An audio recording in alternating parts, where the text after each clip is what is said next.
Good morning, ladies and gentlemen, and welcome to the final day of the CCT Series 3 Closed Qualifier. My name is Freddie Olgrimirano. I'll be taking you through the first two games, and here we are now to see who will qualify from the Closed Qualifier into the main Swiss. We've had a couple of days of action, but now we're in the play-in deciders. We've got out of the group stages, and we can bring up our games that we've got on offer for you today. As I mentioned, 4 teams will progress through, and unfortunately, 4 teams are going to suffer defeat and disappointment as they've got their way through the group stage, almost like the hard part, but this is now the hardest. So first up, we've got Favbet versus Rush B, Amkal versus Copenhagen Wolves, Monty versus Leo, and then finally Heroic Academy versus QMISTRY. But as mentioned, at first, Favbet versus Rush B. We've got Favbet, who just kind of bounced through the closed qualifier stage, especially with a 2-0 win over Monty.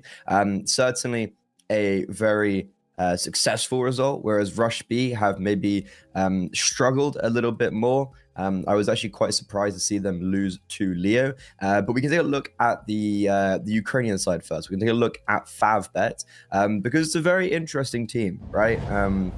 It's a team where, to be fair, both of these teams right now feel like have the same issue, if that's the same, if that's the right word to use. Just kind of plagued by inconsistency. You know, like there's the good odd result here.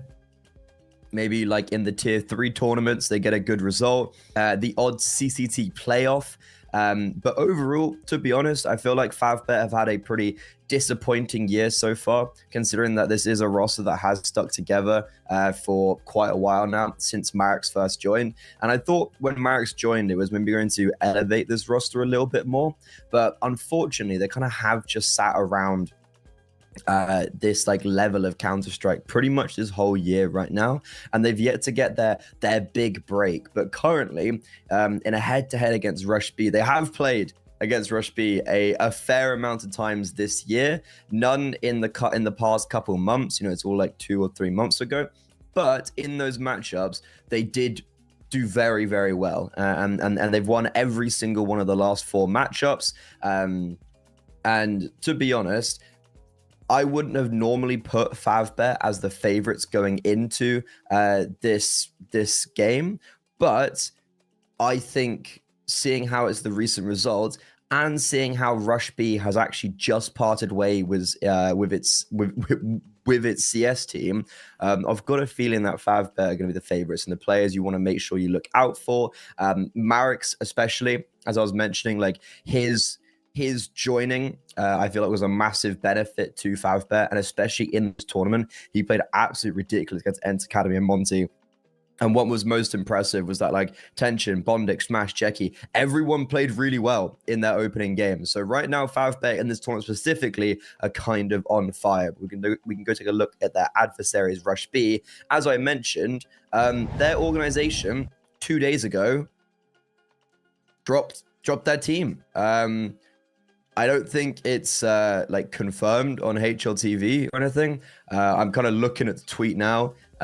So unfortunately, I don't even know if we're calling them Rush B anymore. But regardless, this is a team that, to be honest, I have quite enjoyed watching this year. It felt like they definitely really struggled last year when they lost Nota. Understandably so. Nota was kind of it was a bit of the hard carry, I think it's fair to say. He had a 1.21 rating throughout his kind of less than a year in the squad. He was doing pretty well, but he's obviously gone on to bigger and better things, Amkal and then Paravision now. But they struggled to fill the spot. They finally did with Zinni, and not only has Zinni filled the spot quite admirably, but it feels like Texi, since the removal of Nota, has really stepped up, which wasn't necessarily a theme previously. Obviously, he's a very young player. I think he's only just turned 18 years old. But with Rush B, when I look at this squad, fundamentally, it feels like the Zinni and Texi show. And at times, that has been my criticism of this roster, that it is just maybe there's the over-reliance, right, on these two players. But the reason why I've been enjoying watching them more is because we've started seeing a little bit more effort from the other individuals. Kiro is obviously someone that I would be keeping quite a close eye on because, look, he's the all-pro of the squad, but sometimes really struggles to actually get impact with that AWP. And it feels like he's very hit and miss with his impact, but when it's there, it's there. It's either like super present or just completely absent. And I've also been seeing like surprisingly good results and games coming out from Kinky recently, which is you know, what year are we in, right? And Executor as an anchor, he's honestly really good at just like getting 1 or 2 at a minimum. And so far, Rush B, I feel like they've had a much better end of the cycle in this season than at the beginning. But unfortunately, it's just those like losses in the finals of Exort to G2 Ares, losing to likes of Parry Vision, Sashi. You know, they kind of, there's a place for them right now. And it feels like they're not really able to properly break into the tier 2 level consistently. The one benefit, though, they are actually in the grand finals right now of ESEA Advanced Season 53. The issue is I don't know what that means right now because obviously the ESEA structure has been completely changed. And because ECL is a Valve now ranked event, I don't know if people can actually get promoted from ESEA Advanced because it's marked as an unranked event, and you can't have teams qualify to one event that's unranked to ranked. So I'm actually not sure what winning advanced right now actually means, unfortunately for Rush B, because it feels like that's a massive deficit where they've done fantastic in maybe one of the hardest tournaments in Europe at this level as like a consistency over many moons. And I don't know if that actually means anything. But with that all said and done, we can go take a look at the veto now. And I'm interested to see where this one goes because obviously, as I was saying, these guys actually do have a lot of history. So it's going to be Favbet picking Inferno, Rush B picking Nuke, Ancient as a decider. And in the last time they guys played, it was a 2 over Favbet. Favbet picked Inferno, same here. Rush B picked Nuke. So already, and Ancient was a decider. So already, we actually do just have the same maps. This was 2 months ago. Well, actually, yeah, this was 2 months ago. So obviously, 3 months ago, rather, sorry. So this is, sure, a little bit different. Veto is the same. Last time, Favbet won both maps, 13-6, 13-5. Absolutely dominated.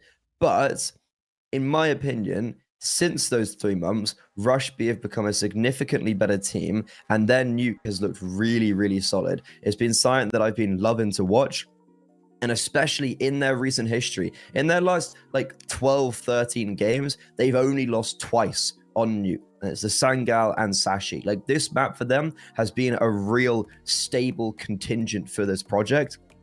So I don't anticipate that Rush B are going to be just rolling over on Nuke.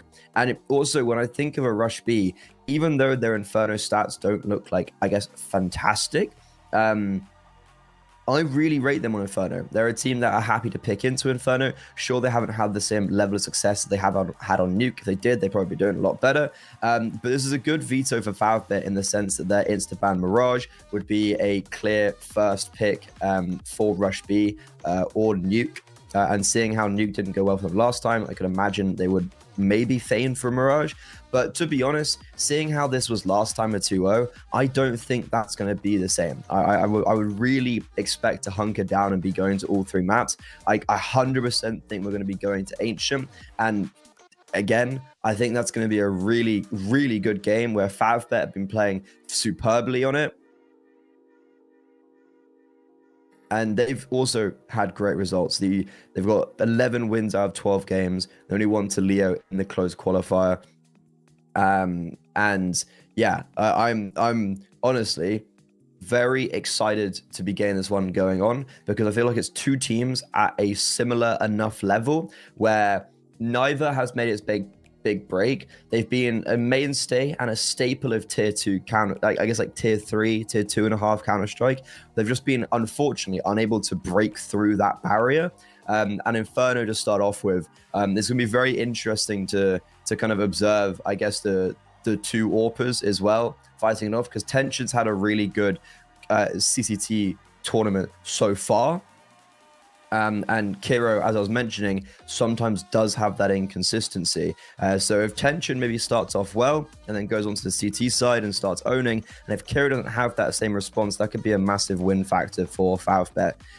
But ultimately for Rush B, Zinni and Texi, like, look, if they start playing well, it's very hard when both of them are on their level and on their A game. And yeah, you can see as a reason why Texi is in this head-to-head. He is the one that stood up the most since the departure of Nota, and Tension and bringing him with Marek is like kind of those two. But as the game goes live, I think this is going to be an absolute brawl. And what I have noticed with Rush B though is it never feels like Texi and Zinni do well at the same time. I don't know if this is just because it's like kind of a cherry pick of what I've watched from them, but every time it feels like one does well, the other doesn't. So that could be, you know, obviously big difference maker. But here we go. The start of the CCT Series 3 close qualifier playing. Whoever wins these games today go through to the main Swiss. Whoever loses them, unfortunately, will be eliminated.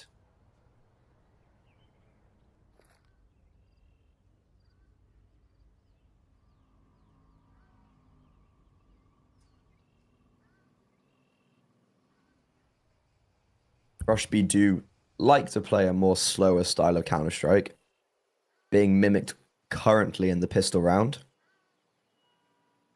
Texi taking some contact towards B. Going to be forcing out utility and spotting 2 in the process.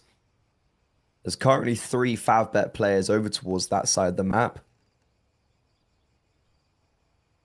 And the issue is they're not going to be able to rotate freely, because Favbet are playing a double pit setup and have no information towards long. So these 2 players on the A bomb site are completely isolated. They've got no support, and they're gonna have they're gonna have a full execute thrown onto them. Smoke towards Moto, flashes out, leading the charge, Tension obliterated.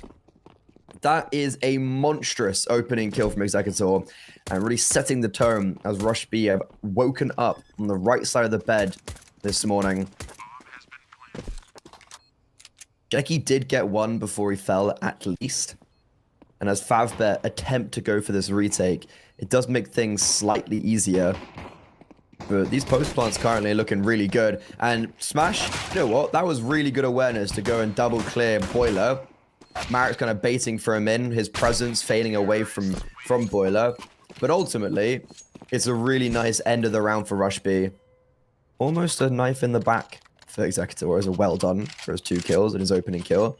But it's Rush B starting how they mean to carry on.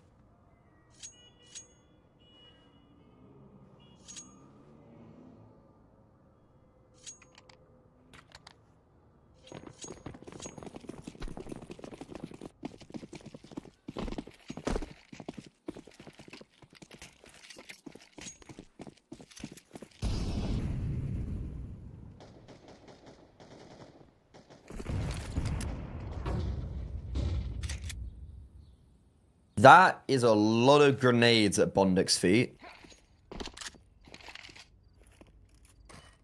This is a very weird purchase of Favbet.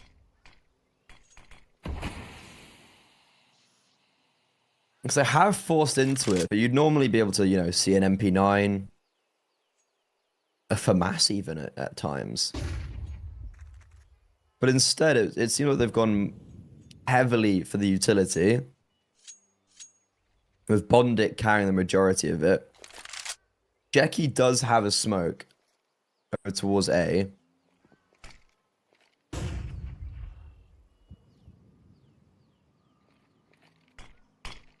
But currently, all this utility has not been really used positively, as Texi just forced it all out. And then in the meantime, Rush B, four players up A. Oh, this crossfire. Oh, the 5-7s have just owned them. Favbet, with only 2 players towards long, drop 3. 25 seconds. Bombs currently sizzling in a mollo.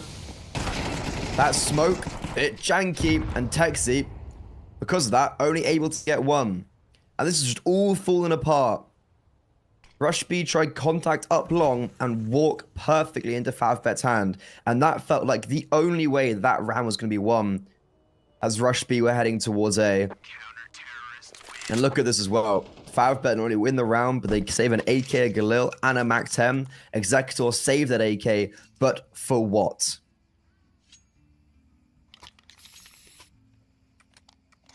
It's already good to see there's a sharp rebuttal. But that feels like a massive ball drop from Rush B.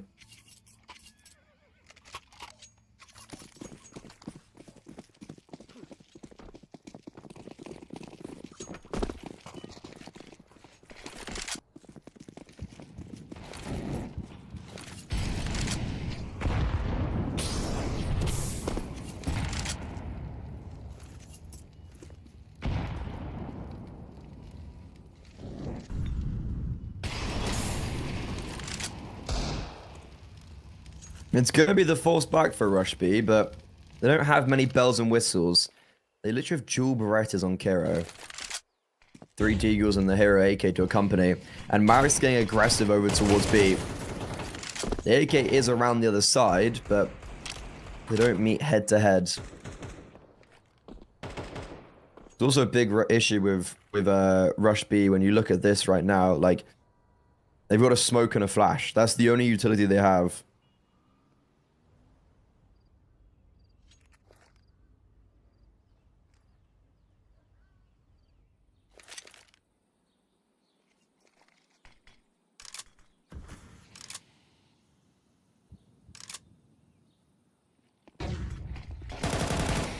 They will use the smoke and flash to try to get themselves on this bomb site, but Executor, one of the first players to fall at the hands of a MAC-10, and that MAC-10 on Smash actually just farms them up. 3 kills, $1,800 and an AK as his reward. Rush B attempt to go onto that bomb site, but very sorely stopped. And this is a fantastic start for Favbet now on their map pick.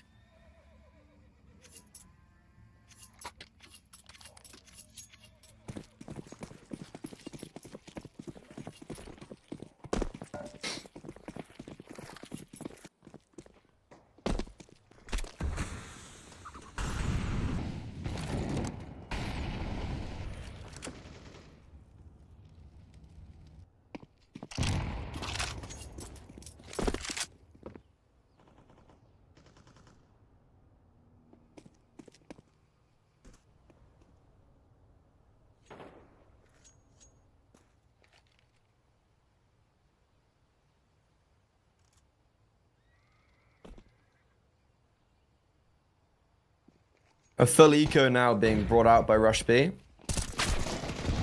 Should be a pretty easy game, pretty easy round for Favbet. And you know what? This is a really good sign for them because not only have they just won 3 in a row, but they did the first keeping 3 alive, then 5, and then another 5. So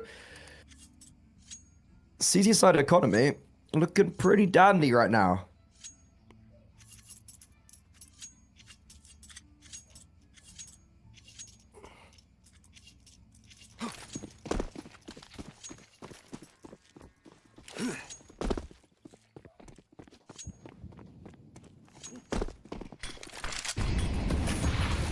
B starting, and a lot of utility used towards middle. Tension through 2 smokes, one in the middle of mid and one bottom ramp. This is gonna support or attempt to support Favbet in taking banana control, because that goes so awfully wrong. I just don't think the flashbang even remotely hits. So Texie's able to double down as Smash and Max try and encroach on his position. Jackie will get aggressive, eradicate the offset slightly. He gets very aggressive, and you know what? Does fantastic considering the scenario that he was put into. He gets 2 and damage onto Kiro. And oh my god, Rush B are going B. And the reason why it's a travesty is because Bondic and Tension have just held their guard. They're both sitting on this side of the map. This smoke from Texie is now going to confirm that they made the right decision. And that double from Jackie that I didn't think was going to have much implication in this round is now potentially going to be the round-winning play. As Tension and Bondic I don't think Rush B are going to anticipate 2 players to be here. Currently, content their way in. Tension takes first contact. No one's even remotely looking at Bondic. Bomb's going to be planted right in front of him. He denies, and Texi now with it all to do. A 5 versus 3, a double opening kill from Texi, and Tension just walked through the smoke. How have Favbet got away with that one?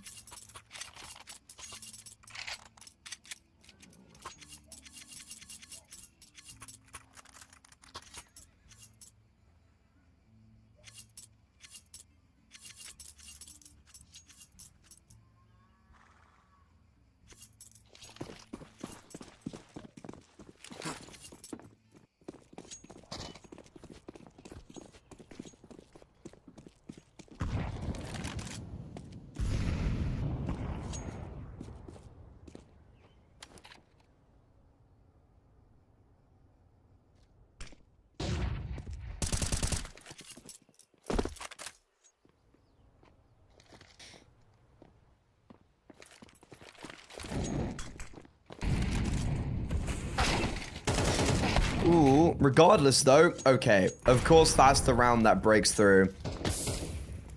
Not even a purchase back, a half buy. And a very weird round, all things considered, from Favbet. Then it just runs onto the A bomb site, a double dinks 2 of a Tech 9. Kinky just does the same towards B. Favbet have just been massacred after snatching around from the jaws of defeat.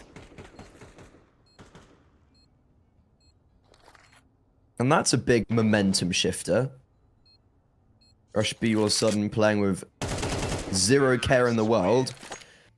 I think I saw 3 smokes being pushed for a kill that round.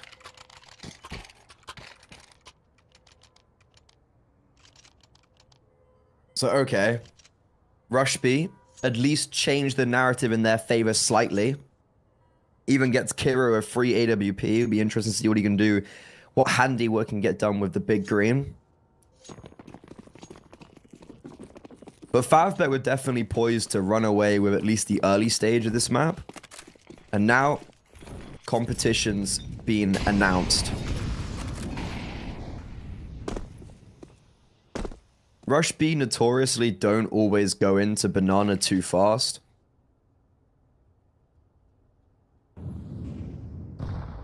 It's going to be a late retake towards banana. Smoke faded though, and because of that, He's able to get the one onto Marex. However, a nice double apartment setup during their crusade towards B means that Rush B, sure, they get banana, but they lose the other side of the map and are now going to have to be forced in. But Smash does really well to block them with a smoke, allow for rotation. And for Rush B, it's just a matter of what do we do right now? Because we've got no map control, what even remotely towards A. You can see how cautiously they're playing around ramp. They don't know if Jackie or Tension have got even more aggressive. And they're also being blocked outside B. 40 seconds remaining though. Rush B don't have all the time in the world. And now it's getting a little bit worse. Smash just spotted one bottom banana. Honestly, I would say that's a confirmation they're going towards A. And yeah, Kiro, he's just like, I need to go for the kill. But because he doesn't, Smash has gone, yeah, B's clear. I'm surprised to see the slower rotation coming out from, I think, Jackie or Tension. But he will come over eventually. There's still at least one player on the bomb site. Moto Smoke is not even really remotely landed. And as soon as Rush B win a round on the Tech 9s, they lose the next on the rifles. Also, I'm not sure if Texi just died after time. I really can't tell, because he's got 3.5k, which is less than everyone else. And they had 2,400 loss bonus, but regardless, he was able to get dropped over an AK, and Kira gets put on an AK himself. But that's Favbet, a massive round. Basically, all because of the apartment setup. Their banana take for Favbet, they've actually lost banana every time they've really tried to go for it in one way or another. But in this round, it doesn't seem to have too much of an effect. Ooh, this is potentially fast from Rush B. No, they try to capture the opportunity, but it slipped through their fingers because of good utility from Favbet.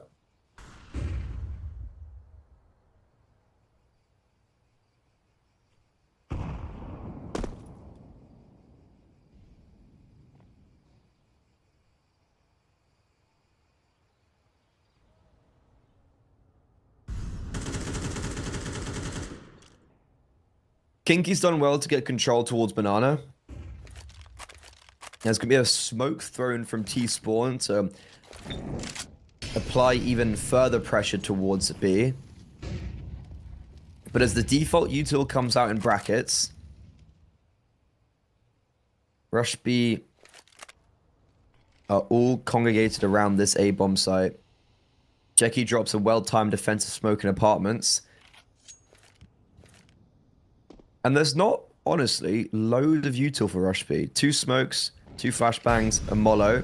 And that mollo's been used to clear out long. So I'm looking at Jackie and Mini Pit, maybe. He's going to be in a strong position. Another smoke towards apartments. That blocks off 2. And they've actually had to use one of the smokes to T-side for Pit instead of a mollo.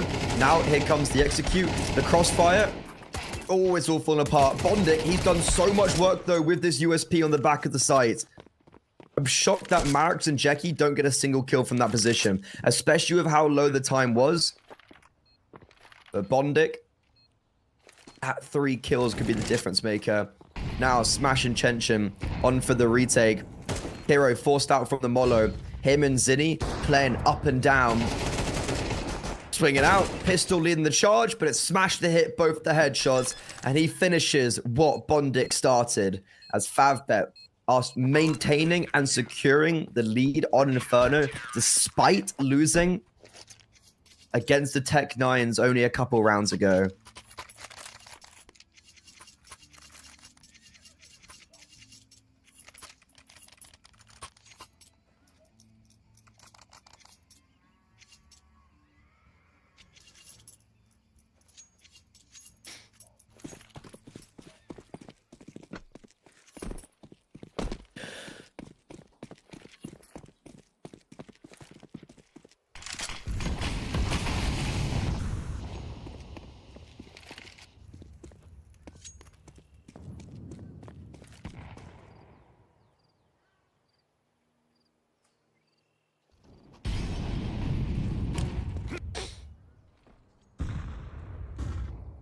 That was an interesting nade from Smash. I'm not sure if it really connected.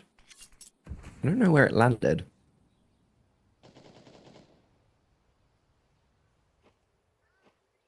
Rush B are once again getting good control towards B and top banana. But this necessarily hasn't rewarded them with victory because Favbet have been really good at maintaining this bomb site control. Tension hasn't been in the impact too much this game, to be honest. He's kind of been in the wrong side of the map, a lot of it. But now you can see he's over towards A.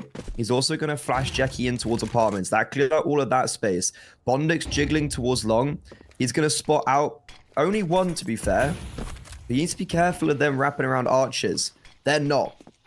They're tunnel visioning towards the bomb site, but it's a good defensive smoke drop by Tension in the meantime. Remember, Jackie had previously pushed apartments, so he rears his head over towards Boiler. Tension in the thick of it, in a very difficult position on the bomb site. Somehow he gets 2. And Executor, they know where he is. Bondic's trying to hunt him down, but Executor, that is a clean headshot for at least 1 of the 3 that is needed. 10 seconds, bomb has to be planted. Marks and Smash quick on the scene. Rotations are here, and as soon as that bomb gets planted, Favbet deny any more chaos. And honestly, that round is just tension. Like, he flashes Jackie in apartments to get Jackie active and clear out all that space, and somehow hits 2 with the York close range.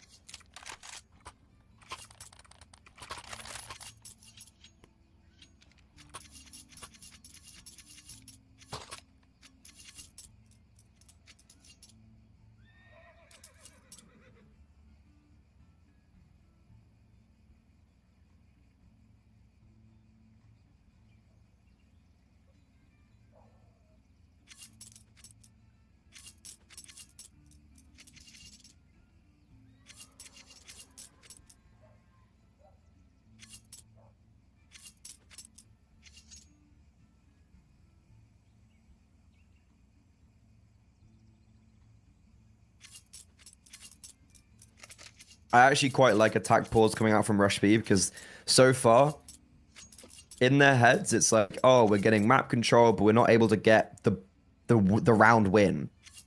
And some of these rounds, sure, they are getting close, but the A-holds have been really good. You can see the difference from Favbet as well. They've just gone, yeah, okay, so we're not going to take Banana because we're losing every round. Tension stopped throwing his early smokes.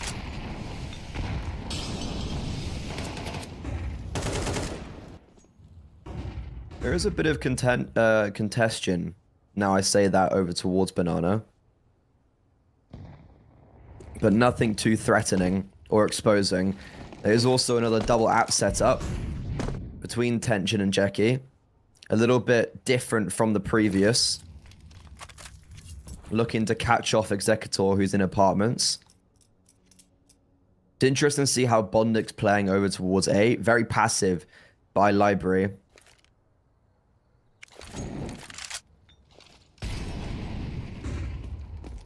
Feel like we've seen this round before from Rush B, to be honest. They get banana control, they try to go towards A. Bondik could be isolated or at least removed, not by a kill, but if utility is good, they could just basically make it so that he can't play in this round. 35 seconds left. Bomb's still in T-spawn, by the way. Bomb is in T-spawn. Gonna have to go back and get that. Texi's still playing over towards B. Oh, Bondik's rotated over. Oh, Bondik's bitten. There's only 2 players now on this A bomb site. Executor removes one of them. Tension, he needs to go nuclear. First shot hit. 1 apartments, 1 short, 1 long. He's been wrapped around. 10 seconds left. Oh, he misses the most important shot, though. Now they start to encroach, and there's just only so much one man can do. Bondik's rotation over is going to be potentially the reason why this all unravels. And Favbet make the wrong call in the dying embers of this round, meaning Rush B at least get 1 after their tactical pause.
Rush B have never got 2 rounds in a row. But this might be where they crack it open. Another good opening kill from Texi on Banana. We've seen him do this before, but unfortunately his reign of terror stops as a HE smashes into him. Oh my god, what a read from Favbet. Favbet instantly rotate all 4 players towards A. And I thought Rush B were about to go towards the side of the map, but they choose not to. They drop util in brackets, they take away the space, and now set their sights on B. All 4 players, remember, over towards A. And as that CT smoke blooms and as the information pivots over, Rush B make the perfect call to just out of nowhere decide that 4 players are top brackets, and they just pivot B. That seemed like a bit of a random call, to be honest. But it worked really well. I mean, it's literally the perfect call in the moment from Kinky. I just would have assumed they would have committed towards A there, but hey, if it works.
Final round of the half now. Rush B finally string 2 rounds together, but there's not going to be an opening kill for Texi in this round. But instead, Marex wins that head-to-head for what feels like the first time this whole game, as Rush B, who have been a little bit more slower in their approach towards Banana, this time tried to go a little bit more energy and ultimately end up now in a man disadvantage.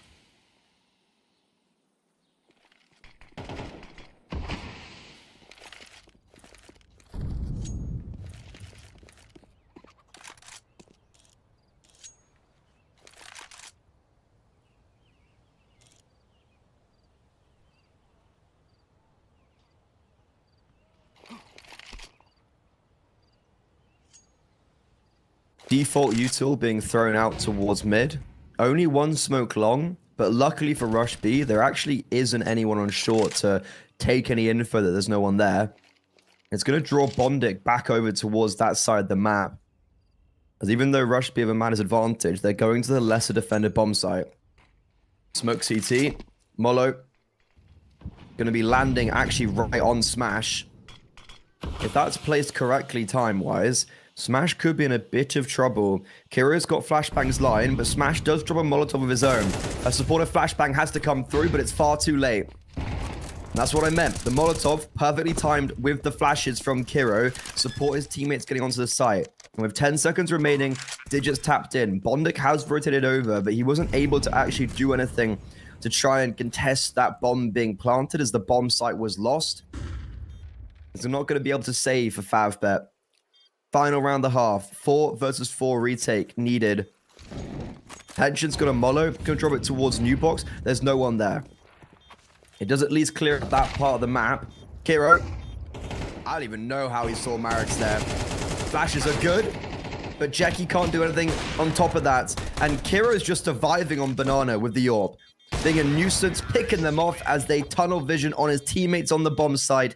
And it's Rush B to string 3 in a row at the end of the first half on their opponent's map pick, and doing so in that final round with a man's advantage right from the get-go, meaning Inferno is competitive now.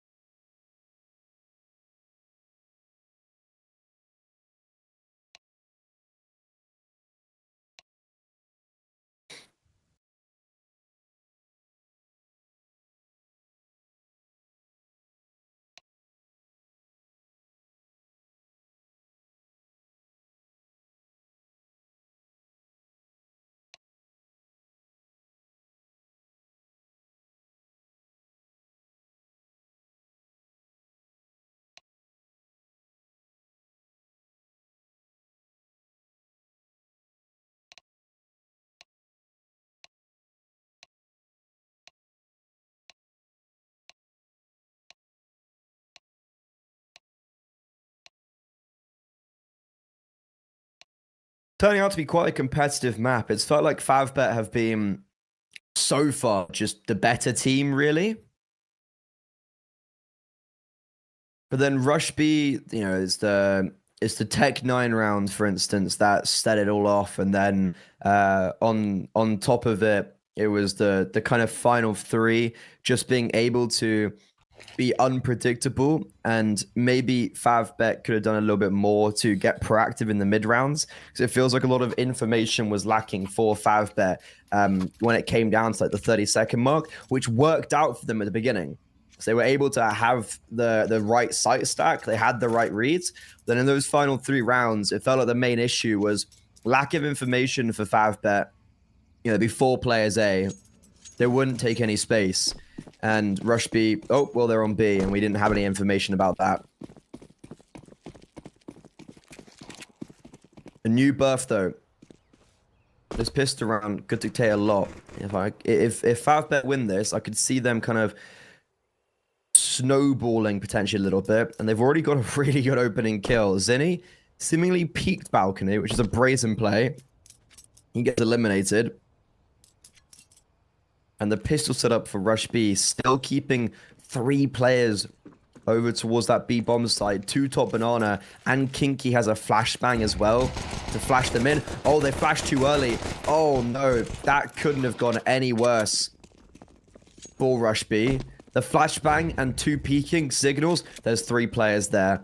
And because of that, Favbet accelerate towards this other side of the map. Kiro trying to get baited in. Does, honestly, pretty admirably to get 1 kill there. This is going to be a nigh impossible retake, especially considering that Rush B have 2 players on 13 and 10 HP. Kiro did have a kit. I'm not sure where it's actually spilled out from, but I don't think that's going to really matter. And to be honest, a save here. Like, I know it sounds silly, but get armor. I don't think this retake is really possible at all. And yeah, they're going to go for the save. 2 pieces of armor as of now being carried over into the next. Or will there? They are hunting Texi down. And yeah, so the round's been won from Favbet. The bomb explodes with an extra 250 per person. And they only save 1 piece of armor. So not a great start for Rush B in the second half on their opponent's map pick.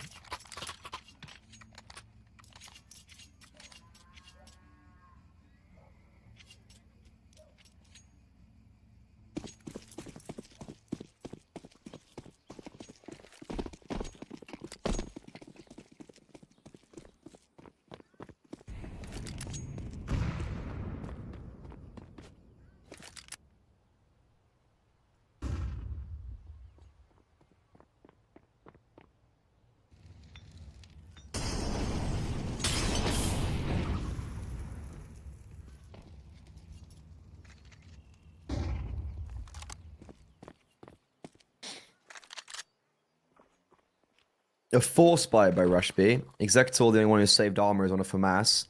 The rest on pistols, and this worked well for Favbet.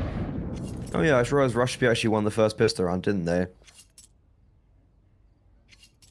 Executor got 2 kills in that round, and it feels like it's been a bit absent since.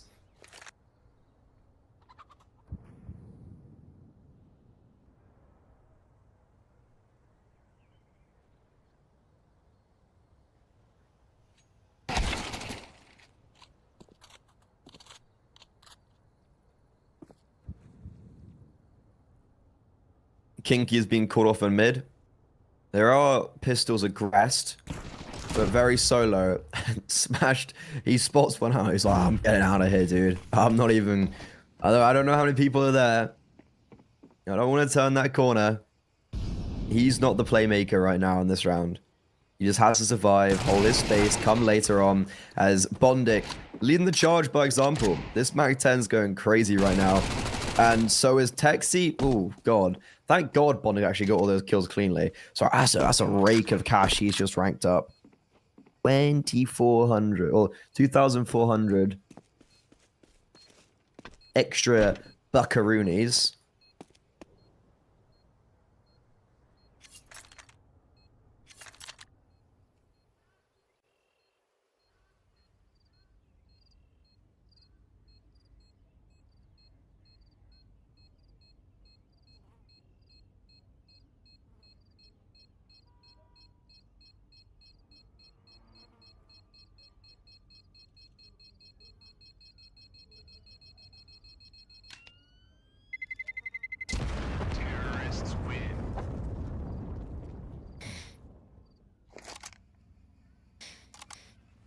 Well, the force buy reduced ineffective. Executor saves the FAMAS and armor, but that's going to be the only substance Rush B have in round 15. Sorry, Rush B have. As Favbet look to go double digits. And look to be quite dominant on their map pick.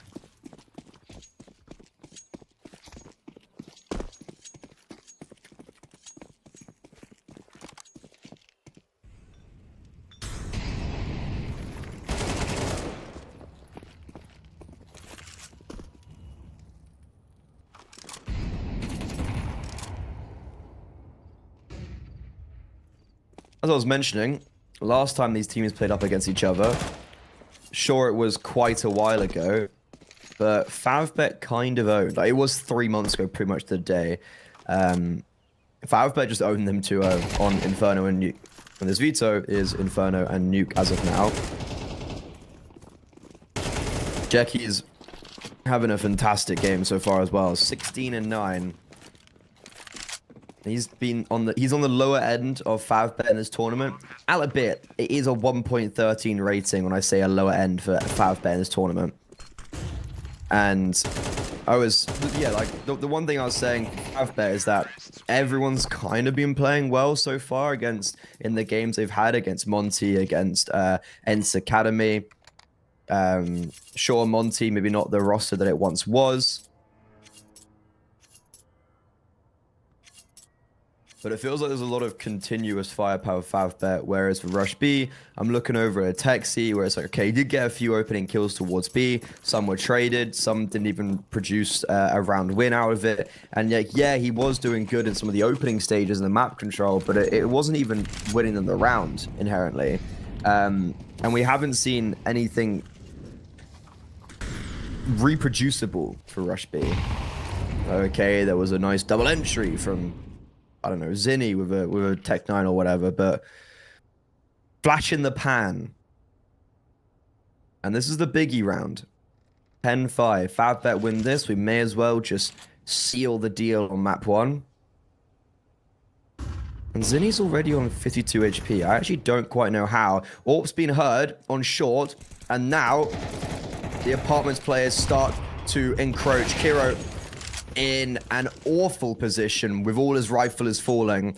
Rush B were not ready for that. The AWP takes a pot shot on shorts, falls back, and the floodgates just open. A much faster approach this round, Favbet, than Rush B were playing on their T side. And that's going to spell disaster for the CT side, who have recently lost their organization. Now, are maybe going to be losing map 1.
That is unfortunate for Texi.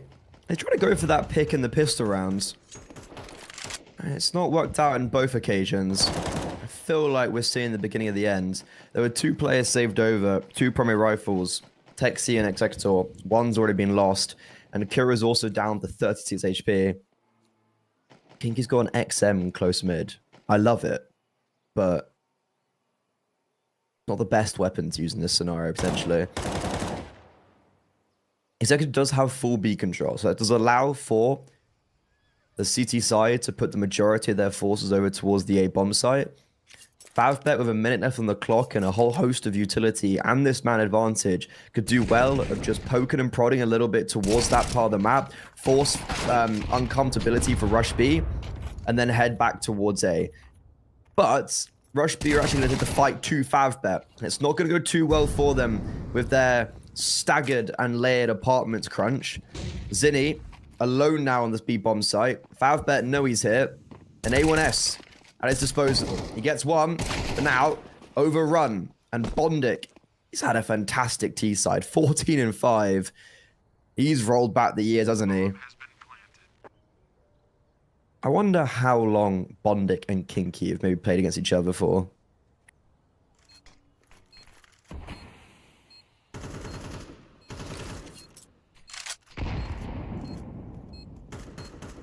Obviously, they're kind of older school players. Kinky, sure, played with Dream Eaters and made a major, but Bondic certainly had, I think, a bit more of a fruitful career. Regardless, though, in the year of 2025, they're still playing up against each other at the top of their game. And right now, it's Bondic coming out on top, as of now, for the 5th time in a row in the last 8 months.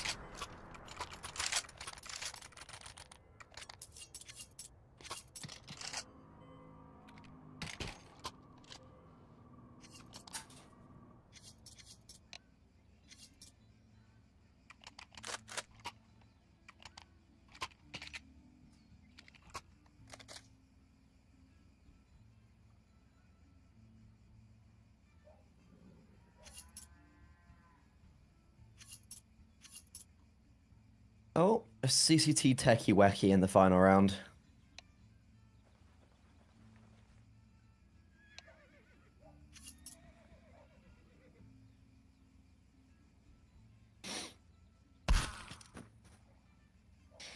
Bye-bye, Zinni.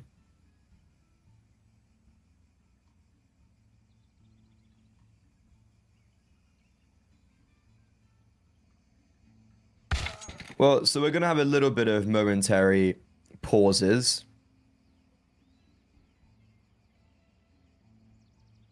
And unfortunately, it's going to actually be quite an extended break, even though we're in the final round, maybe, of this game. Favbet up 12-5. They're looking to tap in their map pick and, well, advance eventually to the main group stage. But with that in mind, we are going to go to a short little pause. We are going to go to a break. Do not go too fast. We'll be back very, very soon with the end of Inferno.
Sorry for the short little delay.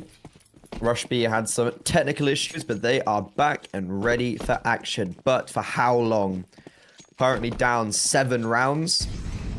And Favbet have 7 opportunities to close out their map pick and start off this series and this decider game with vigor. 2-0 in the groups against Ents Academy and Monty. Favbet are continuing, as of now, their good streak, and that is a really nice setup play over towards B. A nade in the smoke, try to activate Tension and Jackie. They do get damage onto Texi, but nothing fatal.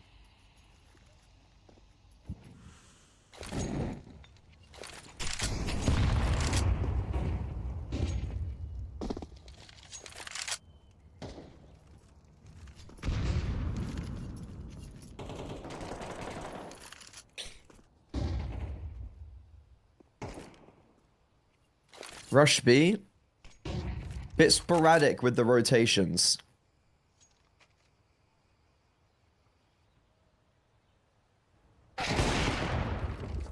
There's going to be Tension getting a big opening kill onto Kinky on towards Long. That opens up a big part of the map because Rush B are forced to rotate Executor over to make sure that no one wraps CT. And Kira's been all left alone towards this B bomb site. He spots out the masses. He gets one, fighting his way forward. Oh, Kiro!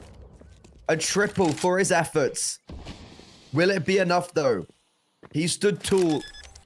He's able to give his team the advantage, and with Jackie being pincered, Marix, who's had all-inclusively considered a pretty slow game, now has to stand up for the 1 versus 3. He isolates the first superbly.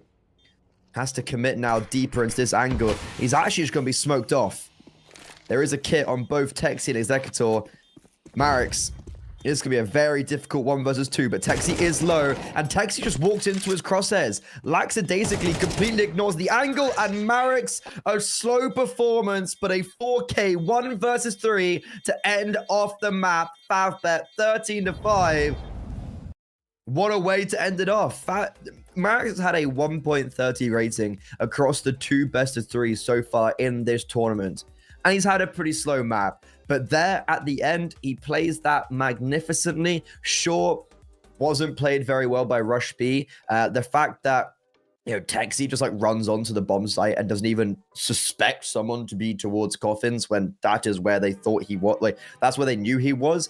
But regardless, a very poor performance from Rush B on map 1. The only glimmers of hope was the fact that they won 3 rounds at the end of their T side. But ultimately, they got absolutely decimated. And this feels very similar to the previous performance a couple months ago, where Favbet just kind of owned Rush B on Inferno and Nuke. Nuke, the next map up, Rush B have had a ridiculous win streak in the last like 15 matches, only losing 2 of them. So just their bread and butter, and can they redeem themselves? Can they transform their fortunes on map 2, on Nuke, or will they be eliminated and not be able to make it through to the CCT Series 3 main Swiss? Find out all of that after the break.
A 1 versus 3 at the end of Inferno puts the cherry on top of a very successful map for Favbet. They are now 1-0 up in this Decider series, a make or break to qualify for the main Swiss in CCT Series 3. Rush B now on their map pick. Out of the last 15 games on Nuke, Rush B have only lost 3 of them. They've had supreme dominance on this map over the course of the last few months. There's ever a time for them to step up, it's on their home turf. Starting on the T side, they're going to be getting good space over towards ramp. It's going to force the rotation down towards B, and Marek is going to get simply overrun. Alongside that, Smash actually just got eliminated outside. This pistol round going very poorly for Favbet. Bit of reminiscence from the beginning of Map 1.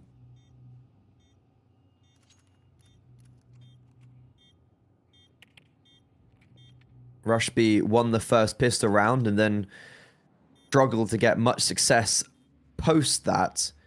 And here, it's a great pistol round, but I'm keeping a close eye on the conversion as that's where they previously struggled. But it's a good step in the right direction early on after a pretty doozy Map 1 and a pretty crippling end to it as well.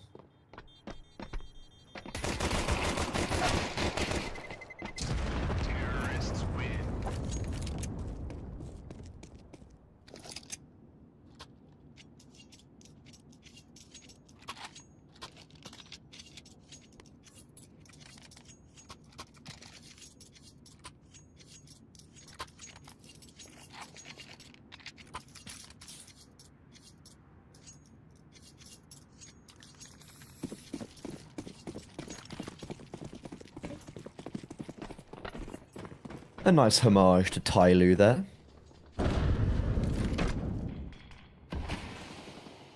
A force buy, though, from Favbet.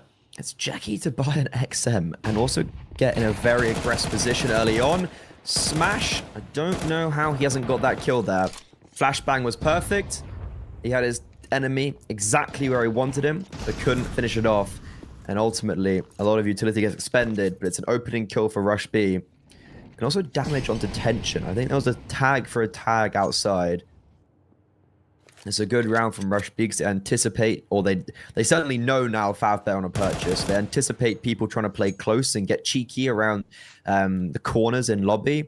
And that's where they're placing molos into Hurt to force Jackie away, spams through the door, and will ultimately take themselves outside with smokes now being dropped.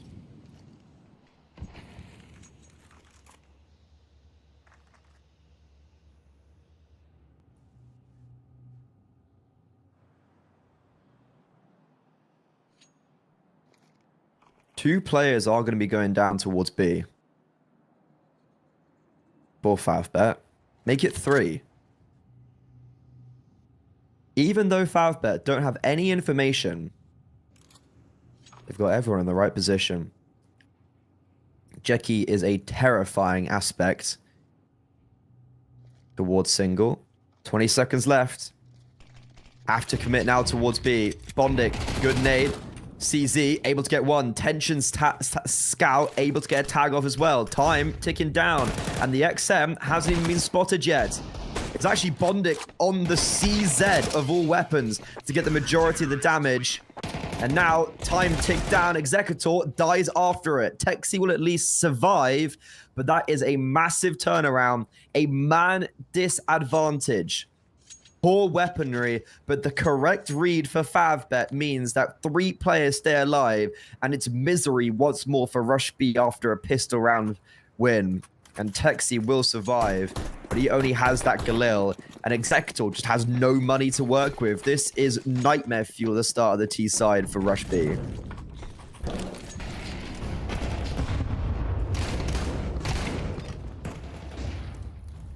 Not sure what the plan was there for Rush B.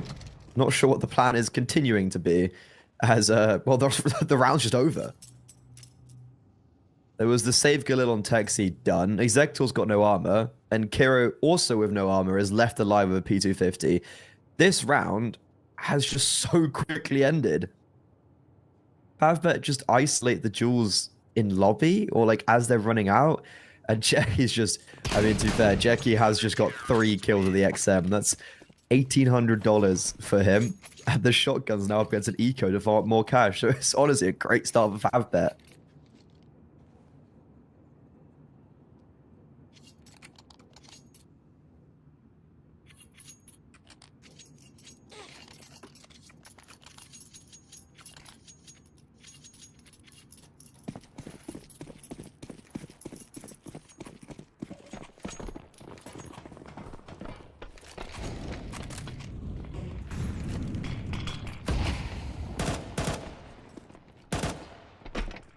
Eco rush towards ramp.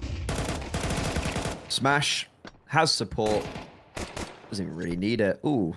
You know what? Fair play, Texi. Nice little double dink with the Glock, but that's all he'll write home about. 5 players alive, 4 players alive. And Jacky, his XM, he's got almost 10k cash. Tension should be able to buy himself an AWP. So for this first gun round, a lot of favor on the side of Favbet. They haven't been having a great time on Nuke, all things considered.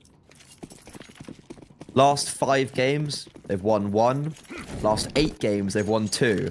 And one of them is against Eco Warriors, which unfortunately is a team of a different caliber. They did beat Monty on this map to 2-0 them to get to this stage.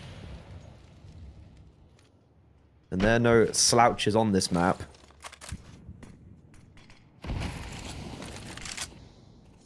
Outside smokes early for Rush B, but that's pretty much all of their utility, to be honest. And Executor's actually just been dropped. Tension alongside him.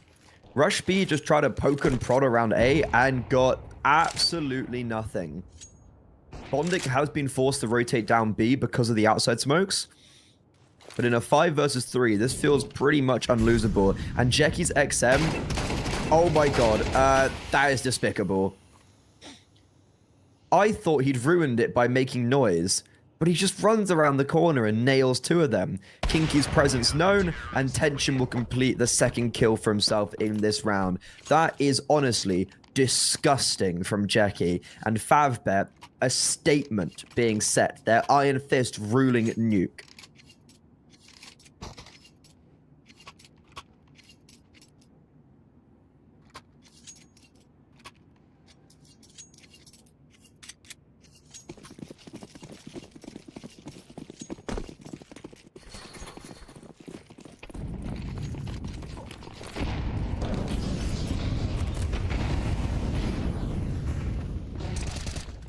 Another fast play, attempted.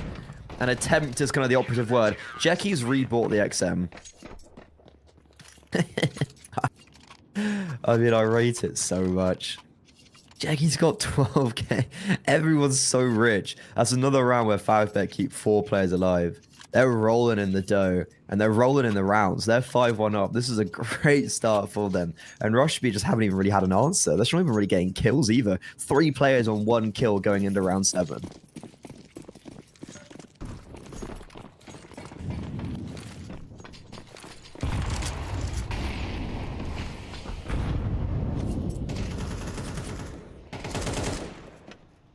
Outside smokes once again used. In the last gun round, Rushby didn't even use them. It was more of a ruse. This time, they've got a little bit of presence outside. But Marek is getting cheeky around the smokes while the nades are breaking them open at range. Tension trying to give Overwatch, but it's going to miss them as they slip around the smokes.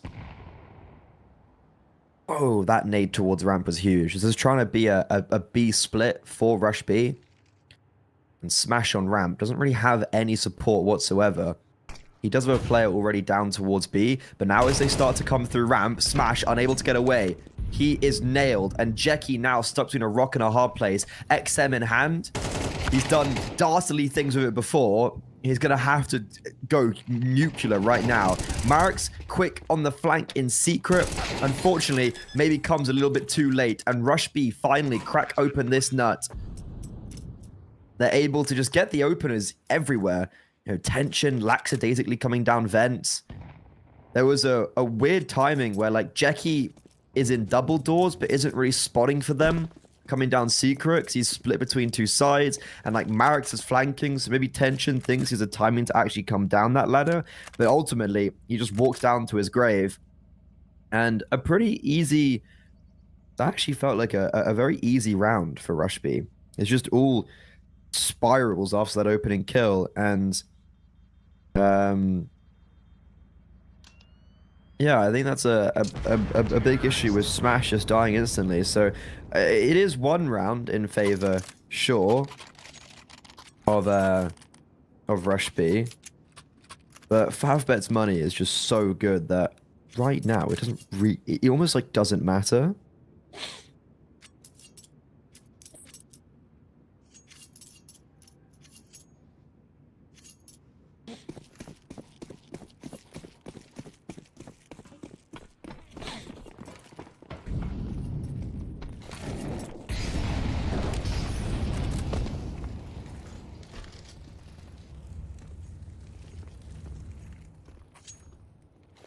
Same outside smokes used.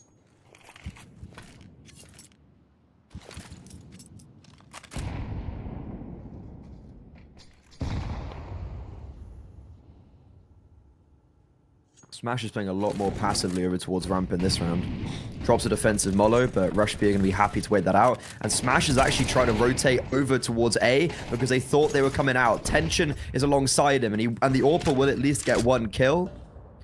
But that is a really nice play from Rush B where they throw util towards A, instantly pop ramp, and it actually just throws Favbet into pandemonium. Alongside that, Marix lost all of his outside control because, similarly to Smash, was moving over towards that part, the other part of the map, and Texi's been given a lot of space outside. He's only able to get one kill, but he does so much damage, leaving Jackie and Smash on 23 HP in total. And even though it's a 3 versus 3, I think Favbet are going to have to save this.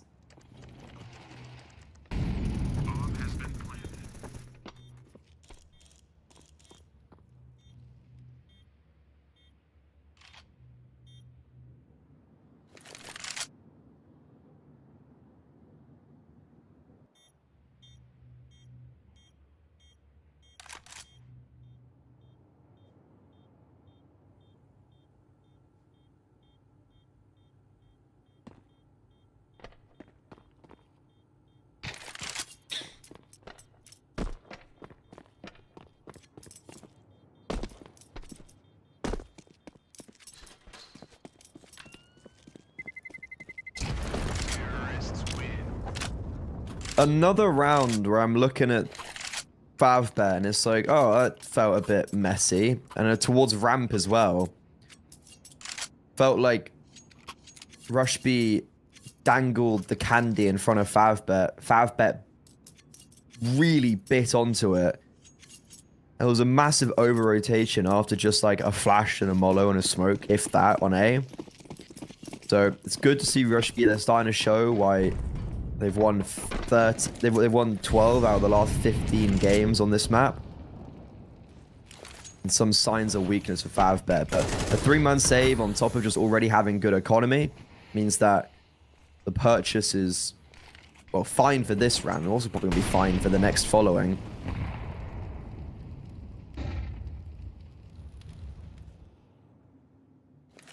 Kinky causing a bit of chaos outside is going to force Marix to rotate down towards B. And he's also just left A. Bondik's all by himself now. Smash is able to get 2 from Heaven, but the defenders of the A bomb site have faltered massively. Marix has come up the vent, but he's so by himself. Missed shots though. Kiro with the no-scope. Smash though, his rotation around towards main is going to eliminate Kinky outside. And Tension's actually read into his adversary. And it's not a clean round. Far from it from Favbet. Very isolated, actually, with the duels. But Smash and Marix combined rejoice as they save the day. And Rush B stifled after their 2 in a row.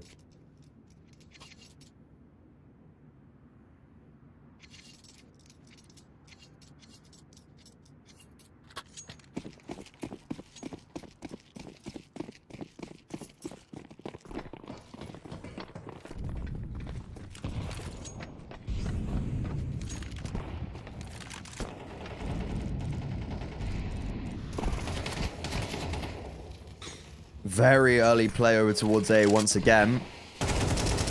And it's smash. 5 kills as of now in total across the 2 rounds, specifically towards this A bomb site. Bondik and Jackie may be struggling. That's when Smash rises above the rest. And what do Rush B do in the situation? It's a 2 versus 3. Kiro is 41 HP. Kinky's got a smoke, and that's about it. I'm not a huge fan of seeing, like, Marex get aggressive here, but it's going to just be a crunch into lobby from Favbet. They are applying all the pressure, and I don't know if that was the right idea, especially considering they had the man advantage. Tension towards ramp. He's going to miss the bomb, but he will at least eliminate Kinky. Oh, I thought he was going to read Kiro and just go down ramp. But a 1 versus 2 for Tension. He's going to hear the bomb being planted. He switches over to the AK. Is going to follow in pursuit down that vent. Make a noise in the process. His presence very clear. He's got utility. And Kiro is going to just be able to get towards ramp. That was a really brave call from Kiro to just shift towards ramp. But it could be the round-winning play. And for Tension, it's just like, how do you even get out of this? Spotted, though. That's a massive piece of information. This nade goes the wrong side. Tap on the bomb. Kiro peeks out and denies the clutch. A 3 versus 2 in favor of Favbet, where they get over-aggressive. They push isolated through smokes. They give away the 1 versus 1s. And Rush B steal a round that I don't think they had any right in doing so.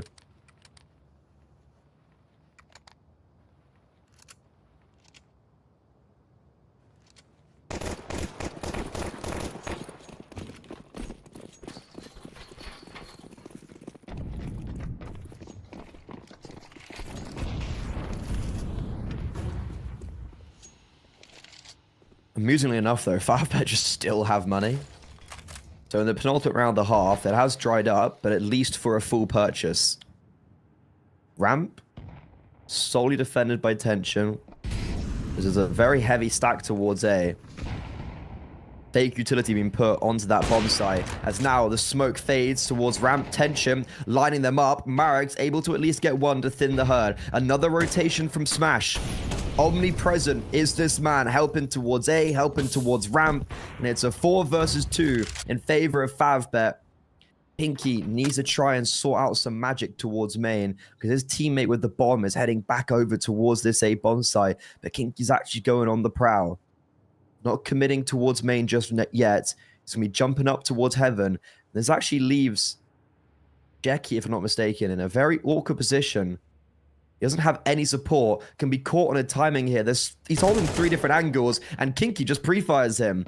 A massive gaping gap for Favbet's defense. And Rush B, another disadvantageous position that they could be winning out. Smash caught on a very awkward timing there. Alive, but HP dropped.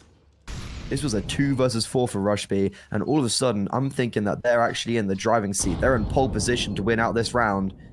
There's honestly an argument for Favbet to go for the save here, because this is such an awkward retake.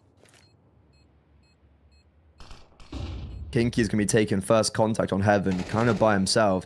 He's going to be able to do good for 1. Drops on the top hut, and Tension able to trade. Now, all down to Executor. Gets the first, but the bomb's not planted for him. Bondik. Oh, what? I really don't know why Bondik's got off the bomb there. He had a smoke. He knows Tension's towards second vent. The bomb's not planted for Tension, and yet Bondik gets off it. A 2 versus 4 thwarted. A 2 versus 1 thwarted.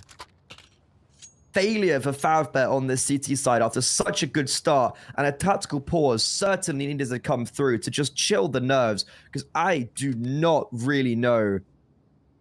I don't understand right now for Favbet how they've let this game slip. That's back-to-back rounds where they've had either a man advantage or a 2-man advantage. And Rush B, sure, they've played well in those scenarios, but I don't think those rounds have been won because of Rush B. They've been won because of the negligence of Favbet. Favbet have lost those rounds. It's not that Rush B won them.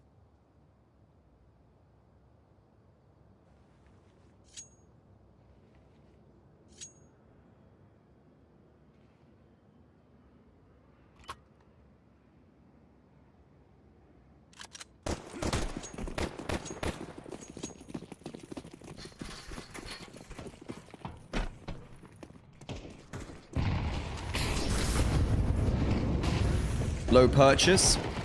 First time Favbet haven't really had money since the start, and of course, this is when it's going well for them.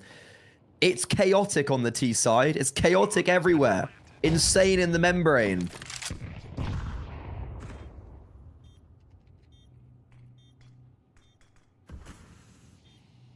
Another position where Rush B are on the back foot. But I wouldn't count them out. 2 versus 4 now. Kinky kind of just alone on this B-bomb site. Zinni's only now coming down the vent. A 10-second defuser, smoke on the bomb. Zinni making noise over towards single door. Bondic trying to defend, and luckily the door's closed. And obviously, of course, that's the round that Favbet win. Not the last 2 rounds where there was a 3 versus 2 and a 4 versus 2, but of course, it's the MP9 round, and it's Maris getting 3 kills. Obviously. I was scared, though. I was definitely scared that it was going to be another round, 3 in a row.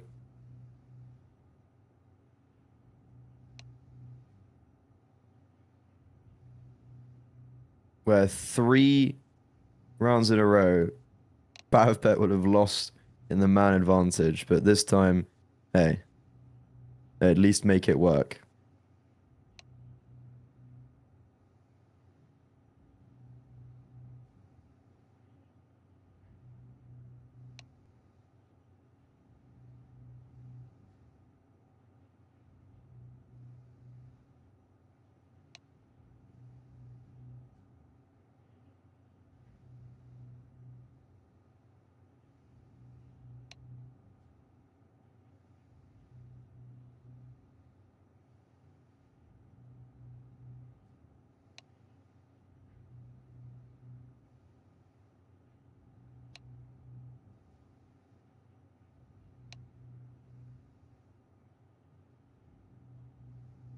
At the half then, Favbet in charge.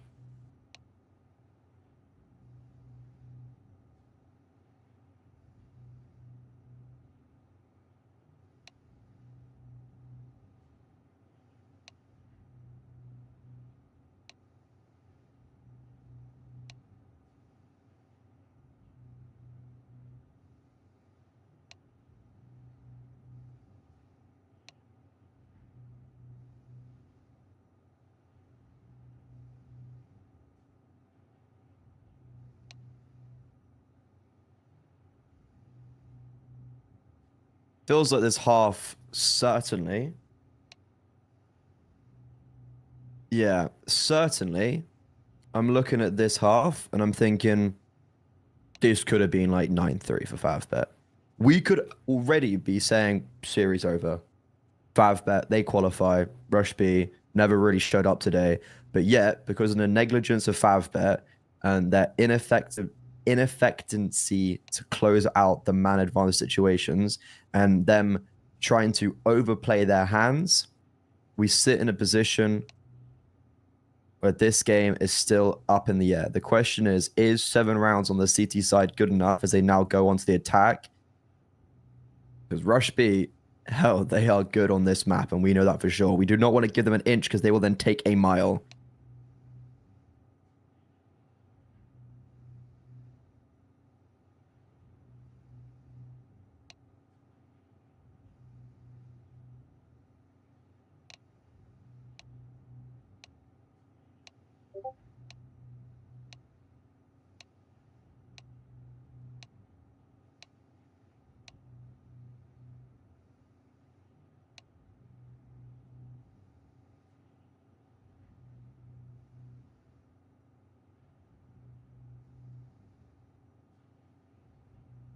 I'm not sure why there's such a big break now.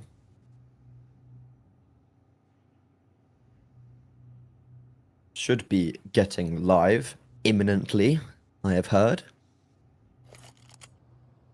To be honest, I'm actually just really shocked looking at the kills as well that Rush B have got 5 rounds. Like, I'm looking at Smash his heroics, Tension on the AWP, Marix as well, especially in that last getting a triple. Bondic and Jeki sure did struggle towards it, but they had their moments. trying to figure out how Rush B, that no one's positive, and yet they've still got 5 rounds at the half. Rush B did also win the pistol. That's good to know. Very similar to Inferno. They won the pistol, lost the conversion. At this stage on Inferno, Favbet just ran away with it. They won the pistol, and that was basically all she wrote. Is history going to repeat itself? Hexy suggesting otherwise. Smash is also on 1 HP, and Texi continues his prowess outside. This round's just been shut down. This round's over. Bondik might get one, but the trade would be there anyways, and the trade's not even needed regardless. Tension. He's just chilling on ramp by himself. So that's Rush B winning both pistol rounds on Nuke. 3 out of the 4 pistol rounds in this series going in their favor. Is that going to be the difference maker potentially for a comeback on their map pick to force Ancient?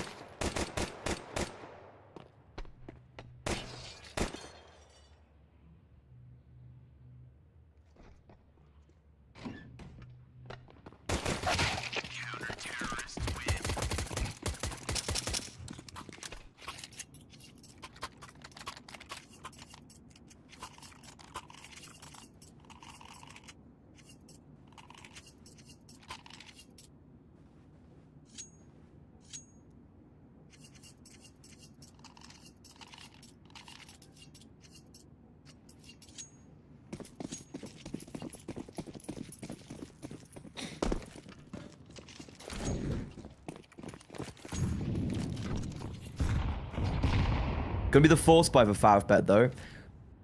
We know so far that they've been able to convert every second round after using the pistol. Oh, they're gonna be able to do it again. Throw in fake util towards A, fake util towards outside. It's gonna be that play towards ramp. Executor, whoa, really out in the open, drops out smoke, but gets annihilated. A drive-by from Smash, and the B bomb site carved open. Bomb does follow down. There are going to be 2 players quickly in pursuit towards Secret. As this Digits gets tapped in, there's also still a player towards door. I'm keeping a close eye on Marix, because if he comes down the vent at the right time, he's going to be behind all of them. His play from Marix could be everything. They're all just around him.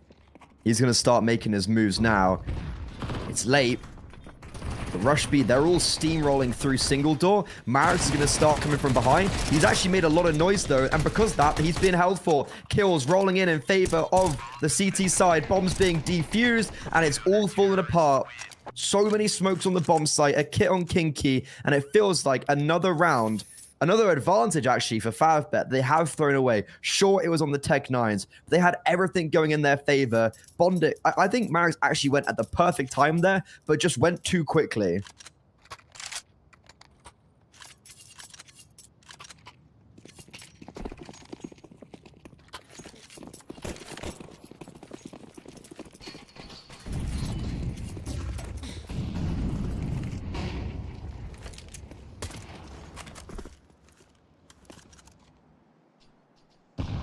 Bomb down though. Favbet are gonna be able to buy back in. They did good damage, so they win this. All of a sudden, city side economy crippled, and at least Rush B have converted the second from a pistol round victory. But because the pressures continue to be applied, they're gonna have to do it a second time. And it's another opening kill from Smash. Last round was towards ramp. Now it's towards outside, and he might even get some more. Offered up through the smoke.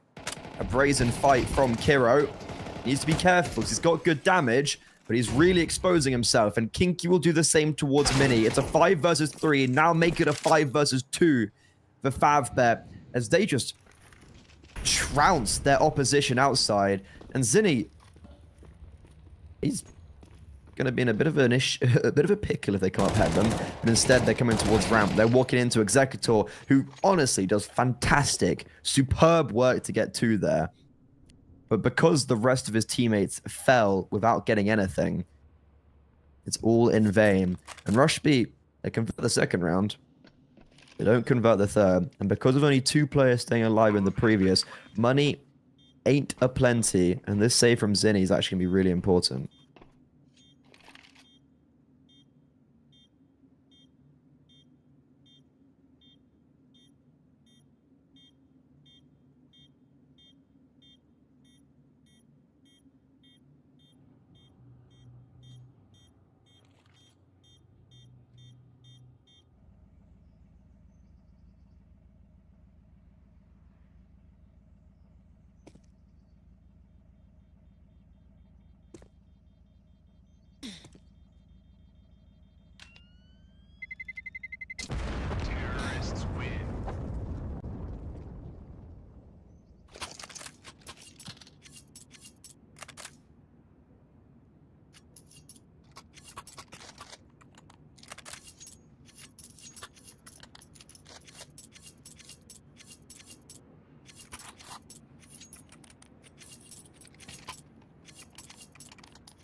Money ain't great for Rush B right now, but they do have that Save Day 1S and a kit actually as well on Zinni. That could be a big difference maker.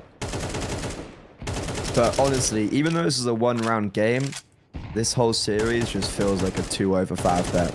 Which is surprising, because I would have put Rush B in the head-to-head above them, but this is now marking potentially the 6th time in the last 8 months that Favbet have overcome their Rush B oppositions.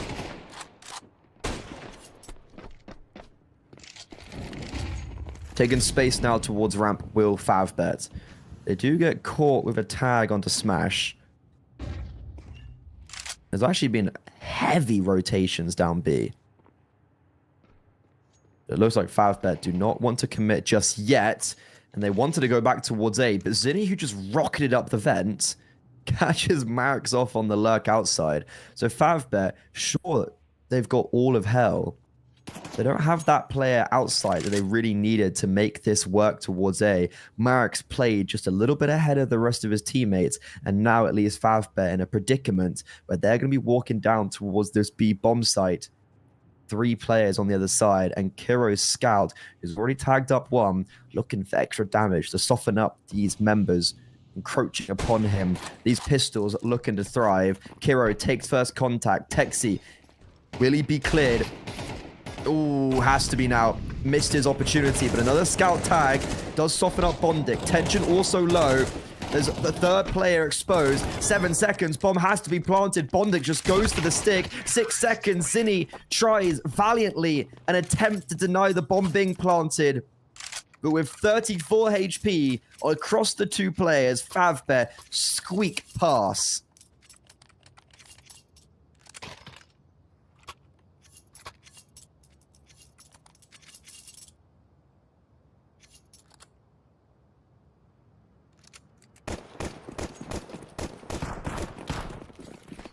That was a little bit too close for comfort.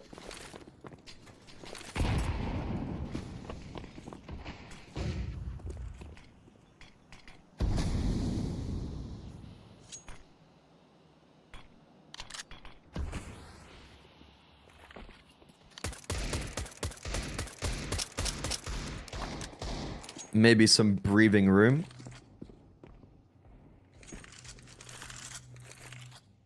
A moment of grace for Favbet as they're up against the USPs, a 5-7 and a Deagle. This shouldn't be the round that gets dangerous, but it's a round they do have to keep clean. Only 2 alive in the previous means that unlike their performance in the first half, money ain't flowing just yet. Rush B do actually have the stack down towards B. But again, it is just USPs, so as much as it's really good that everyone's here, this is like Rush B had to have this many people here to make it contestable, and that's a scary deagle shot. Executor does only get 1 before brought down. The Mac 10, now shred him. And okay, ever since that first deagle shot, I got a bit scared, but it's dealt with really well. Zinni will actually fall as well, so that marks 2 players dying for Favbet. Ultimately, I think it's fine for them as they hit now double digits on their opponent's map pick, only 3 rounds away from not only qualifying as the first team from the closed qualifier into the main Swiss, but eliminating Rush B in this decider matchup.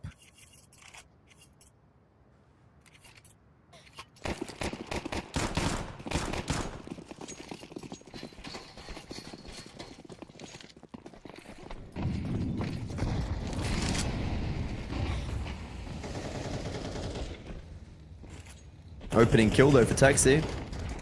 Marix, Texi head-to-head, still thriving from Inferno. And even though Texi has not been doing great for kills, that head-to-head he's been winning the vast majority of times. And Texi, God, I don't know how he's got away with that. Dodging bullets. 2 players have dropped down B and they've been able to catch off Jackie. So it's a 5 versus 3 for Rush B as Favbet. Their early plans just haven't even remotely gone their way. And I don't really know what they can do to get themselves out of this pickle they've put themselves in.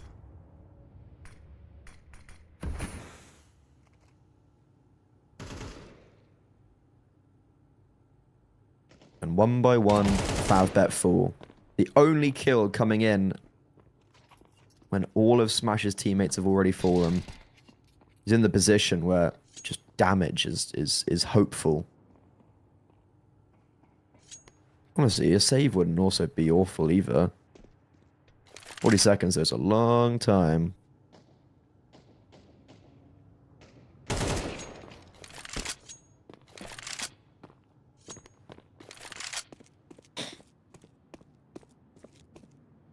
Yeah, I wouldn't hate a save here. He gets 2 kills on the exit, saves the AK. He only has 1400 loss bonus in the next, so the weaponry and his armor and his utility obviously cost more than 1400 right now. So by saving, he doesn't get any loss bonus, but ultimately turns a profit.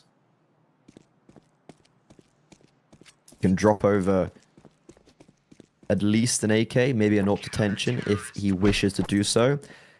And it feels like Favbet, I'm surprised maybe how minimal the purchase is going to be. Like, it's going to be a full buy, but just about. They should have everyone on primary rifles. Tension, yep, going to go to the Glil actually, so he can focus on utility over the primary rifle. But it's Rush B's first round on the board since winning the pistol.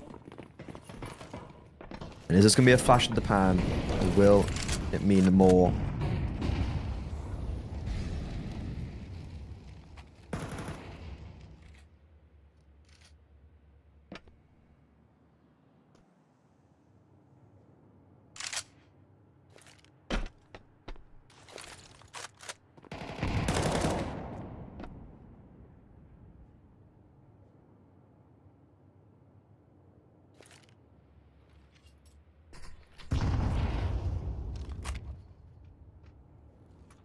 A slow approach from Favbet.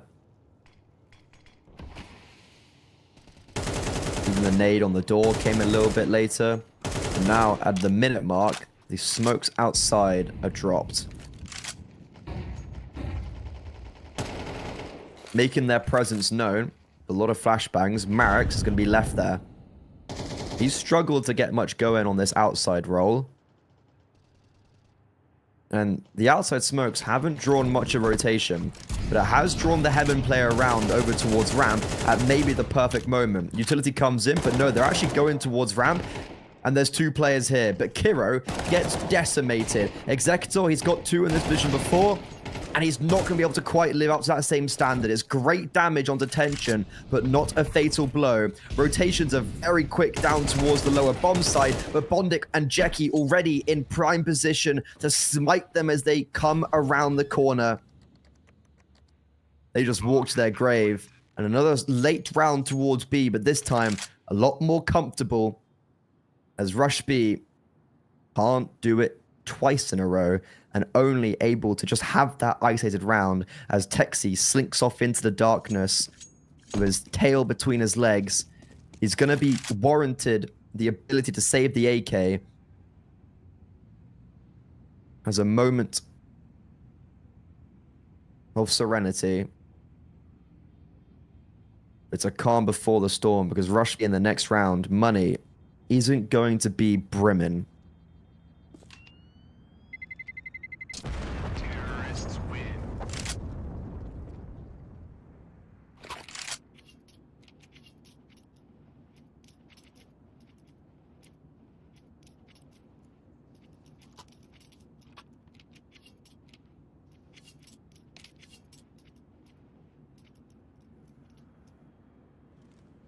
It's interesting to see Favbet take a pause here. I would have honestly thought that Rush B would, but I'm never going to hate on a tactical pause.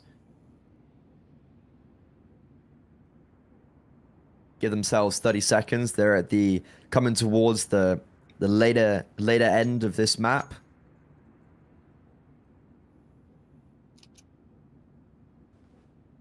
Want to make sure they don't choke away what they've set up. The foundations have been built. Is it all for naught? Or will they build themselves up into the main Swiss? It does give Rush B also time to think about what they want to do for this round, and it will be a really janky force buy. A1S, saved AK, for mass MP9 and 5.7. It's an interesting buy.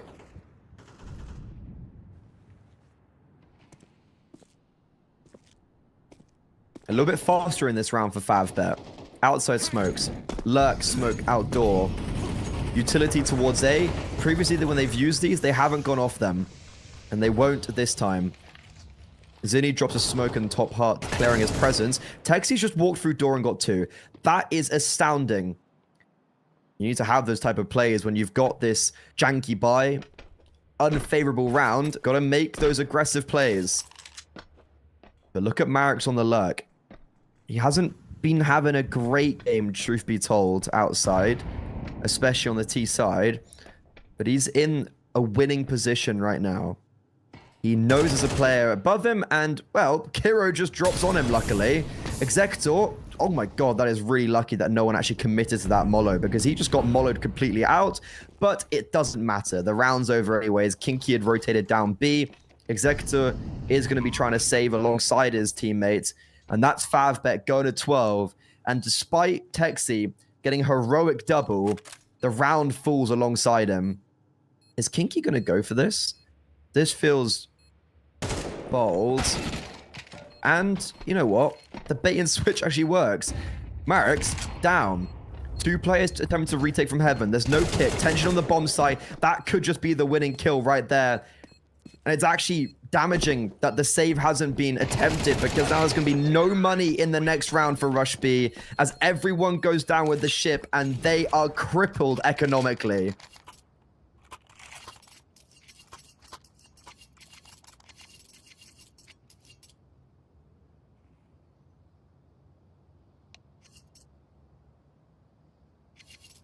Really surprised that they go for the play there.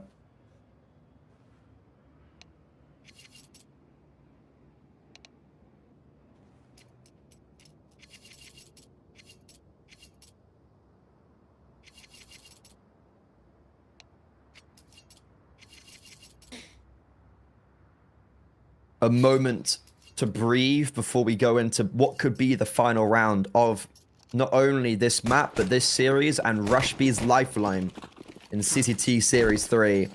No qualification to main Swiss for them in this tournament, it feels like. As Favbet, they've just absolutely decimated them in this series. Sure, it's got close at times, but they've always just felt like the way better team.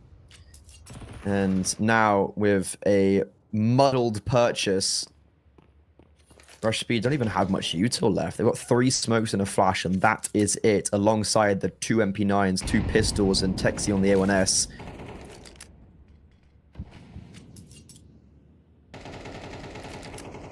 And Favbet playing this right now exactly how you'd anticipate, just slow. They did throw outside smokes early on, the cross smoke, but Kinky's in a very advanced position in secret, so he's able to declare that it's free outside. And what it does do is it gives the opportunity for Rush B to gamble stack over towards ramp or A. And currently they have the 2 players towards A. It's going to be another fake towards A, and now moving towards ramp. The crossfire, good, but only for 1. Their lobby luck has fallen, but Kinky, because he was in secret, very fast rotation. Texi alongside him was over towards main, so he drops and dives down the vent. But unfortunately for them, be a play towards A. Zinni alone towards door. The AK, sharp first bullet headshot though. Then in the herds, more so now, onto Smash. Tension, a 1 versus 3. This is exactly how map 1 ended. Marix clutched up the 1 versus 3, and now it's time for tension. But unfortunately, cannot shimmer in glory, as Kinky, unexpected at that pace up heaven. And for some reason, somehow, this is the round that Rush B win. And a bit of BM from Zinni. A bit of spice, a bit of flair. Letting them know. As 3 AKs get saved over Rush B. And I'm actually just shocked. Bamboozled that that's the round they win of all rounds.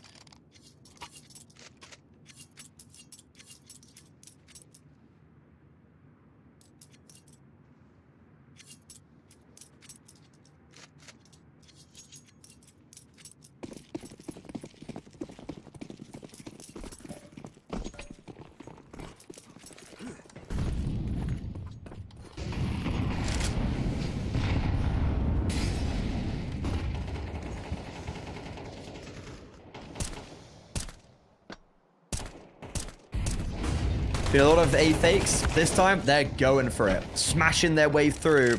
Zinni takes 2 down before he's toppled. However, as the rotations steam through heaven, they are falling like flies.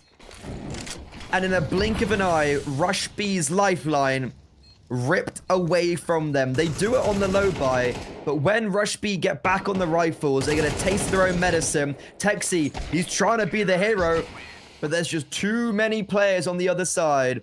And Favbet close out map 2. They eliminate Rush B and they qualify to the CCT Series 3 main Swiss, the first of 4 teams to do so today.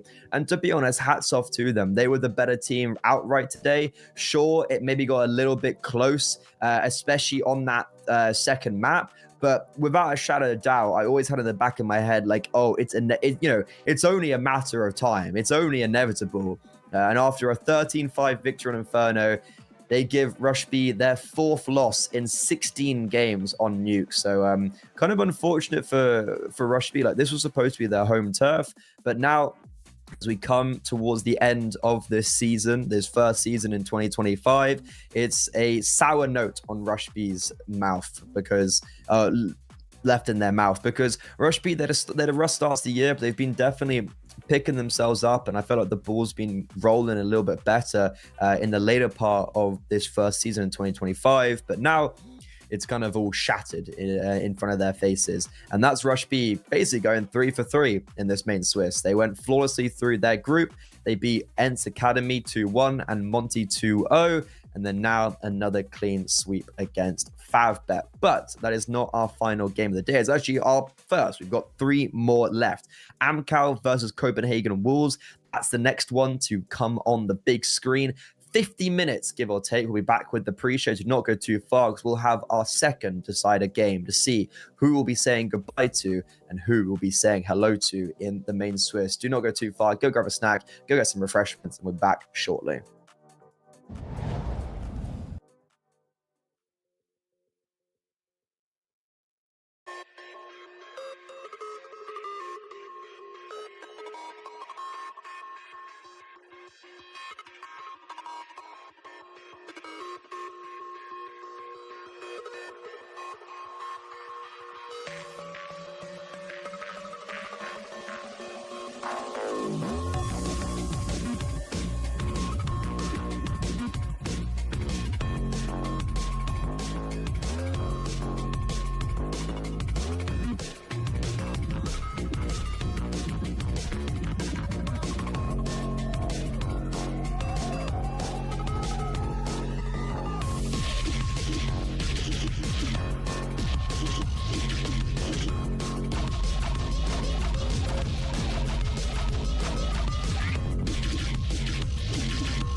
After a rather extended break, because Favbet dispatched of Rushby quite quickly as the first team to qualify to the main Swiss, we now approach to our second game of the day.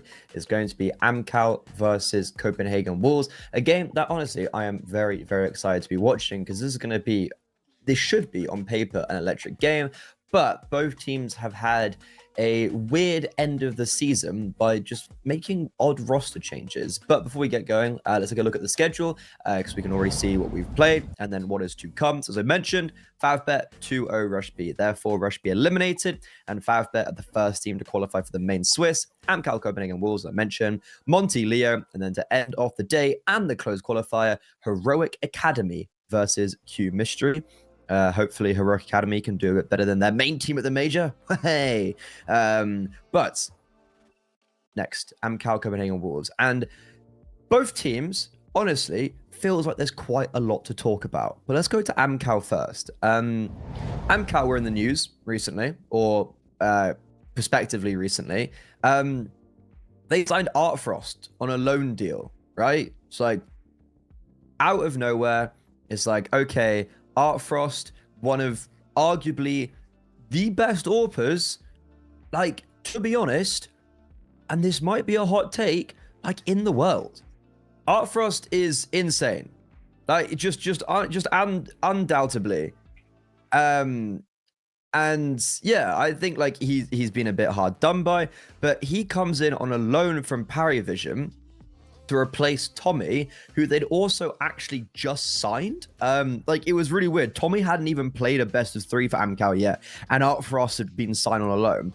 And he plays, how many games did he play in total? He plays 5 games, and then just like kind of mysteriously stops. So he's returned back to Parivision, and Tommy returned back to the lineup. But yeah, he signed at the start of May. He only registered 5 Hatel TV recorded games with the team before they quietly switched back to using Tommy. I don't know what's happened, to be honest. It's quite hard to gauge, but this is an Amkal side where, unfortunately, this year hasn't been massively fruitful for them. They actually have severely struggled since Molody left, and it's like they're kind of trying to find the gap and find the bridge to try and replace him, because obviously Molody joins this roster. It's the old DMS roster, and Molody, maybe no one really knew of him then, but they certainly do now, because he's right now tearing it up at the major. So you're losing a player who's now playing against the best teams and absolutely owning them. Finding a substitution to that is very difficult. Artfrost, on paper, would have been the perfect match, but they're going to be playing with Tommy, who's a very unknown entity. But if I know anything about CIS teams and AWPers, is that the most random can be the best. They just spawn out of nowhere. There's also been a new coach, Balbner, who is kind of like a known coach in the region for, I guess, like this level of teams. He's been around the block, but I don't think he's had too much success. However, understandably so.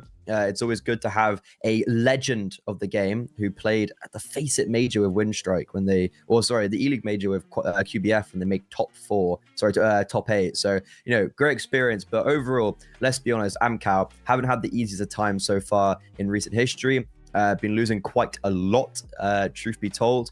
But they did go through the group stage 2-0. They beat QMISTRY and Novak, 2 good teams, and now they're playing up against Copenhagen Wolves, who also have had their fair share of roster changes. As we take a look at them, the European mix, honestly, they've made quite a few roster changes this year.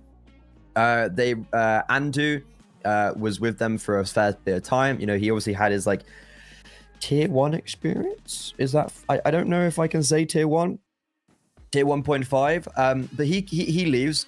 He gets replaced by Matios, and around the same time also Shane, long-standing player for Copenhagen Wolves, in April. Quez comes to replace him. On paper, this is actually a really good lineup, because Quez, you know, like, he's played at tier 1 events, he's played at RMRs, he's qualified for the lot with Sashi. He's gone through the Danish scene. He goes to his first international roster.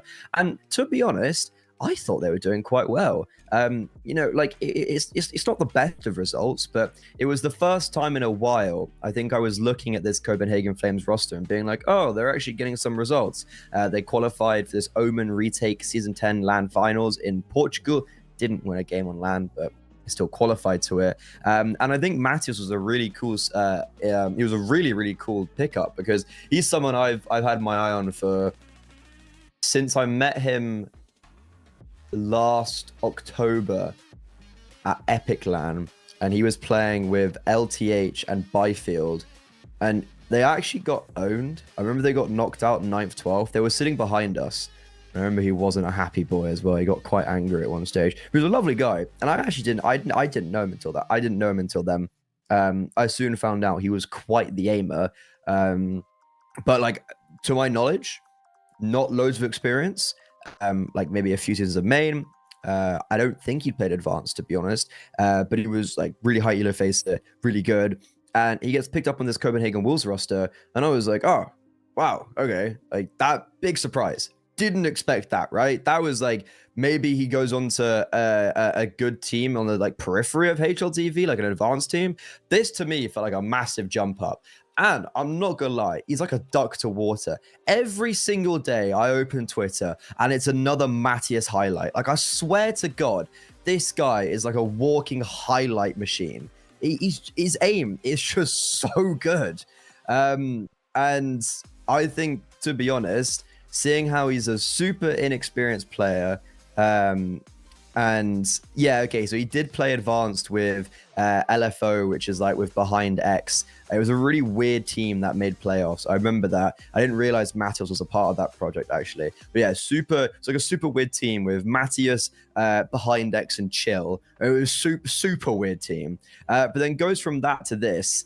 And honestly, he's fit in really well, but unfortunately it feels like the rest of the product around him has kind of fallen apart a little bit. So Quez has left recently, like 3 days ago, and Jacquinho has also announced that he's going to be not continuing with his contract. But as we go to Veto, I've got a little bit more to mention about Copenhagen Wolves, but we can bring up the Veto anyways. Jorko has been playing for them in the last couple of days. That's also an incredibly interesting pickup.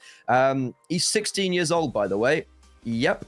I've also had the pleasure to meet him at the Mao's NXT. It was the Mao's opening day ceremony for their HQ. They had like a show match between the main team and the academy team, and he was AWPing IGL for that squad. Unfortunately, Mao's NXT didn't actually do very well with their 3.0 project. I think a big part of it was that they were trying to they went like really young, because obviously if they've got players that are 18 years old in the main roster, they want to have an academy roster that's actually an academy team. But unfortunately, as they headed into 2025, there was no VRS points. They actually lost their advanced spot as well. And I think there was a lot of expectations to live up to, even though the whole point was this was supposed to be like a development team. I think there were expectations, and unfortunately they didn't live up to them. And then because of VRS, just people went their separate ways. It didn't feel like it worked out. But Jorko, or IGL of that project, I assume, seeing how Jacquinho is not re-signing his contract, that he's coming in as AWPing. I did see that he was AWPing in some of their games that he played for them so far. But like, to be honest, I don't really know what's happening. So they've got 2 AWPers on their roster. They've got 2 IGLs. Like I don't know who's really going to be AWPing in this. But with the Veto, just taking a look at it here. Any surprises? Ancient, Inferno, Mirage. Ancient picked by Copenhagen Wolves. Mirage by Amkal. By large, yeah, this is pretty much exactly how I'd expect it to go. This kind of has 3 maps, I think, written all over it, to be honest. The one, I guess, big benefit to Copenhagen Wolves is that Dust 2... Okay, so Dust 2 wasn't picked by Amkal. Bit of a surprise from me. The first ban for Amkal was Train, Copenhagen Wolves. So Copenhagen Wolves was Train, Amkal was Nuke. I'm surprised to see Amkal. Well, to be honest, Inferno and Dust 2, I feel like it's pick your poison, right? Both of those maps really good for them. So Copenhagen Wolves, it's like, well, we're gonna have to play one, but which one? So I think for this game, I'm putting a lot of importance on Ancient. This is an Amkal veto if I've ever seen one. But Copenhagen Wolves, if they can come out the gate swinging on Ancient, I think that's gonna be mandatory. And this is gonna. I'm really excited for this game. I feel like we've got a lot of young prospects on the server right now. Decider, elimination game, and both Matthias and Jorko already lighting the kill feed up.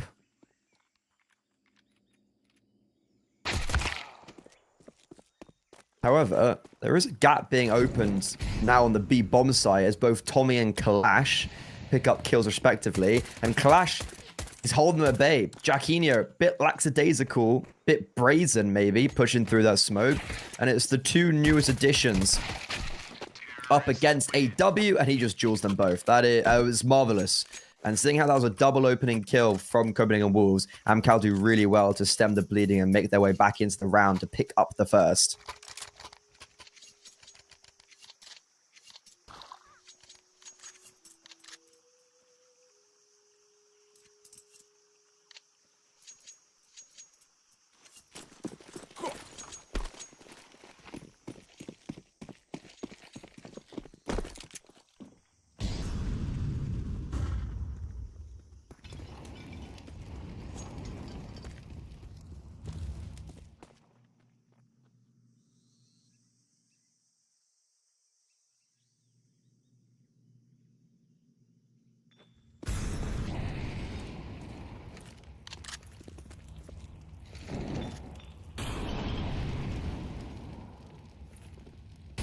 Jorko's actually got some cool history. If I'm not mistaken, Jorko actually... So he's Bulgarian, right? Yeah, sorry, I thought I got that wrong for a second. But I'm pretty sure that he was actually born in Scotland. Talking about on the eco round. Let me get out. I've got a sheet for it somewhere when I did here I got it. Pretty sure he was born in Scotland, or am I mixing him up with one of the other players? Yeah. Grew up in Scotland, and he's an AWP IGL, and he used to play in Maine in a Bulgarian team. But he lived in Scotland, but he's always like kind of played Bulgarian CS. So I feel like he's one of the better IGL prospects in the last couple of years. It felt like there was loads of similarities to Shui. And yeah, so he played for Quixel, which was like with Milky, Shike, Duplicate. It seems like Quixel was his father's org, sponsored by his father's photo studio. And I remember, I didn't get to meet his parents when I was at the Mouse NXT thing, but I remember speaking to someone and saying that like they were massively supportive. So at 16 years old, your parents kind of have to if you're playing at HLTV level already, right? So I don't know. I think it's really cool. I think he's got heaps of potential. He's impressed me from what the limited stuff I've seen of him. I think it's unfortunate that the Mouse NXT Jorko experience probably couldn't have gone any worse. They lost their advanced spot, kind of got domed and everything. VRS coming out at maybe the worst time for them. And it just, yeah, a bit messy. But regardless, time to get back into the action. And it's Amkal going fast towards the H. Whoa, that is fast from AW. He doesn't even stop with the MAC-10. And that's the A bomb site open for the taking. Jorko will at least get one trade back, but Mathios through the smoke eliminated. And it's Amkal with a man advantage, the bomb site in their grasp. And it feels like if I'm Copenhagen Wolves, no kit, Jorko's on 27 HP, could just be already calling for the save.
So far, a good start for Amkal. They haven't really been tested.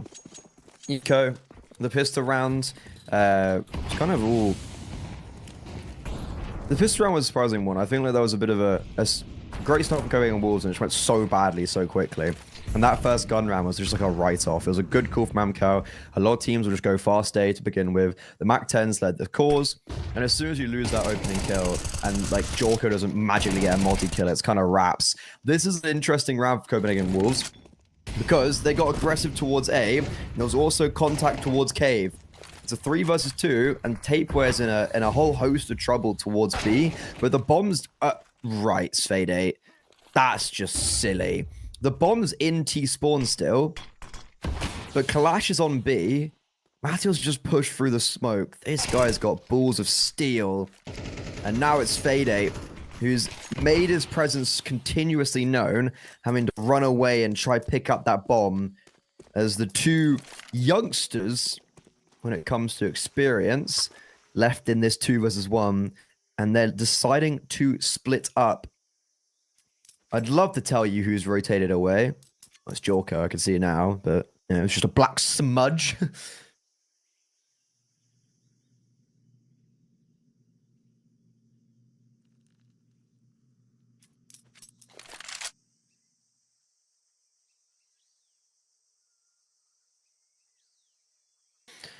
And Jorko's just sitting behind default. Perfect. That was a nice little gimmick from Copenhagen Wolves. Got a bit aggressive towards A. Tapeware did really well to survive for as long as possible as well on B. That's the most important factor. And then Amkal just never had the bomb and never had the ability to reposition themselves. So a nice gimmick coming out from Copenhagen Wolves to give themselves the opening round in this game for themselves. Jorko, 5 and 2. Good to see him doing well. On the majority of the lane, he's yet to get on the kill feed.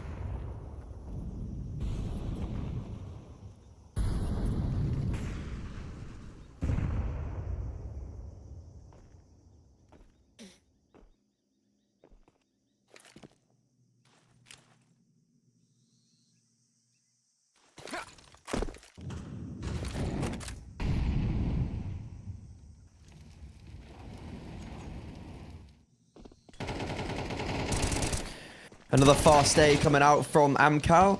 And the double opener from Stinix. Jacquinho only able to get one as Jorko falls without anything. Mathios, that was a nice lineup. That felt... Oh, wait, yeah, it literally is a lineup. He's staring at the wall, coming out. That's really cool from Mathios. And he denies the bomb, and it could ultimately be the round-winning play, because now this is a very difficult position for Amkal. They don't have any utility, and Copenhagen Wolves are forcing the issue forward. Stinix, the double opener, he's able to get a third on the tally. Tommy provides coverage as Belaney now. A goose egg of kills for him. It's on 0 right now. Needs to get a 1 versus 2. And he's been spotted, been wrapped around. And honestly, fair play to Amkal for winning that, because Matos denying the bomb. That should have spelled disaster. But it's Stinix getting 3 kills in total to win it out.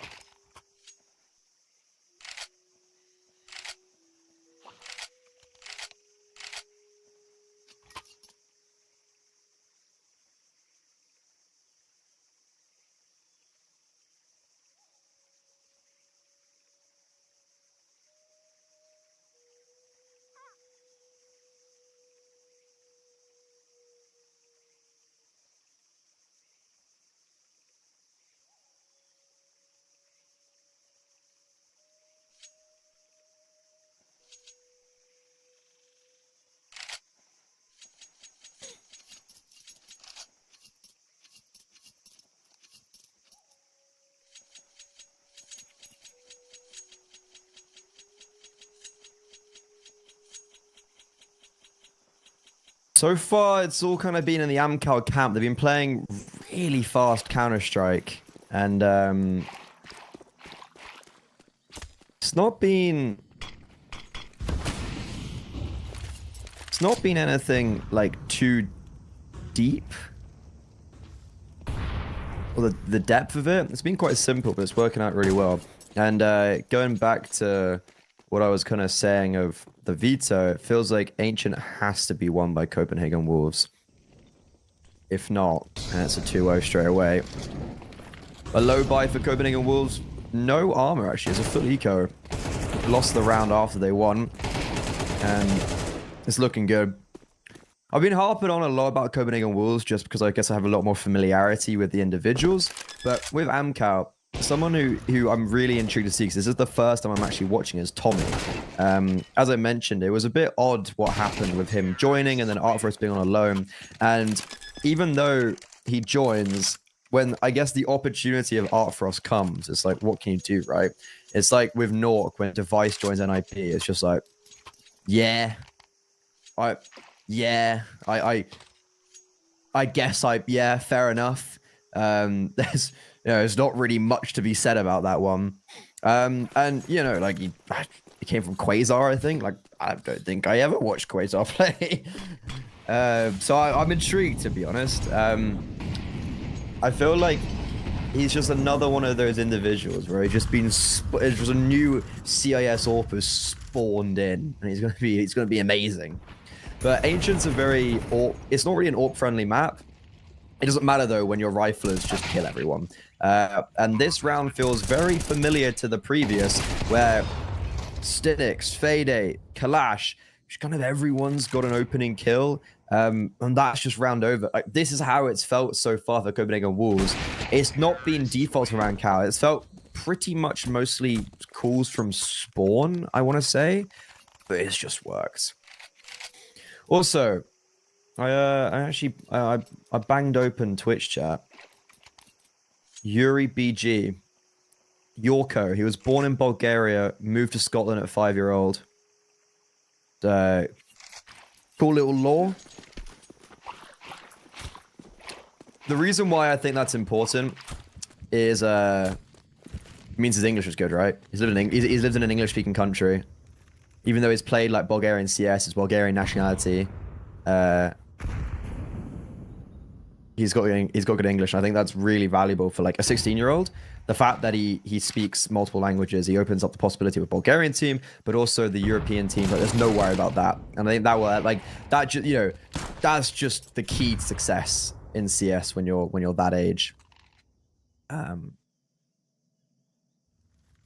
Looks like he's saving for an AWP as well, by the way. So I'm wondering what's happening when the whole, like, Jacquinho's contract has ended, Quez has left, Jorko's in, Jacquinho's probably leaving, right? Because his contract ended, like he said he's leaving. So Jorko's replacing Jacquinho, I guess, and then they're going to look for a replacement for Quez, and Jacquinho's just ending out the season. That's like my first thought.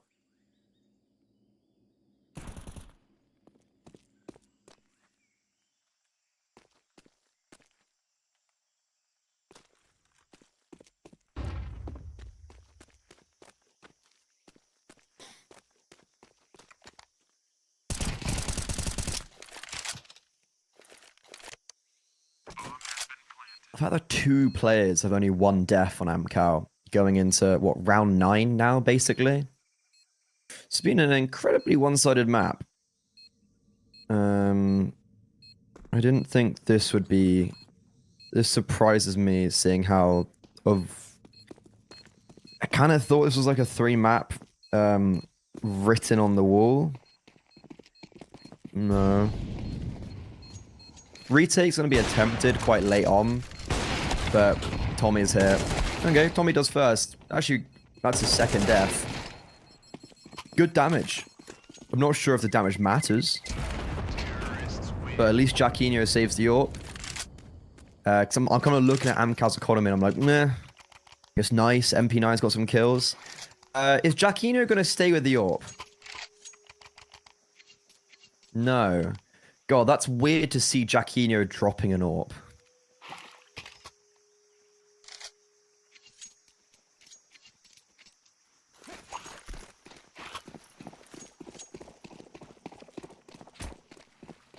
Jorko's on the big green. Tommy right now is kind of making a mockery, though, with his AWP. Lots for Jorko to live up to. Very individual swings from Matthios. Oops. Whoa. Okay, Stinix and AW. It's messy. It's not clean. Mid is a battlefield, and it continues that way. Back and forth trades. Jorko's AWP, somewhat known in mid. Belaney's been heard in that Molotov, so it's information of Amkal vaguely as to where their opposition is. Bomb outside B doors, and Jorko's making his way over to B to try to join up with Belaney, but the Pole's actually making his moves first, and I don't know what you can do about that, to be honest. I simply do not know what you can do about that. Unlucky, dude. That's crazy from AW. And Jorko, he's in the right position. Oh, Tommy's just been team flashed. Jorko, hello! Welcome to the big leagues. A 1 versus 2 for the 16-year-olds.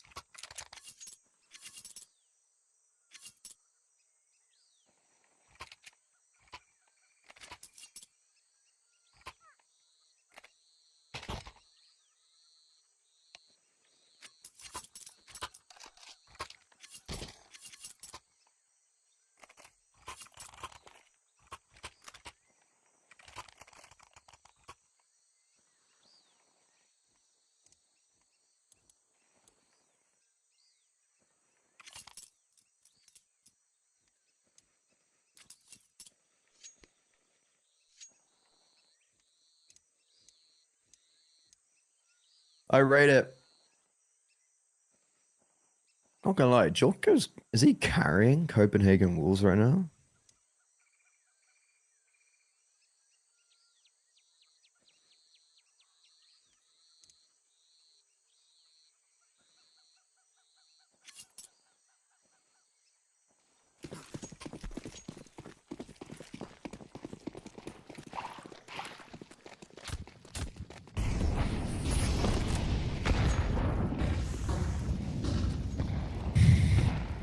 That's the big nade onto Clash early. Copenhagen Wolves have not been able to string 2 rounds together. This is their opportunity. They can still make something of this first half. Shorka's given them a lifeline. Amkal took a tactical pause. They've had their 30 seconds. It's Copenhagen Wolves once again getting aggressive. Their first round came from a gimmicky play, pushing A main. This time pushing ramp. Belaney trades out tapeware. Scurries away, but actually refights and... Yeah. I don't know if that was the play, because you've lost your you've lost the advantage. Tommy is just holding for the re-aggression. Feels very obvious.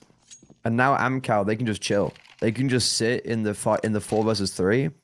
Oh. Clean, guys. And Copenhagen Wolves are currently stacking over towards A. There's also just no information for Copenhagen Wolves in middle.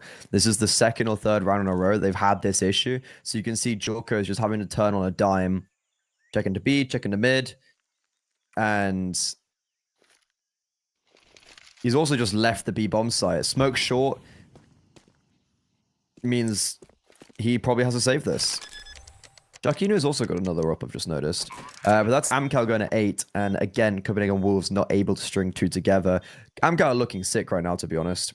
It's a team of individuals where I think the likes of AW has been heralded very highly. And they're grinding through as a young team. They've now got a very experienced coach. But it's just the bane of like when one player does really well, like Molody, oh, he gets picked up to go to Furia, right? It's like that's just what happens for these teams. So they have to rebuild and just keep on trudging along.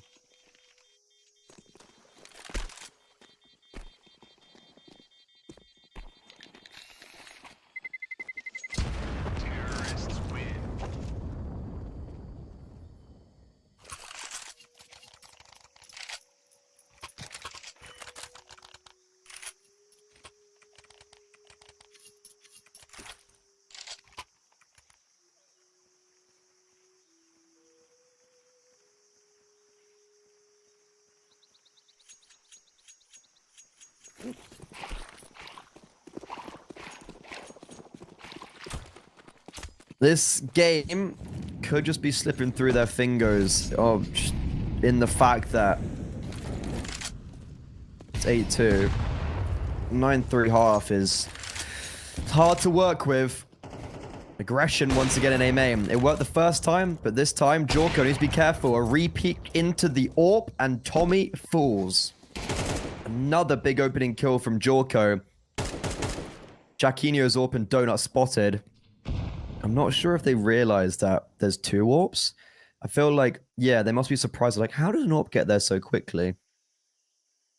And Matheus is actually continuing to push through A main. He's not only found the bomb, but he's going to get the backstab in middle. And this is like the third or fourth time Amkal have been in a position where if they just had the bomb, you could actually make an argument for this round. But instead, now because the bomb's down, I was going to say the round should be over, but Kalash has just killed 3.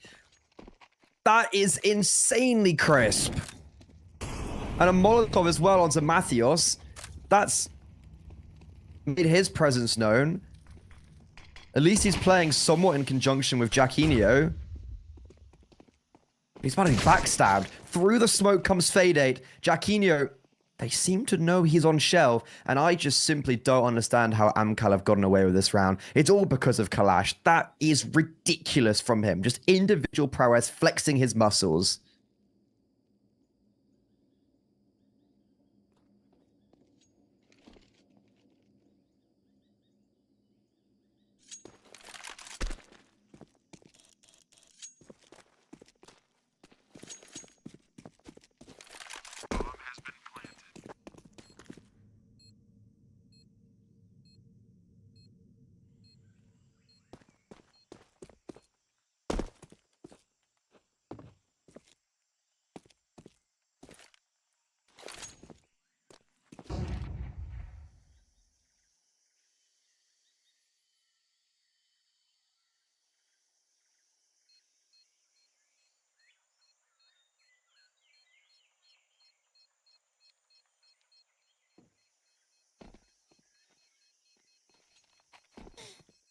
Jacquinho's AWP. Is it going to be saved?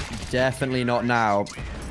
And that's 4 kills for Kalash in the round. Sorry, that is just excruciating how like crisp that was on long. They just all walk into his crosshair, just like boom, boom, boom, boom, boom.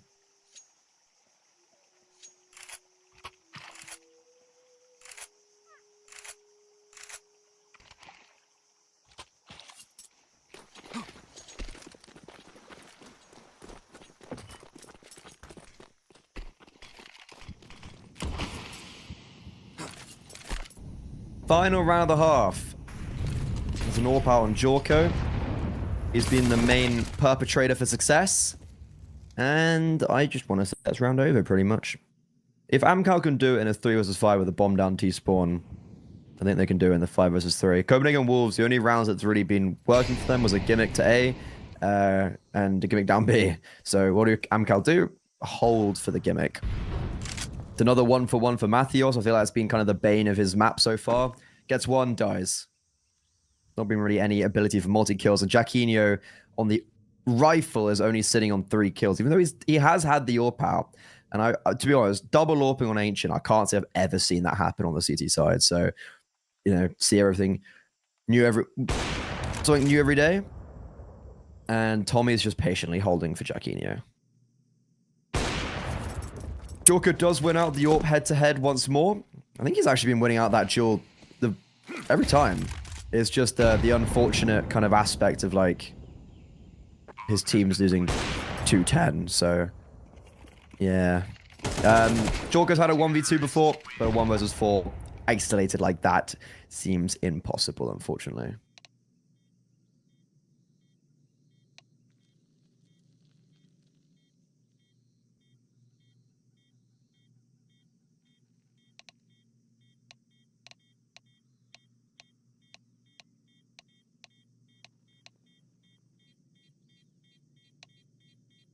Oh, that was a rough half to watch. If you were yeah, that was a rough half to watch if you're a Copenhagen Wolves fan. To be honest, it's not massively surprised to see Copenhagen Wolves maybe struggling if you just kind of think about like their roster right now and their changes. Like their banner literally has on Twitter under construction.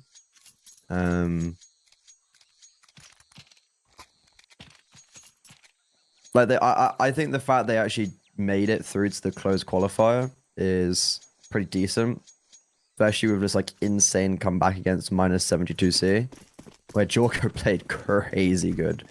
But like they've got invites still coming in. I wonder. I just honestly wonder what even the rosters are going to be like for. Yeah, like what even the rosters are going to be like for those sort of teams. Those other games. But a pistol round. I guess if there's any hope for Copenhagen Wolves, the pistol round has to be won. But I'm not too sure, to be honest. XQ on A. Tommy, I don't really know if you could have done anything about that. What a shot from Matthews. What a great entry. Donut's also been fully taken by Copenhagen Wolves because of their split through mid. So they've got themselves in a post plant that's looking pretty good. Stinix is on 1 HP. It's already a man's advantage. This should just be round over. And finally, some success for Copenhagen Wolves. And good grief, man. That was a peak and a half from Jorko. You know what? He's crisp. I'll give him that.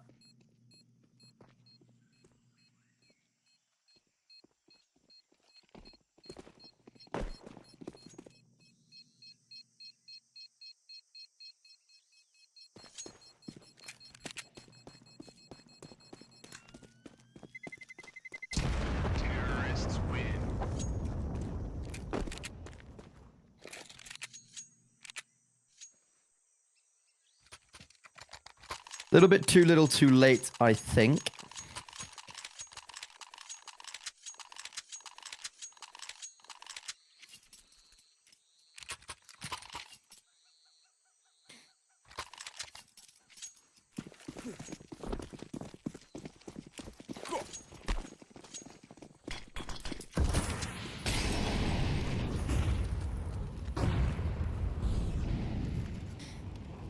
I mean, a late mid pot from Copenhagen Wolves, but I don't think they can actually go for it because Faded's got closer, which means the flashbangs don't affect him.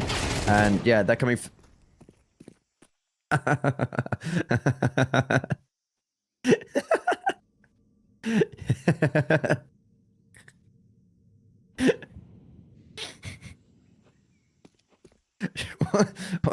What can you do about that, man? What can you do? Last round, anyone cast their mind back. Mathios' opener on the pistol round was just aping it around the corner. What's he done this round? He did not stop moving. I was thinking, like, oh, you know, they threw their mollo on like the corner. When you go around the corner to come to elbow if you're a CT side. And then the mollo like missed, and then they went late, and then they naded the smoke, flash close, and I was like, oh, okay, that flash actually looked like it was supposed to hit someone close, but Spade turned away from it. And then I was like, oh, it kind of feels like they expect someone to be there, but, you know, they need to clear it. And then, yeah, Mathios. Yep.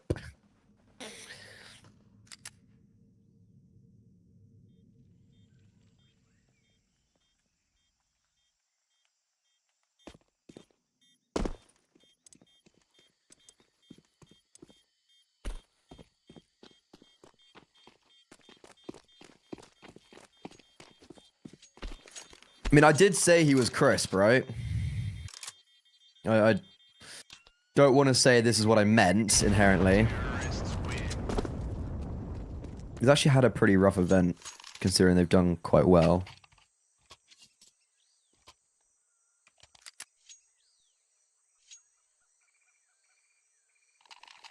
Amkal also on a 5-game winning streak against some pretty decent teams, and it's 6 out of the last 7. And to be honest, Tommy has been doing very well in these games. I feel like he's maybe been a little bit give or take when he first went. But he's hit stride, I think, this new roster now.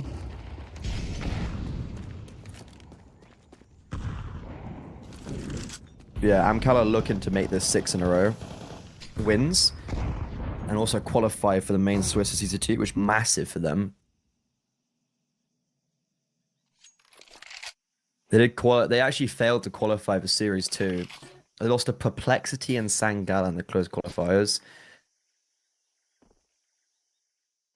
They qualified to the main stage for Yala, but then didn't do very well there. They're doing well in advanced, but just unfortunately, it doesn't matter because it's an unranked event and there's no qualification to ECL right now.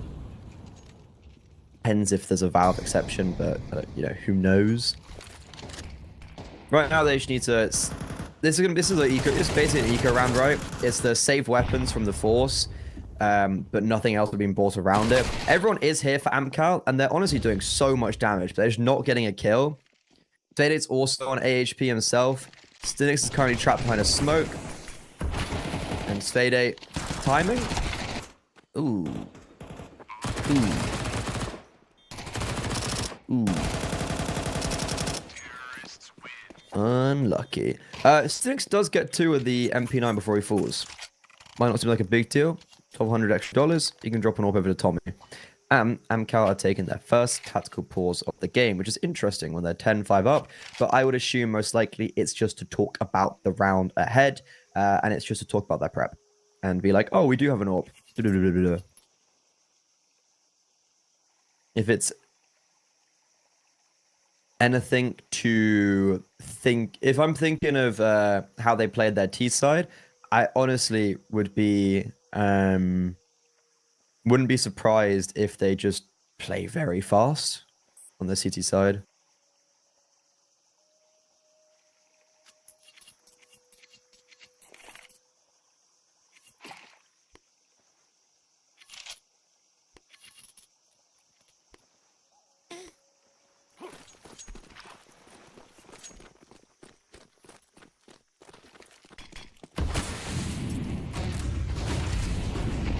It's actually going to be fast mid.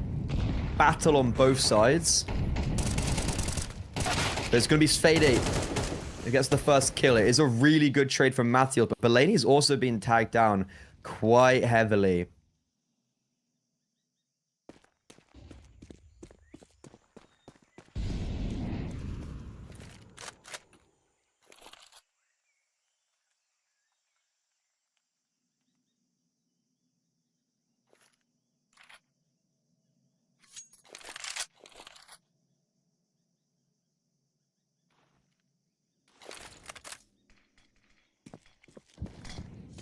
Going to be a full execute on the B bomb side for Copenhagen Wolves, and it's the right call because Amkal had more of their forces elsewhere, and those players on A still actually are not moving. Only now will Tommy start to progress over alongside Stinix. Boost on short. It's a cool little gimmick. I wonder if they get anything for it. No. Bomb now planted. AW spammed through the smoke, and Stinix is still chilling in Donut. There's some util for the retake, but there's no kit, so they're going to have to get a move on, and Stinix is doing the complete opposite as of now. Jorko gets tied through the wall for 7. And the one smoke for the retake used towards Cade, that blocks out 2, and Jorko, very isolated, just on default, fighting by himself forward, spots the gun barrel on long as well.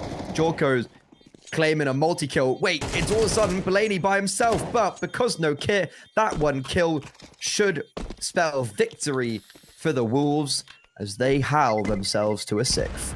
Belaney will go down with the ship as Stinix saves the AWP, but at least it's looking a little bit more contestable right now, right?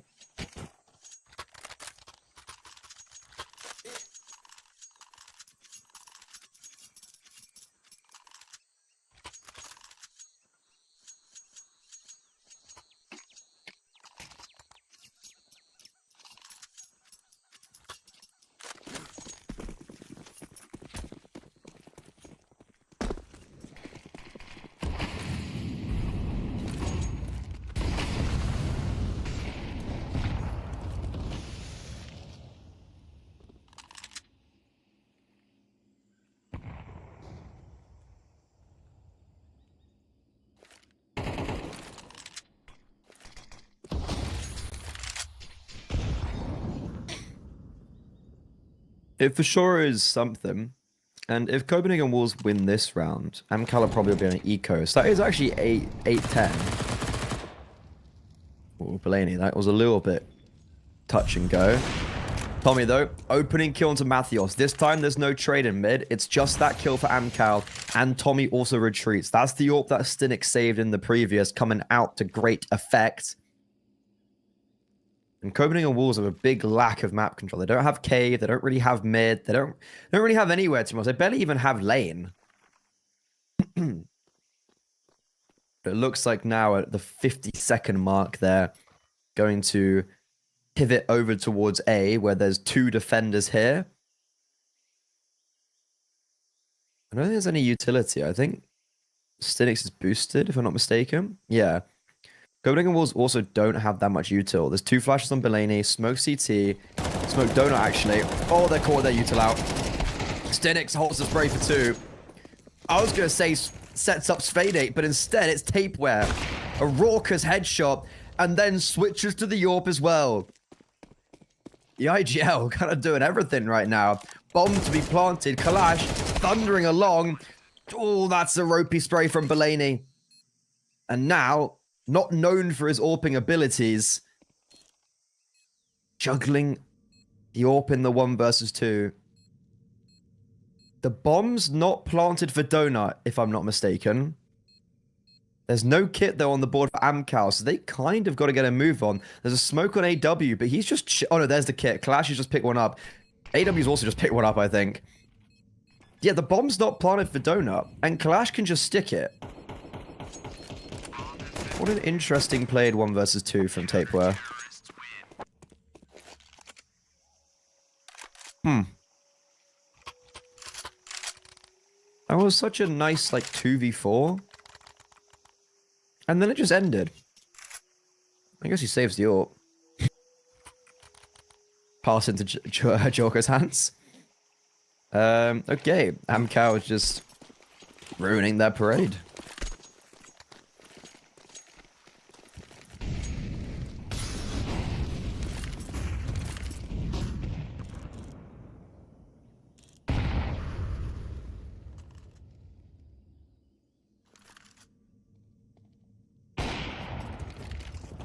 However, that's more like it. And Stinix can't get anything either. Jorko Mathius getting the first 2 opening kills in mid and A, and then Jaquinho just spearheading that charge through A main. Copenhagen Wolves are hanging on for dear life right now. They're just not submitting defeats. And because, you know, that 2v4 maybe got a little bit closer last round, only 2 survived for Amkal. There's not massive money in the bank balances, but needs to be careful because Clash has just got 2. AW might not get cleared here.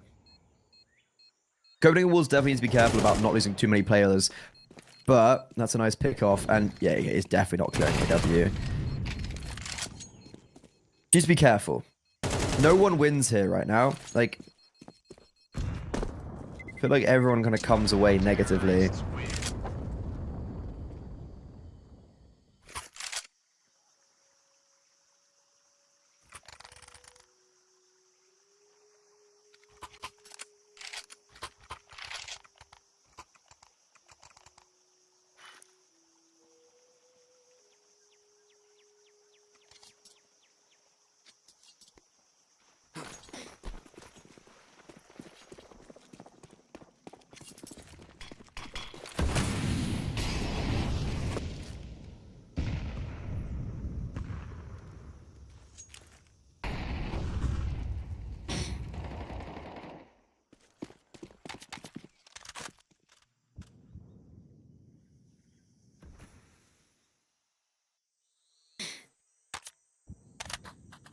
$11-7 now. Seeing how it was 10-2, this is a much better result. It's making it look a little bit more admirable, right? On face value.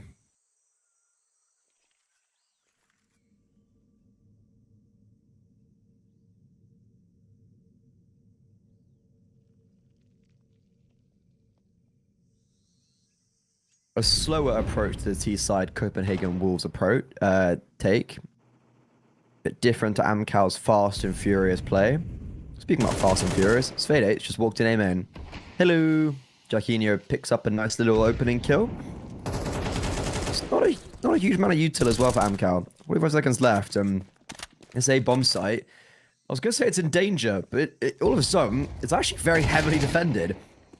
Basically, everyone's here, but Stinix has already fallen. Tommy, that's the first nice rotation. Kalash with the MP9. Oh, that was close, but doesn't get anything. 25 seconds, and that is brazen. Tommy's now in a 1 versus 3. Tapeware, he's done well with the AWP already this game. And he might need to do something more. He's missing his shots, and Tommy's dropped the bomb. This is getting awkward. It's a 1 versus 1. Scrambling at Copenhagen Wolves. Bomb stuck by Belaney. Balls of steel. Tommy able to get a little bit more space because of that. They seem so terrified of him. They should be. How has Tommy been allowed to get away with that? Copenhagen Wolves playing cat and mouse with their own players. They seemed like they gave way too much respect to Tommy. Terrified of his presence. And understandably so. A 4K for the newest edition. He does on a rifle of all things. And that's map point for Amkal. On their opponent's map pick. Which Amkal aren't even supposed to be very good at.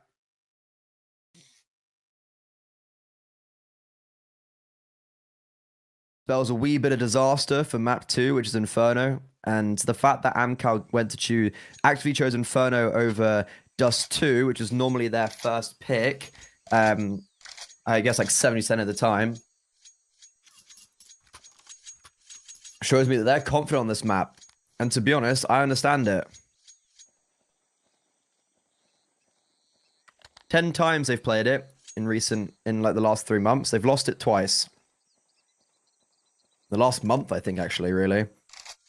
So yeah, a lot of reps on Dust 2, a lot of success, whereas the duality of it, Copenhagen Wolves, they've played it 8 times in the last 3 months, and they've won it twice. And right now, this performance is not giving me any confidence, really, whatsoever. Such a poorly played 3 versus 1. Terrified of him. They were so focused on getting the bomb down that they didn't think about getting the kill. But hey, Tommy hit the shots.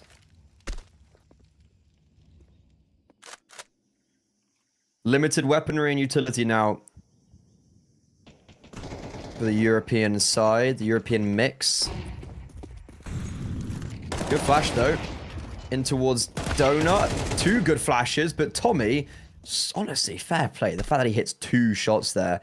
Issue is the A bomb site now has been opened up a little bit. Bomb to be planted. No one's really covering.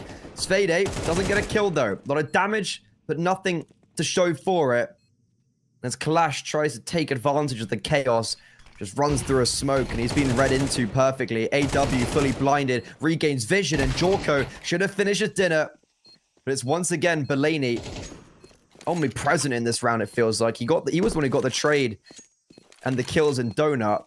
And that final kill could seal the deal. It's again another round for Copenhagen Wolves, but I feel like it's just kind of a matter of time. They're just delaying the inevitable, I almost want to say.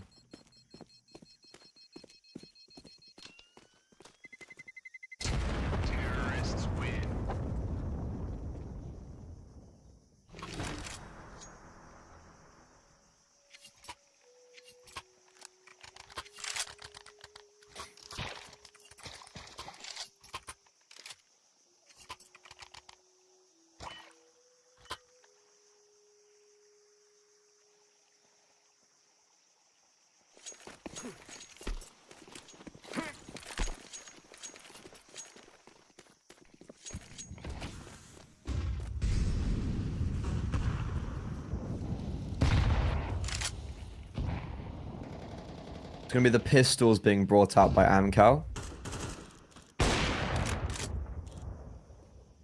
Fair play. Jorko's got a lot of opening kills from the kind of, I guess, like this vicinity. Or on the T side and the CT side for that matter. He's kept plodding along when the rest of his teammates have maybe been a bit hot and cold. Veto has picked up 2 kills in this round though with a FAMAS. That's an AK, that's a Galil picked up for Stinix. The B bomb site is being executed upon, and AW is the only player right now that can do anything about it. And he's over towards Cave. Veto is trying to throw some utility, but it's Jackinho to get very aggressive. And that should be the only worry really dealt with. There was an opportunity to shoot Jorko in the back, but that's missed by Stinix. And no armor, he's just going to leave. AW not cleared. Oh, okay, Jorko. That no-scope unironically saves it, because that could have got very perilous. Still expensive round though for Copenhagen Wolves, and I'm actually worried about if they can properly repurchase these following rounds. Jorko also needs to get out and survive, which could be easier said than done, seeing how Stinix is now in Temple. Oh no. Stinix, I think Jorko's dead. How is Jorko still alive? Now he's not, and that's an AWP for Stinix. That'll be put into Tommy's hand. Ooh, that's really rough. There's gonna be no AWP now for Jorko in round 22. And also, look, it's like Galil's being bought out. Even though, sure, Copenhagen Wolves, they lose the round, they've lost the game, so we're not thinking about economy in those terms. We're thinking about it in the short term, where they're fighting for overtime, and Mathios is on a Mach 10, right? And Tommy's got an AWP that I don't think ordinarily he would have had. So 3 more rounds in a row Copenhagen Wolves need. And I think they're just going to go up B, to be honest. Yeah, Mathios has bought no util. He's running.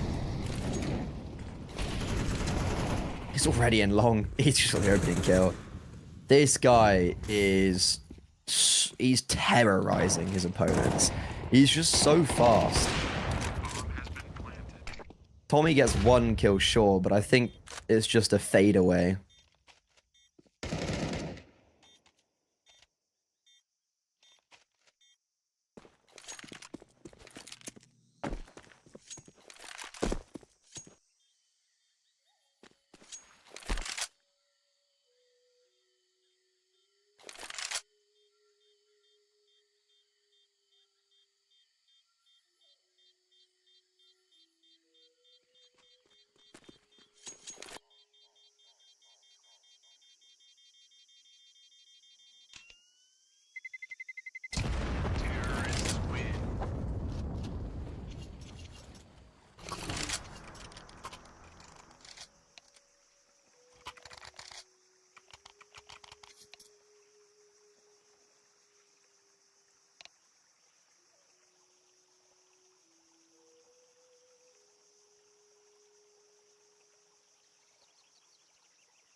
The final tactical pause for Amkal being used.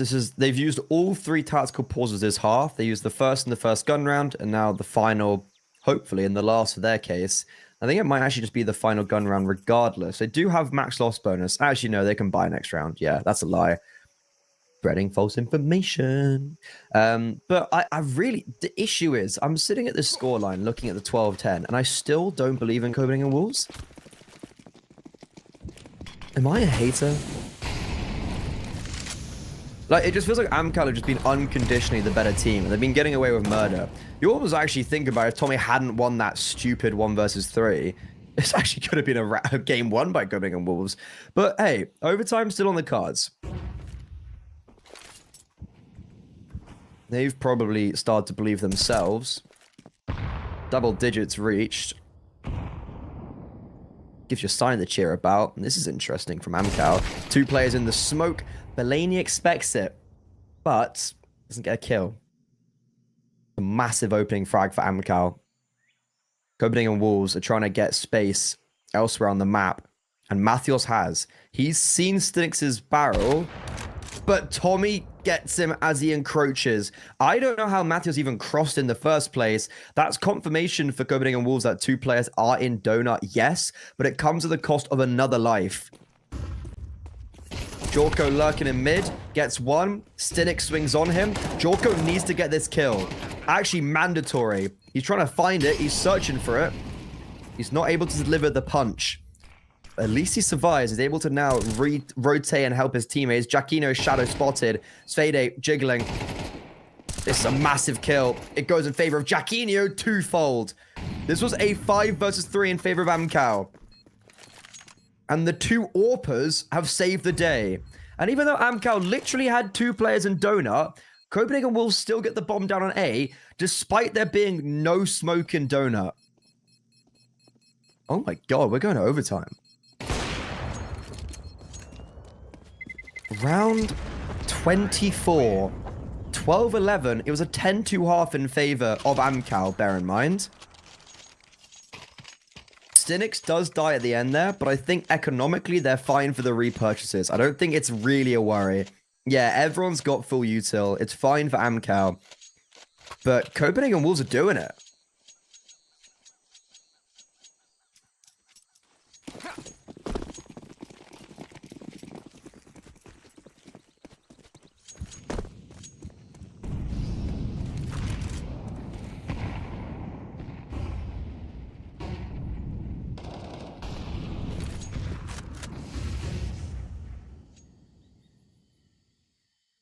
A crazy road this has been for Copenhagen Wolves, because I honestly, like, even when they were winning the rounds at the beginning of the second half, like, I was like, oh, they don't look very clean, you know. It's a bit around here, a bit around there. Oh, Tommy wins a 1v3. Okay, that's probably it then, right? No. I think we're going to overtime.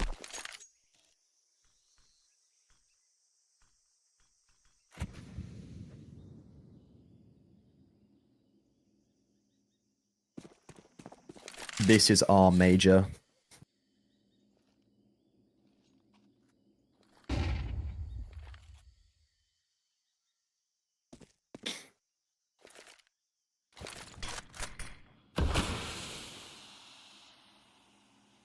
I love how I literally sat up in my chair to look over that smoke, like that was going to help. But Copenhagen Wolves, they've got mid control, and they're going to full execute onto the B bomb. So it's a double setup in cave for Amkal. And Svede is ready to come through this short smoke on a moment's notice. AW. Oh, needs to be careful of cave. Oh, AW done it all. Killing the dreams of Copenhagen Wolves, potentially. Their mid presence and Jorko, unfortunately, now fallen. It's all down to Jaquinho and Mathios. A 2 versus 3. There's a player coming very late cave.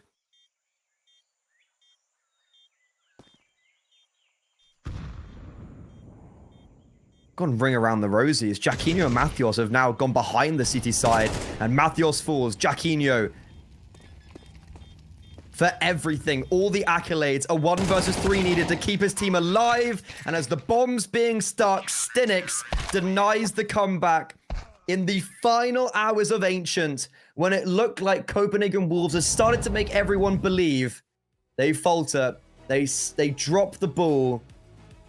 And maybe if only they just had a better start. Maybe if they didn't lose that 1 versus 3 to Tommy, they could be here actually winning map 1. But instead, they lose their map pick. And now we go on to Dust 2. I was saying in the pre-show that it felt like everything relied for Copenhagen Wolves on winning Ancient. At least they've made it contestable, but it almost feels worse that they bring it to a one-round game and then let it slip. So going on to Dust 2, a map that Amkal have been so good on in the last month. It feels like the writing is on the wall. It feels like we already know what's going to happen. But Copenhagen Wolves, they've already surprised us once today. Can they do it again on map 2? Can they force it to a third? Or will Amkal join Favbet in the CCT Series 3 main Swiss? We'll be finding all of that out after the break.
Close, but no cigar for Copenhagen Wolves on map 1.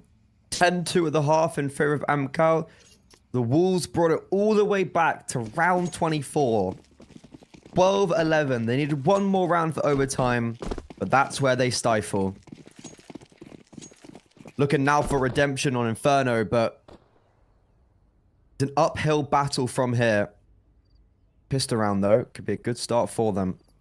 Starting on the CT side, they've got 3 players in a setup over towards B. Jorko's flashbang and a nade around the corner. Unsheathed maybe a little bit too early. And now, here comes Amkal's utility. It's a lot better placed, but despite that, Tapeware and Mathios, blinded, still do really good work. 3 versus 3 now. As Amkal throw the smoke towards CT. They hesitate. Tommy's still got another smoke. Svede also has a smoke. Jesus Christ, there's a lot of utility. Amkal, none of these players have armor. There's so much util.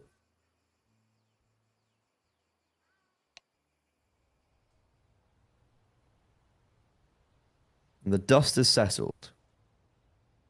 Belaney actually commits towards A. Jorko's been left by himself on B.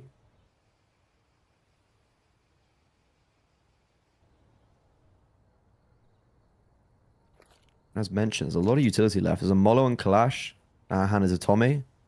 A smoke on same player and Svede, and also a flashbang. 25 seconds. Time's a ticking. Svede is being held for by Belaney. He's going to drop his smoke over towards library, announcing his presence towards long. They're staring at him, but here comes the rest of the utility. Giacchino's already moved out of pit, and Clash dives on him, but can't land the shot. Tommy's dual Berettas get one, but the times tick too low. And Belaney, as he just dances around the bomb site, will win out the round. Svede dies after time. And that is a pretty good way to start the map for Copenhagen Wolves, and they're going to need it. Because this map, they have not been too fortuitous on. 8 maps played, or rather, sorry, in 2025, they've played it 13 times. They've won it 4 times. And one of them was against Eco Warriors, which unfortunately just not quite the same caliber of team. So almost isn't as strong a result. And then you look at Amkal, played 14 times, won 10.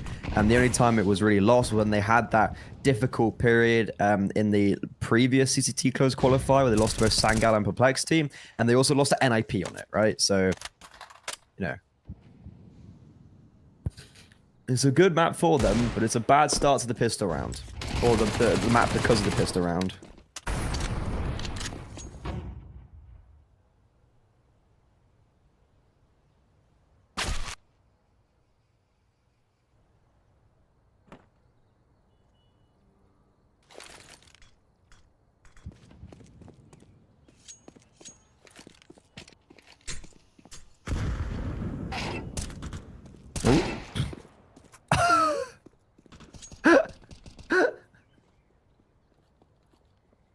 Oh, brother.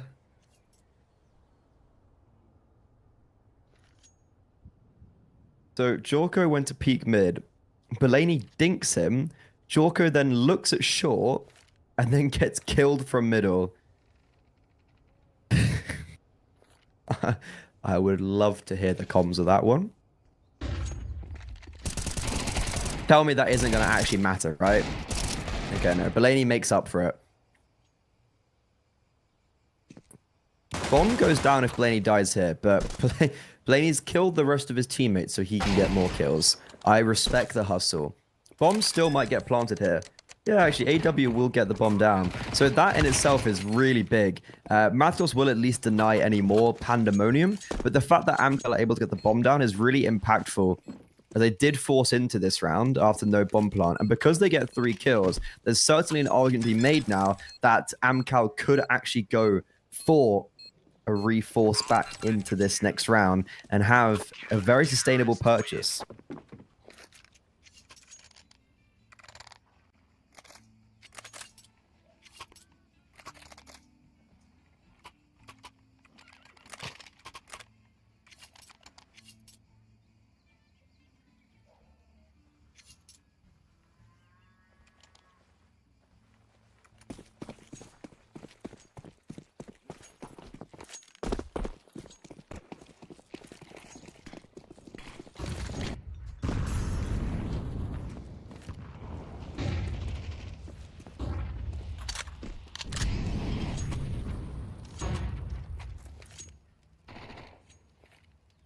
and Amkal, they do force back in with Mac 10s, but Svede a little bit over-aggressive as he comes around the corner on B.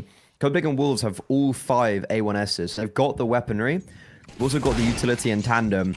And this reforce from Amkal, unfortunately, the high-risk, high-reward does not pay off. And it seems like it's actually going to be a very negative start to the map for them. And Copenhagen Wolves continuing some of their momentum from the end of Ancient. It took them quite a while to warm up into that first map. But maybe that's paying off as they're roaring on Inferno.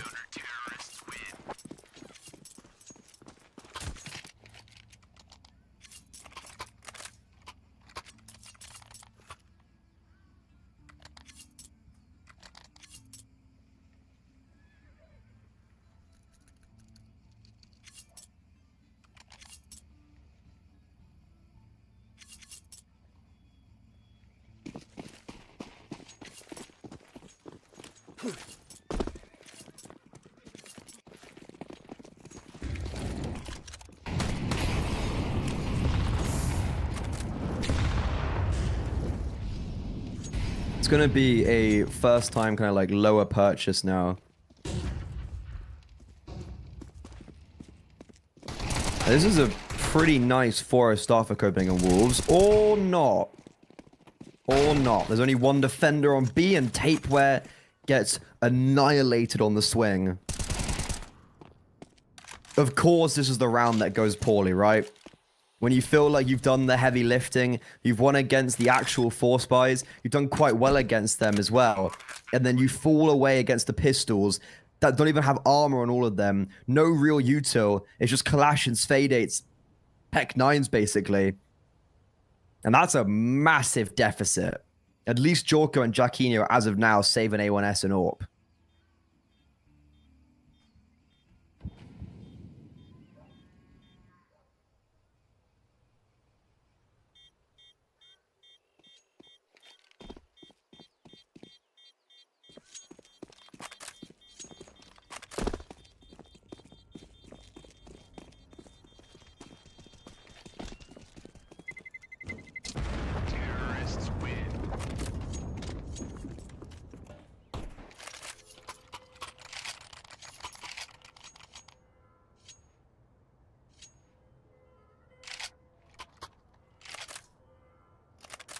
Tilting way to lose your first round, because this should have been Copenhagen Wolves starting off with a really nice progression on map 1, but instead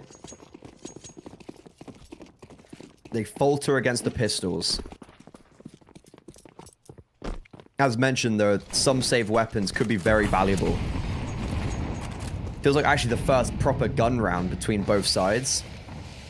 The CT economy could just dry up here, and those first 3 rounds could be all in vain as Mathios gets a taste of his own medicine. Talk about crisp aim.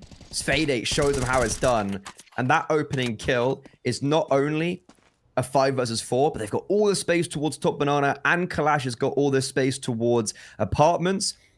Ooh, that's a weird timing though. Jorko gets back on the angle in apartments as Kalash walks away. I'm not sure if they saw each other, but Kalash is not going to expect the AWP here, and then Jorko looks away. What's just happened in apartments?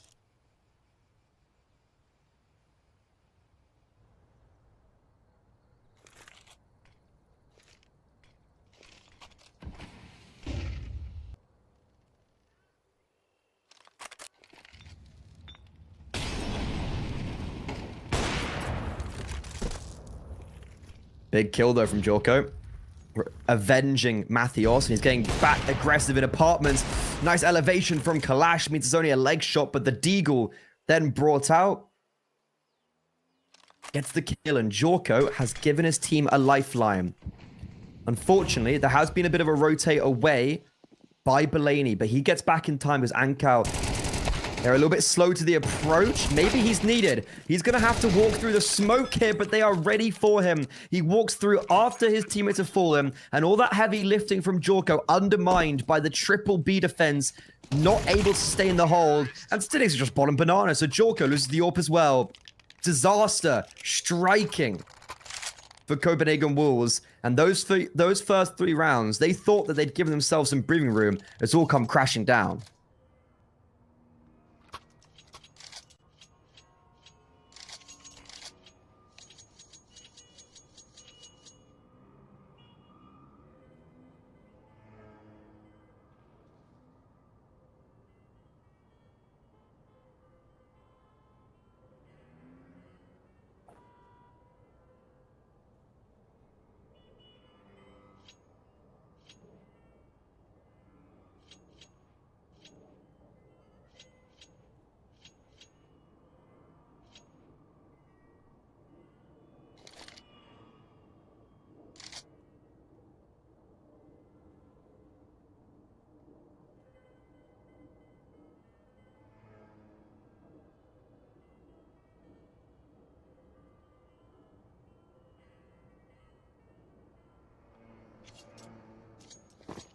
This is an interesting decision from Copenhagen Wolves.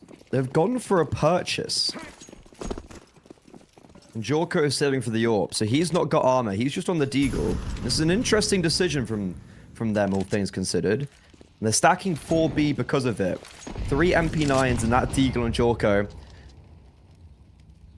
Giacchino's solitary FAMAS is over on A. There's not a flashbang on B. A flashbang would be great, so they're just going to have to dry swing. You can see them prep him. Here they go. Cavalry launches ahead. If I'm Amkal, I'm just like, wait, did I just hear an MP9? Matthias has also just been left by himself. Yeah, that feels rough. I don't know who's at fault there, but someone on Copenhagen Wolves, if it's the call, if it's Matthias hanging around for too long, but I don't know. Feels like everyone's just forcing in at this map. The force by wars, but forever. Yet to have an eco.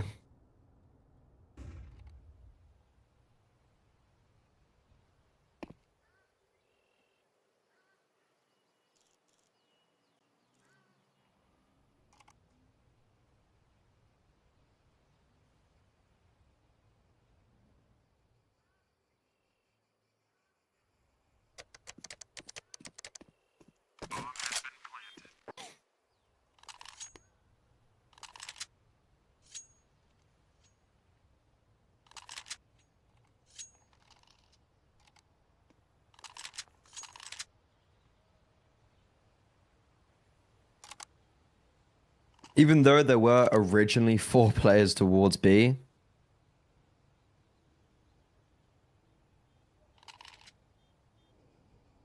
The bomb does get planted there and everyone goes to save on A, but the save might not be a definite, as Kalash, to be fair, the one kill he does get is Jorko, who had no armor.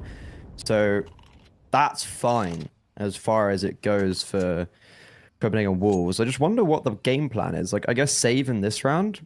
Just use this as the eco. Jorko can buy $200 if he wants to get the AWP. He can buy Deagle armor. Maybe yeah, flashbang would be nice to support his teammates. Such a weird start to this map from both sides, really. Amkal just haven't been tested after they won that Tech 9 round. And I'm struggling to imagine this round also they're going to get tested. It's going to be a faster play, or an attempt of a faster play towards top banana for Copenhagen Wolves.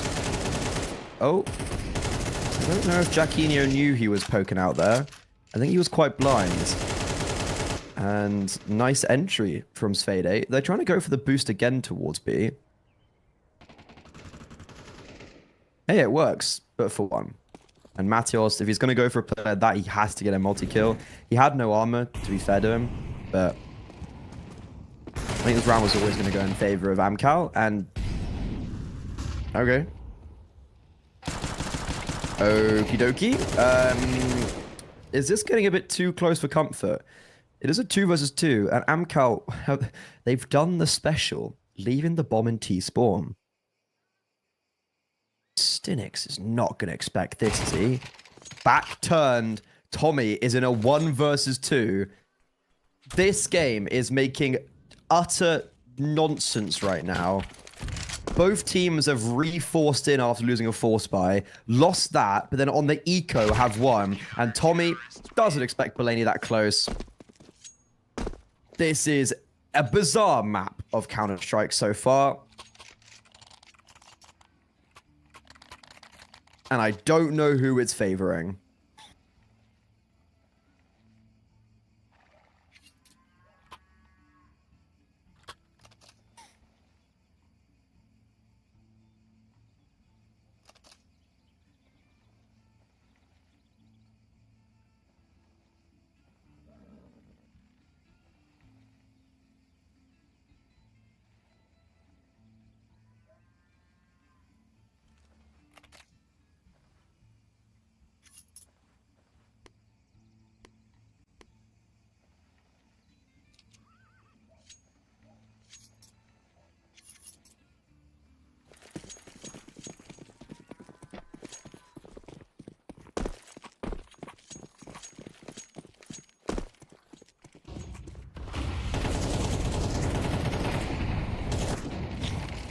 Well, Amkal still have economy, so I guess they're somewhat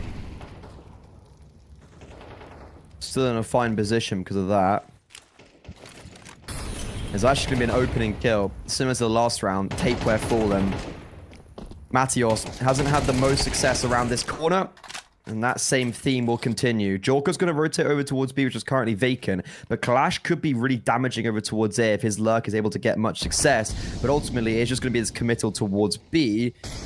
Jorko, though, ahead of the smoke. There's no flashbangs. Oh, that could have been a collateral, but there's so many players wide swinging. He misses his shot. And, of course, losing against the eco makes sense.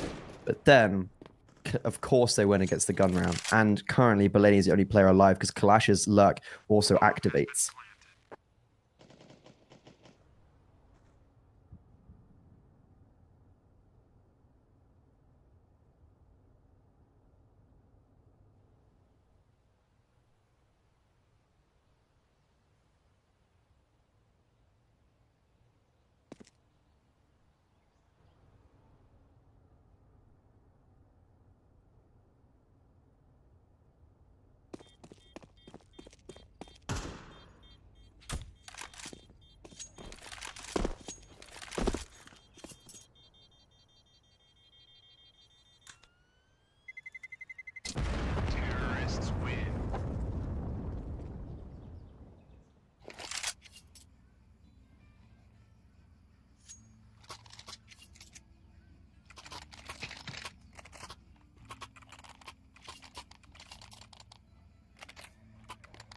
Because of the saved A1S and Belaney, they do actually get another purchase out Copenhagen Wolves. It's neck and neck so far for the first early few rounds on Inferno.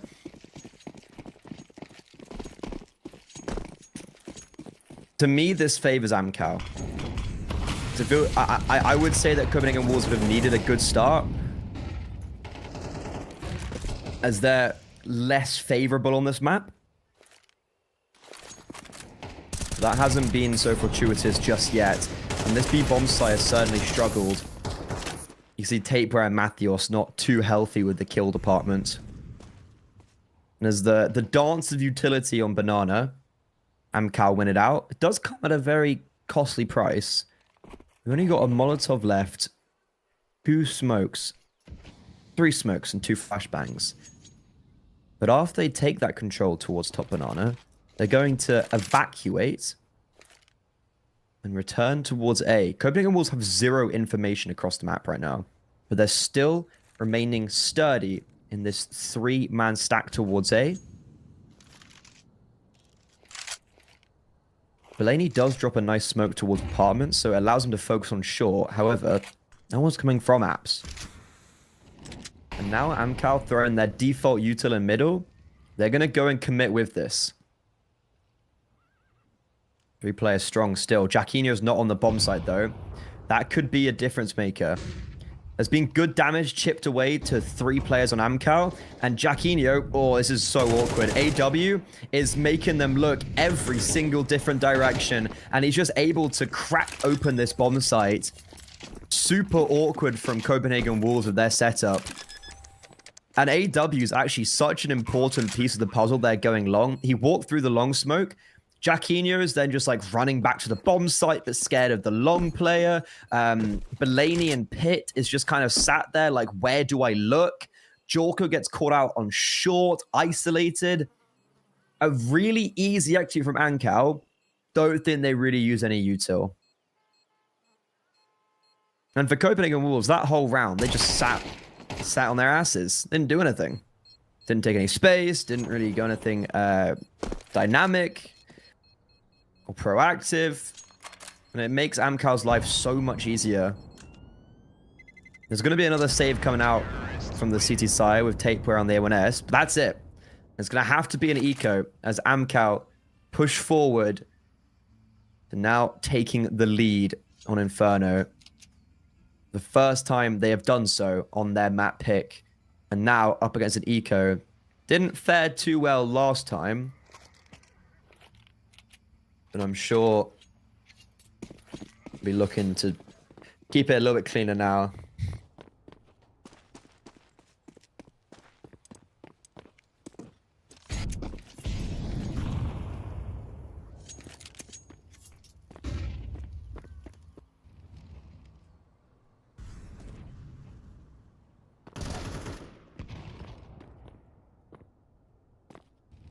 And that saved everyone else. Dead first.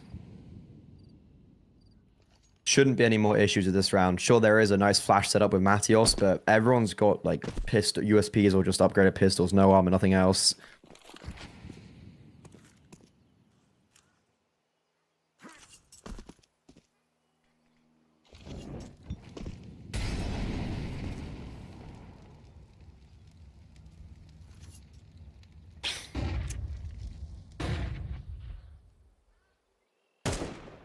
AW's like, I don't see anything. Everyone's here, though. Slow-paced round from Amkal are playing a much slower TISO than they did on Ancient. If you remember back to Ancient in the first few rounds, they were just storming forward. They were just fighting tooth and nail and winning the rounds out in like 20 seconds. So it's a little bit more slow-paced, a little bit more methodical, but it's working out so far. They go to 6. They don't want to make the same mistakes as they did against the last low purchase round. So at least now that they're going to secure the even 6.5. But I can imagine now that they've regained a bit of stability, they'll be most likely aiming for an 8.4.5 and going out of the closed qualifier in style.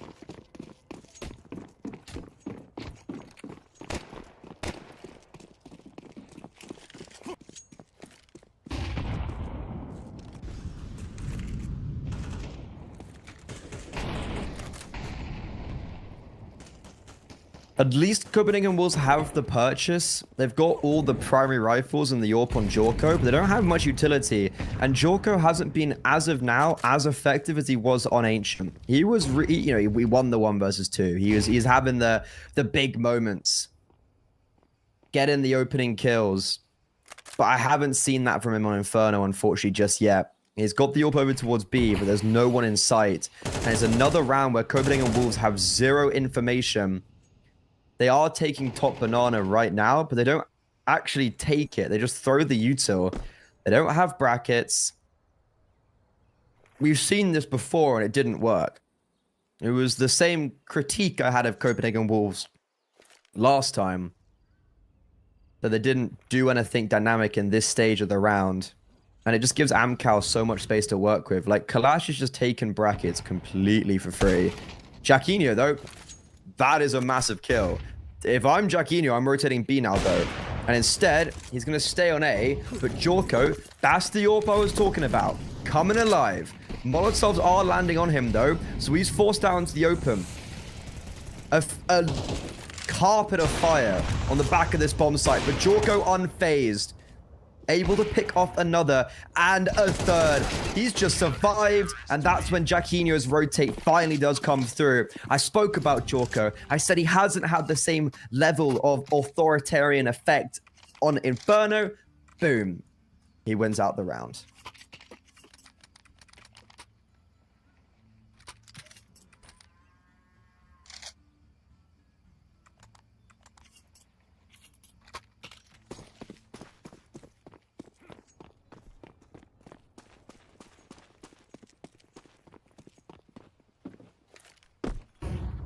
Final round the half, and it's still neck and neck. At this stage in Ancient, Amkal were running away with it. It was 10-2. Now they're putting up a much better contestion.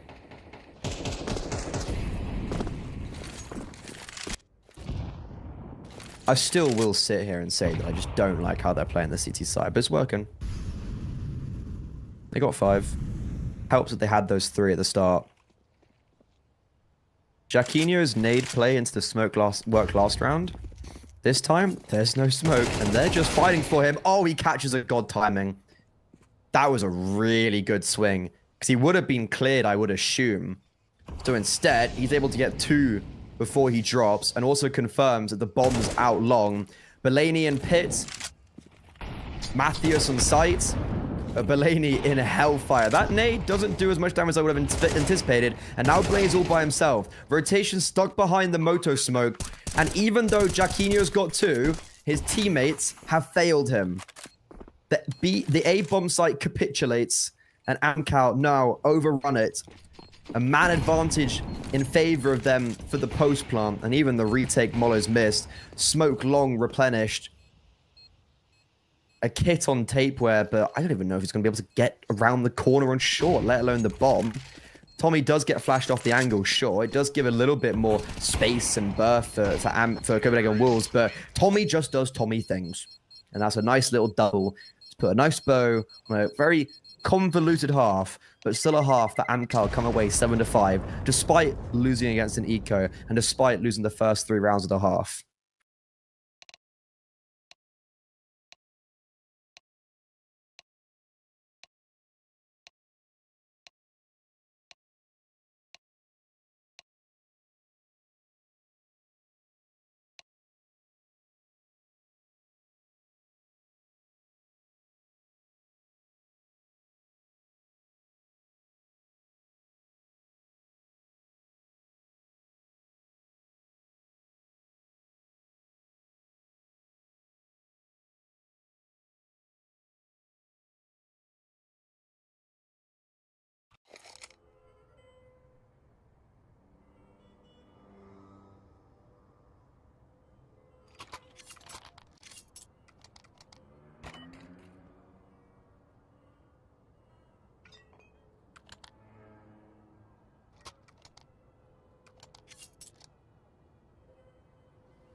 Amkal take the advantage going onto their CT side.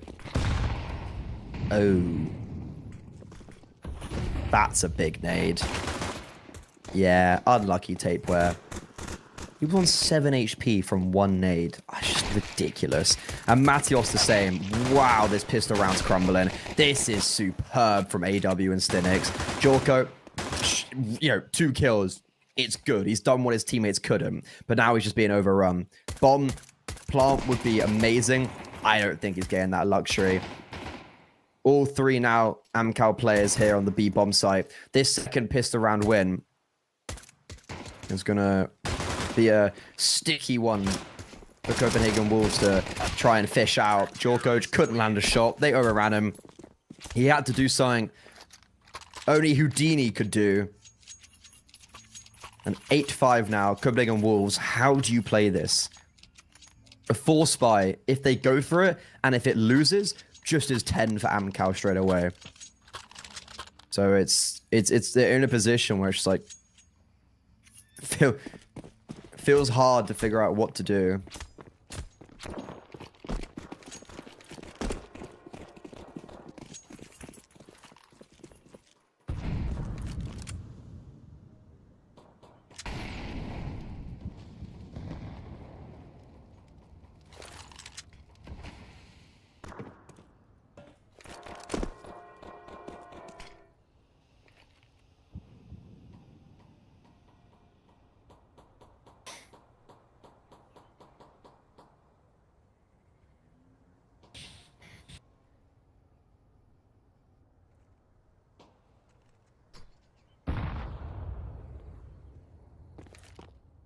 Copenhagen Wolves elect for the eco in this round. They're going to be playing for the gun round in round 15. 5 MP9s for Amkal. That is a lot of money. $3 extra $1,000 in the Amkal bank account.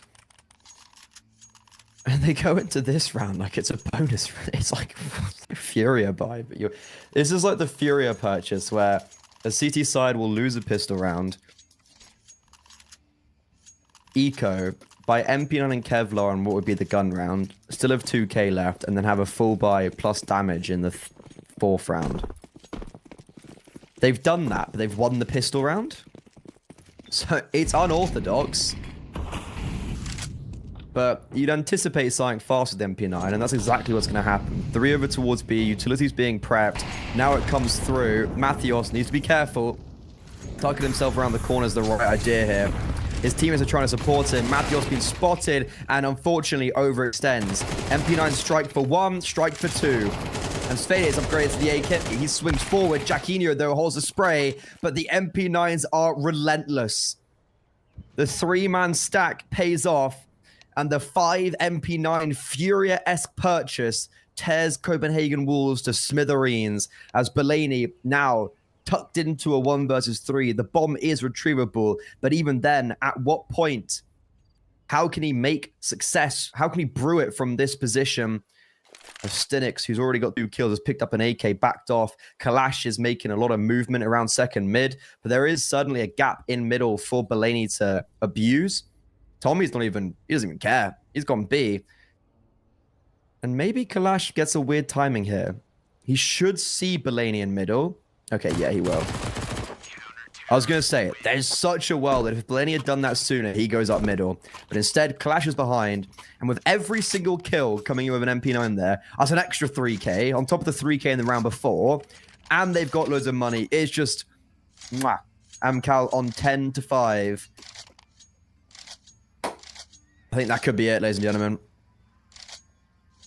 Looking to join Favbet, who have qualified already to the main Swiss.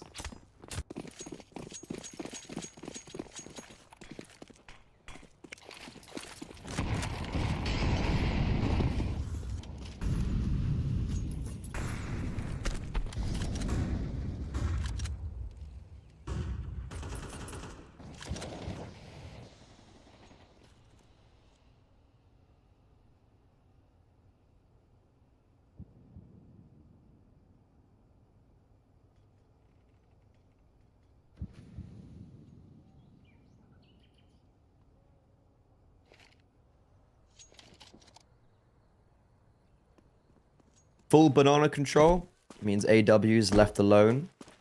And they're going to come through the smoke at bottom banana. AW has a smoke in his hand, and I assume there's smokes for him back in spawn. Ooh, he's staying quite close. They've all run past him. He only gets 1 there? What? Ooh, not a fan of that AW. Really, really not a fan of that. I feel like he just had to run when he drops that smoke. Oh my god. How... What? How have Copenhagen Wolves won this round? Matthews has done absolutely everything. Sure, really sick shots from him. But Amkal, what is going on? And Matthews could even go for the ace as well here. Both players on banana, and unfortunately a lumbered spray denies that. But what is Amkal doing? What is AW doing? That is a really disappointing round to lose. That's basically 3 rounds this game that a team has lost to an eco or a low buy.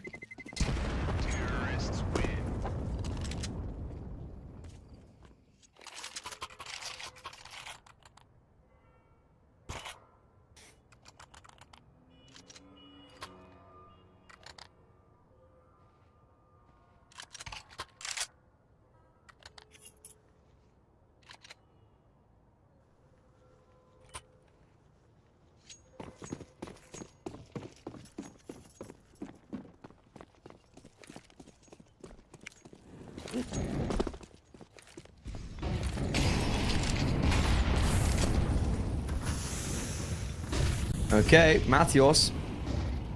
He's alive. Oh, the re-flashbang's really good, though. AW maybe making up for some of his mistakes. Overextends a step too far, though. Jorka will be allowed. He gets the opportunity for the trade, and he takes it.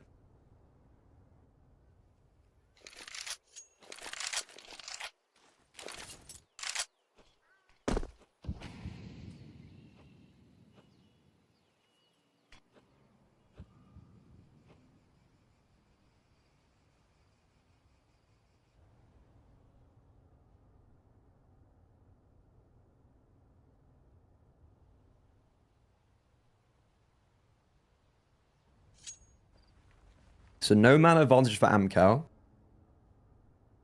And they're split 2-2 on the defense. Tommy's AWP could pick off 1. but Clash is just alone on the A-bomb site. Tommy has to get a kill here and then run towards the site. That's the kill. And there's the movement back to the bomb site. He's now going to be in position for this short execute. Rotations are coming, but they're far away. So the reliance is on Clash and Tommy. Clash, ooh, awkward angle. Still gets one. Not quite the second. And Tommy unable to get the trade. That is a ridiculous double entry from Matios. However, they don't anticipate Sfade so fast on short. And now the Croatian in a pickle on a dime. One bullet left in the magazine, and he can't hit the instant headshot. Almost the round of his life. But ultimately, it's 11 for Amkal.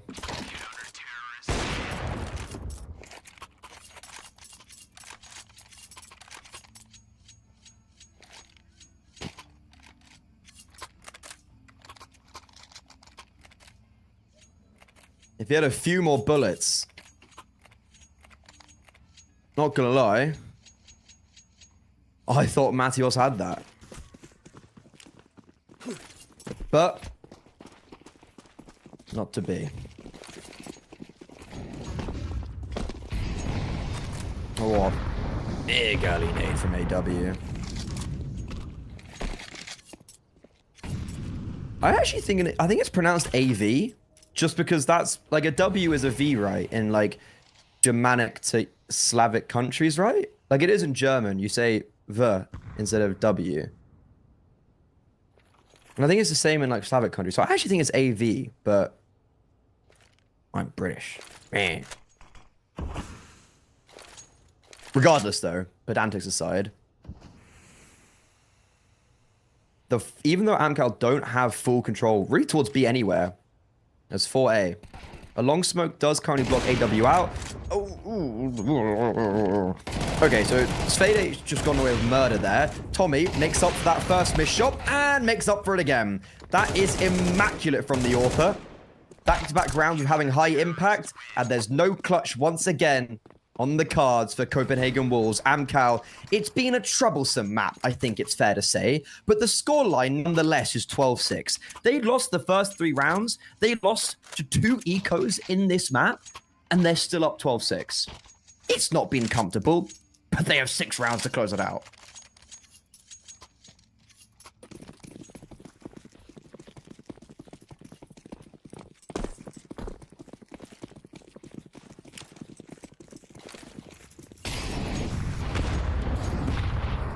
Amkal have been here before, though. It did close it out on Ancient, eventually. Just took maybe a little bit longer than they anticipated. Are they going to be able to shut up any worries here as Copenhagen Wolves pick up the pace? They haven't really had this much pace before, and they only walk into 2-man A setup, but they only need 2. Tommy and Kalash combine for 4 in total. And Jorko, at 16 years old, we've seen him clutch up once already in this series, but this is a very tall task. 28 HP, does get 1 isolated, does have a smoke 4 moto. Drops are actually very close to try and get the bomb down, but you can see AW closes the gap. Jorko, if the spam comes through, 1 bullet ends his life. What do you do in this situation? It feels like this is doomsday. And there it is. The USP of Stidix ultimately closes it out. And Amkal, 13-6, close out the series 2-0, eliminate Copenhagen Wolves, and join Favbet in qualification to the CCT Series 3 main Swiss. It was a pretty dominant 2-0. Map 1 doesn't look like it. 13-11 on paper doesn't feel like it was a one-sided game. It was a 10-2 half. They let it slip, but it always felt like they were going to win. Inferno, honestly, was the opposite. It was a 12-6, 13-6 win, and it actually felt like it was way more closer than it was. So big commiserations to Copenhagen Wolves, because they did make that a lot more competitive on that second map than I thought it would be, but the scoreline doesn't really suggest so. But with that in mind, that is 2 of our deciding qualification games done with. As mentioned, Rush B, Copenhagen Wolves eliminated. Copenhagen Wolves, there's been a lot of roster changes. I think they're kind of in flux right now. They're playing with 2 AWPers. They're playing with a stand-in. I don't really know. It feels a bit messy in their camp right now. Obviously, Quez just left. I would assume he had a similar contract with Jacquinho because it seems both their contracts have run out at the same time. Jacquinho has gone on Twitter, said he is leaving, but is playing right now, and Jorko is subbing in or maybe joining officially, but then is AWPing over Jacquinho, which makes me think he's actually joining. I don't know. It's a bit all up in the air right now. But regardless, unfortunately, those woes of instability is the reason why maybe they're not able to overcome Amkal. Similar with Rushby and Favbear, as Rushby just lost their organization only 2 days ago. But Favbear and Amkal, they advanced through to the next stage. Next up on the docket is Monty versus Leo. That's going to be on your screens in about an hour time. That's me done, though. You're going to have Cole, Exner, McKenzie, the American Dream. He's going to be on. He's going to give you a taste of the major in Dallas, and be there or be square. Thank you very much, everyone, for tuning in, and we'll see you in about an hour.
Hello everybody, welcome on back here to some more action at CCT. We are rocking in the closed qualifier still. We're looking to see who's going to be making it forward into the Swiss stage. I'm Exner, looking forward to covering some of the action here for you in the closed qualifier. It's the final day here before we hop into the Swiss stage. So should be a lot of exciting action here. I think the stakes kind of elevated at this point, as whoever is able to lock in some wins here today going to be making it on into the next step, the next stage for a lot of these teams here as well. A huge proving opportunity. I mean, last time around we've seen some close qualifier teams make it into the finals in the past, so looking forward to seeing if they can make that happen again, if it can be one of these teams here. Take a look at the schedule for today. As you can see, we're kicking it with Leo once again. We got to watch them a couple days ago lock themselves a position in this play-in, looking very strong in these matchups versus a Monty team who is still looking interesting here. I think kind of in a little bit of a rebuild and still trying to structure this team. I like the moves that they've been making though as of recent. I think they're going to be quick to join the conversation for tier 2 and trying to top tier 2 as well. I think they're making a lot of smart roster moves, so excited to see them there as well. Later down the line, we'll get Heroic Academy versus it's QMISTRY guys. I'm looking forward to seeing what they have to bring to the table, but of course, that'll be after our first best of 3. We can kind of zoom a little bit more into Monty versus Leo, and I guess we can take a look at the rosters here. We'll start off with Monty. I think they are bringing a very interesting showcase here to the table right now. As you can see, I've talked quite a bit about some of the roster moves that they've made, and you know, right now my favorite is bringing in a player like Afro, who I think is really experienced. I really do like his opping, even maybe if it wasn't enough for some of his teams in the past. I think his ceiling is up there very high in terms of his positioning. I think he gives his team a lot of stability in terms of the tier 2 space as well. So I think it's a slam dunk move for Monty to bring in this guy here, as well as a player like Joko, who I think just has a lot to prove. I mean, comboing these two players, really promising stuff in terms of trying to build some long-term success alongside some very young players that I think can grow and learn underneath these two experienced guys. I think that's a really cool system that they've been building here is from the academy squad, is where these players were once from here in Gizmi, Lean, and Ryu. They now bring in a very promising roster alongside some vets. So I like the build of this team. I think if you're looking for the strong pieces, it's definitely going to be Afro on this squad. I've seen heights out of players like Gizmi and Ryu. It feels like every once in a while these guys are able to show up in a big way, but I want to see that consistently throughout a series, especially in a closed qualifier where they want to be able to dominate some of the competition here. If they're a team like Monty with a name like Monty, you expect this team in 2024 and 2023 as like the gatekeepers of tier 1, I would say is where they were at. And obviously they've had to go through a huge rebuild. They've lost some of their better pieces in the past, and they're trying to figure out how they land on their feet with that. But my expectation is that they're going to do just fine with a roster like this. But we'll go ahead and take a look at their opposition. In Leo, this is a roster that I got introduced here in their opening matchup. Their actually winners matchup in the group stage, where they were able to sweep the series. I was super impressed with what they were able to do here. Player like One Unique, very, very explosive when it comes down to what he can do for his squad. I think he is definitely going to be one of the most interesting players here in this matchup.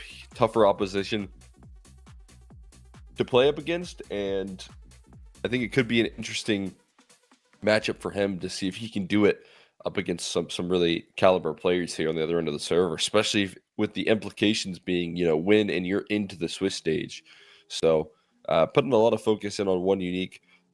Murat 2K as well was something really impressive for me. I think he was kind of that combo deal with One Unique. But when this team hits, I think it really can be a full team effort with this squad. So high expectations for these guys here as they want to make their way into that Swiss stage and try and lock themselves in a good position. All that being said, though, ready to hop into the vetoes here, tell you guys the battleground that they will be playing things off in. And we'll see, I'll take a look at the maps here. As you can see, Mirage, to open things up, picked out by the side of Monty.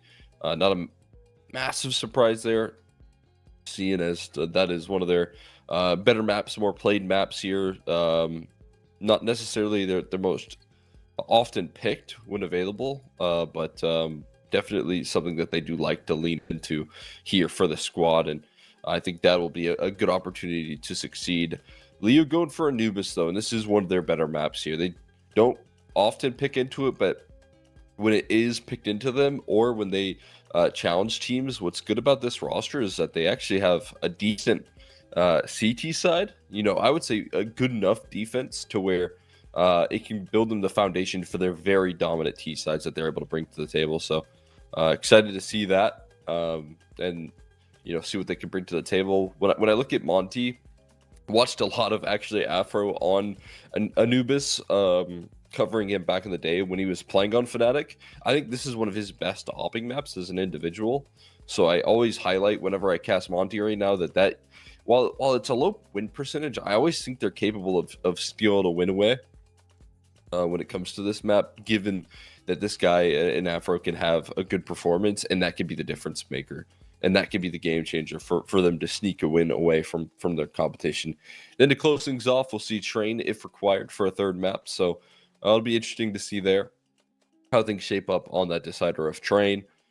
Again, I highlighted the Opera quite a bit here in Afro, looking to see if he can continue to succeed. It's a map that both teams are very comfortable with. So if it comes down to it, I'm going to look forward to seeing what these two teams, I think if there is a third map here, you're going to see some success. The issue is right now we are looking at a bit of a Monty struggle streak. They've got 6 losses in a row on this map of Trains, so could cause a little bit of concern here for this squad if that loss streak continues. A little less confidence in this map maybe as they head into this decider. They'll have to wipe clean from their memory here. 2 of those losses coming out relatively recent as well, so hoping to see them bounce back in this map and really be able to establish themselves. Take a look at the head-to-head here, and definitely, the two best players in the server right now, Afro and One Unique on their squads, I think. And again, looking at the challenge that One Unique is going to have here is maybe attempted, or at least going to be attempted to be answered back by Afro and his positioning, right? If you're talking about an aggressive rifle that is so good about opening rounds, if an op is able to counteract that presence in the server, that'll be the perfect tool here. So I think this is a head-to-head that we could potentially be seeing quite a bit throughout the matchup as well. Not only in this graphic here, but potentially in the future for these two teams here is trying to set up these two pieces to get off and get onto the races here when they hop into the action, when they hop into the server. So definitely interested to see how this head-to-head shapes up, seeing who's going to come out on top in this head-to-head.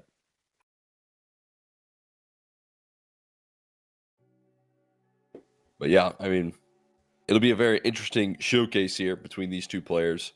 as again, Afro brings in that experience, he brings in that potential. But one unique, I mean, he looks to be the future right now for this Ukrainian squad.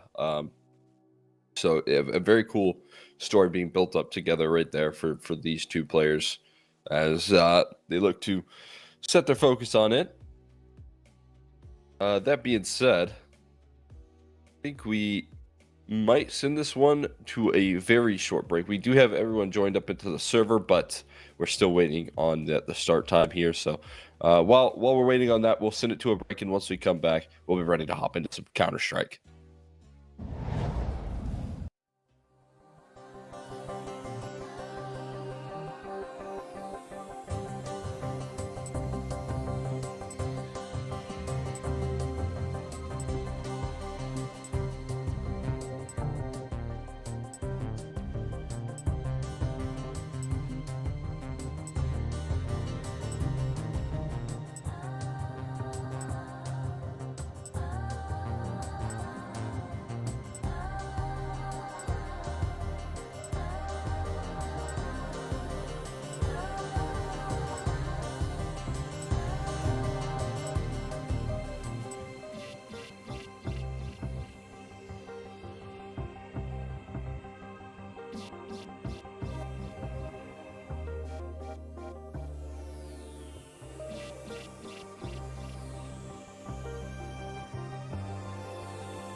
And welcome back here. So it was going to be a short break. We'll get quickly on into the action here once again. We'll be able to hop in to map number 1 of this series.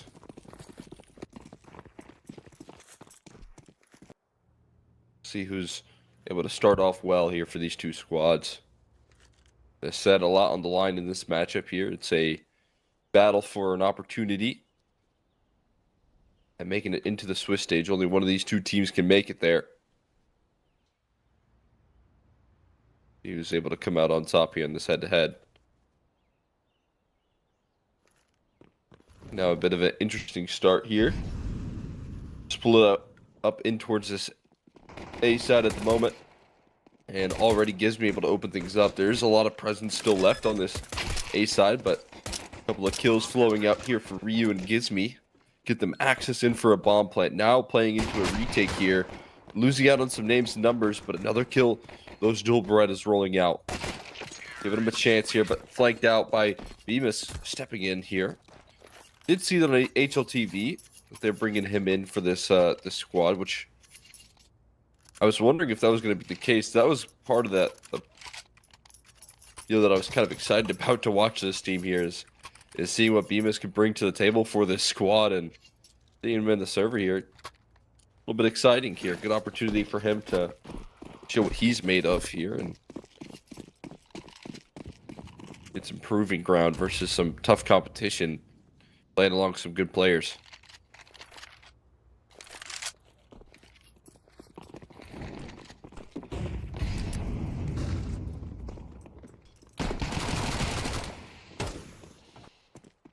This MAC-10 buy rushing into the B side, already dealing with the majority of their problems.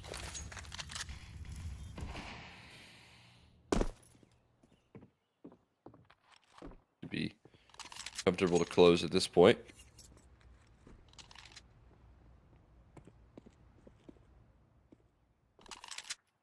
And now just a save being called out here, getting a second bite in the future out of this purchase.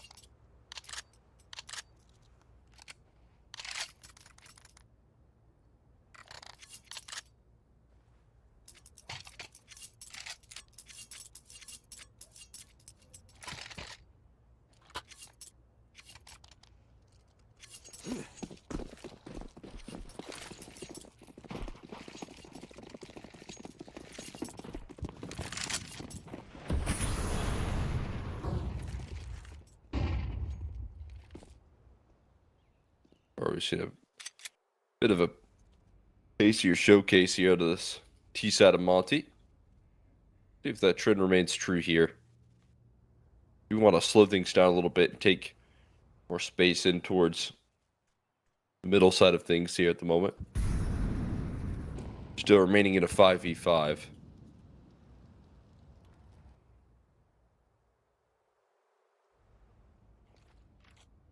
Good position to find yourself in right now. And this time up against that second bite of the horse bite opportunity. They do have themselves cat split to go onto this B side, but they are able to overwhelm it fairly quickly. A couple of decent kills roll out there, but the trades remain. It will be just Bio left in the clutch.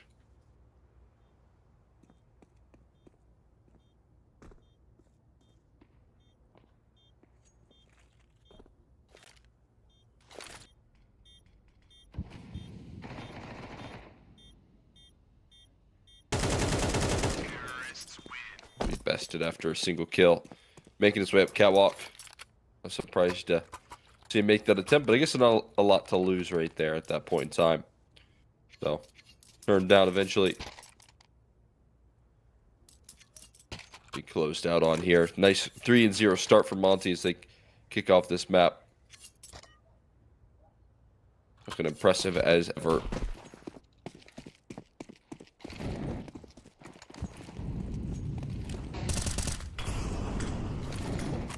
I will see that gun run come out.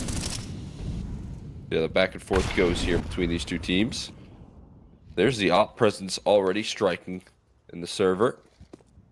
Being able to establish an opening duel here well.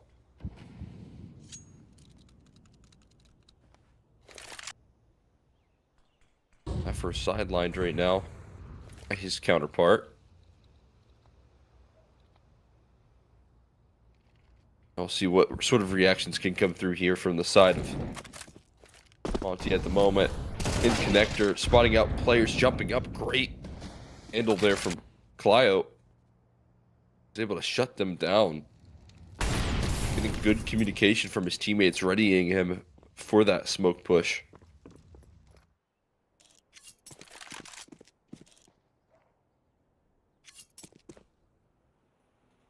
It's 5v2 here with minimal damage. I mean, almost nothing really being done. Just handle the remainder of this round at this point.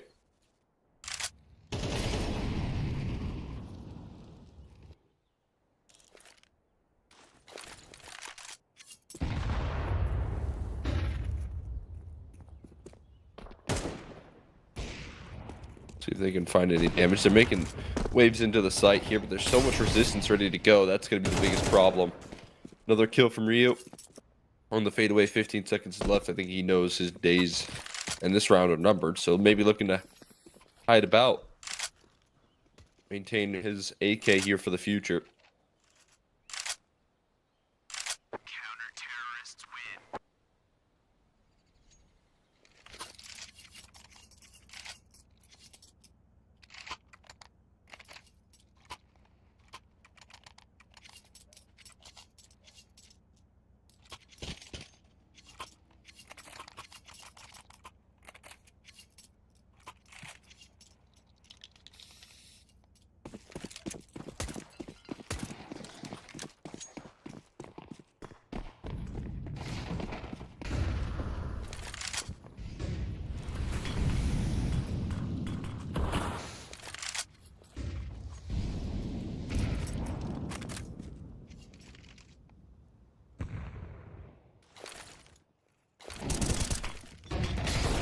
More pacey play here, going back to the roots of speeding things up. Sacrificing one for the cause here at the moment, but B-Mouse is able to equalize. Evens out the playing field at the moment. They establish a bit of a foothold here on the site.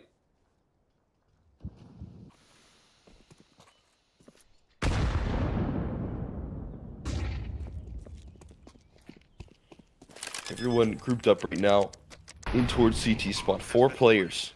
You're going to look to activate here. What are they waiting for here exactly is the big question. When's their cue to finally pull this pin on the retake effort? Afro going to shut them down on the inbound. And it is completely handled here from this T side, not allowing them to get past whatsoever. Perfect handling of the pressure rolling out through CT spawn. Sometimes those retakes from one direction can be challenging to get away there, and there's no extra presence. Obviously, the T side doesn't know this, but eventually they get a clue that they're focused where they need to be here, put them right back onto eco. Because of the good damage that was done. Okay. Well, that can't hurt. Went through the smoke right there to open things up. That is ridiculous. And now they're starting to collapse in and pick up rifles over towards A main. Not the end of the world here. Team like Leo here on the eco. Managing to find some strides.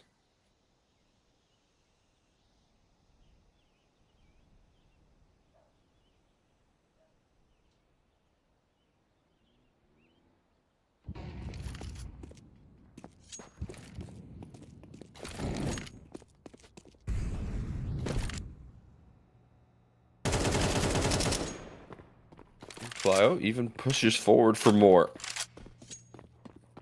Another kill manufactured here on the eco. Making waves here. Such little firepower. This all starts off with an opening duel through the smoke. Ends up in a 4v2 now, with a couple of guns retrieved.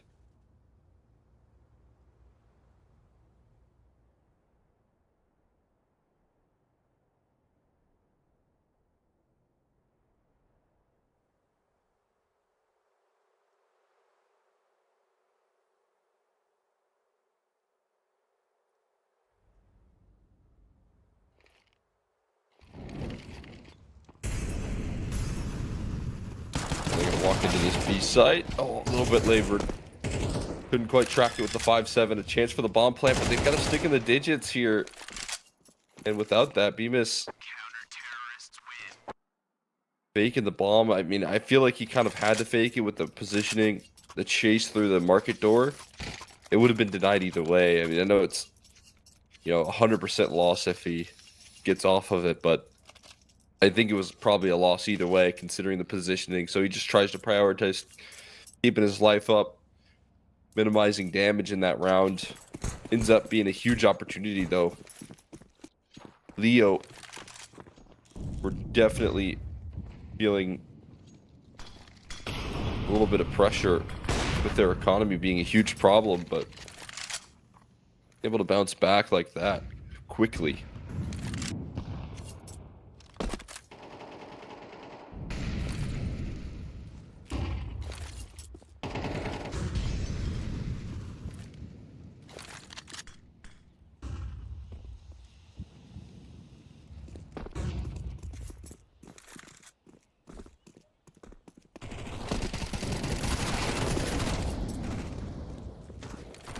Beat again. Working well for them. Running into CT spawn, though not quite so much. AWP there to catch the aggression. Absolute punishment right there. Afro is finding strides on the site, but eventually turned down. Cooled off there.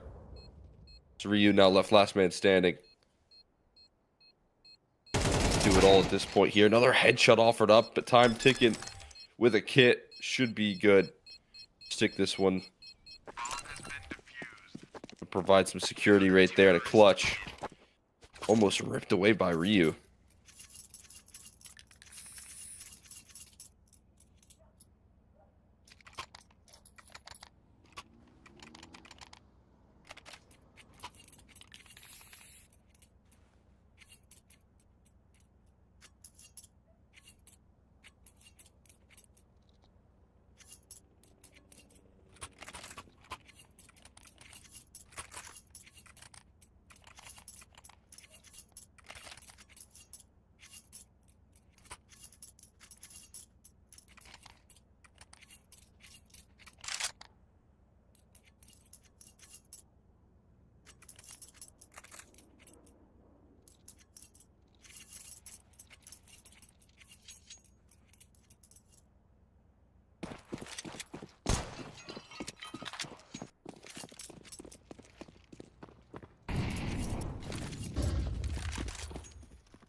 just keeping this pace up pretty well.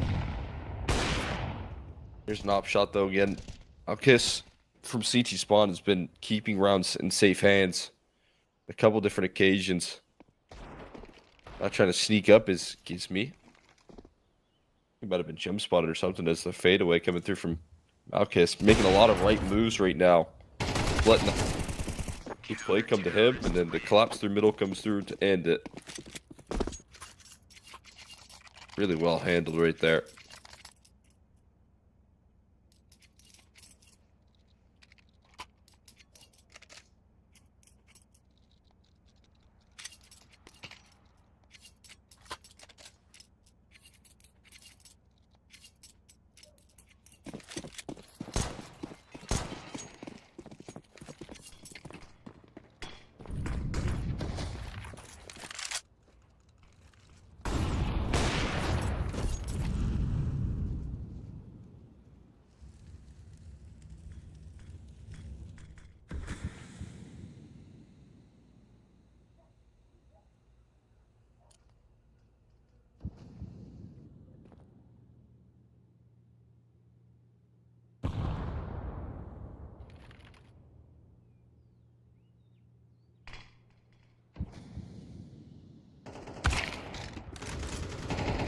You go though, Afro. Gonna provide some coverage right there for the AWP. That'll just go 1 for 1, but putting pressure on Murat. 2K. Be dropped eventually as well. Vivida rolling through. Spawn does again keep this side of the map contained here. Flashbang is good. Forces an op shot from Afro. Isn't a molly. Doesn't quite cover all of his bases though. Have to wait for your teammates to roll up connector. They're finally coming through. Alkiss is gonna make this move.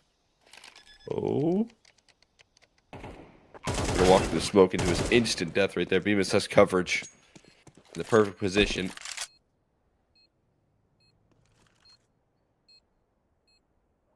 Vivida. We'll see for how long he sticks around here. Long enough to get caught by Afro's AWP. But the rest.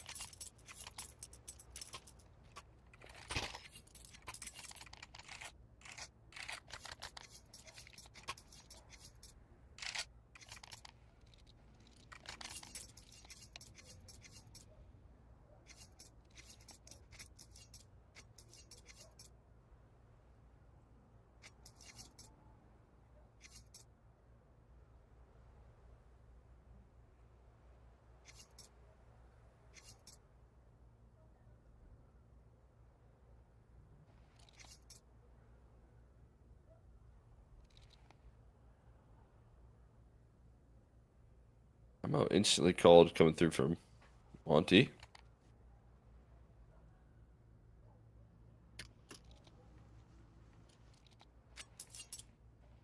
For the back of a win, I have to go up against probably another half buy, I would imagine.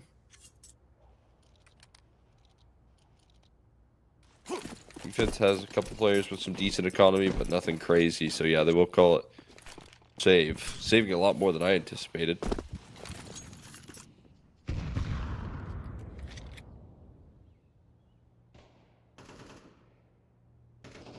Monty definitely feeling like they have a missed opportunity to dominate this half. Have a chance at redemption here as long as they don't let these sort of anti-ecos slip like last time.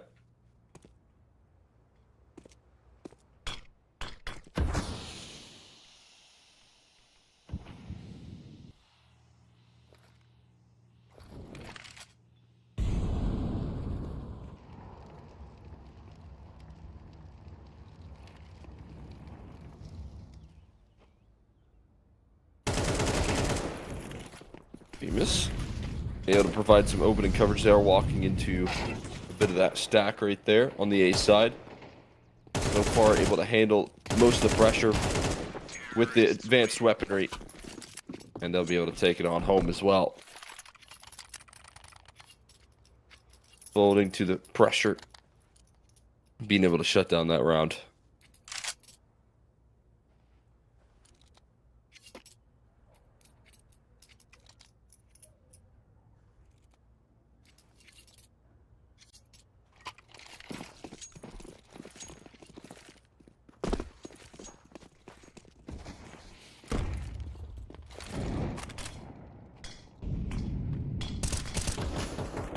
Going down towards window. Bio able to track that one around the smoke. And back's turned as well. On that A side walkout. Makes it look very comforting here. Kvita all the while was pushing through B. Wins all over the map at this point.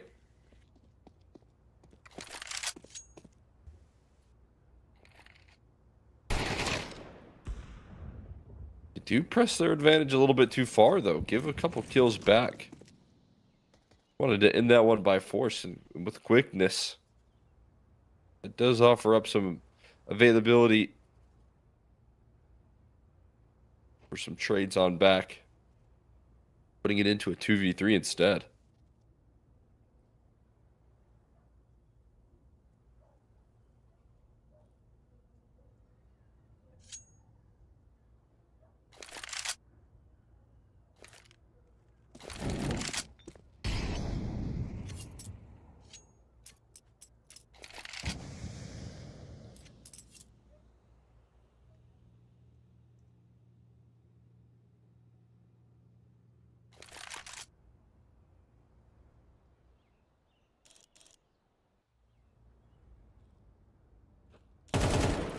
Op shot needs to come through from Afro as he charges forward. Lands a leg shot there. Gives me, who's close behind him. They'll be able to seal the deal. And Clio, who's low, going to be challenged on the site. Coverage for the bomb plant. Not quite. Oh, there is, but they need to find the last kill around the smoke here. Afro going to fade into it. Ravita chasing that kill down, but he's won it by just staying alive.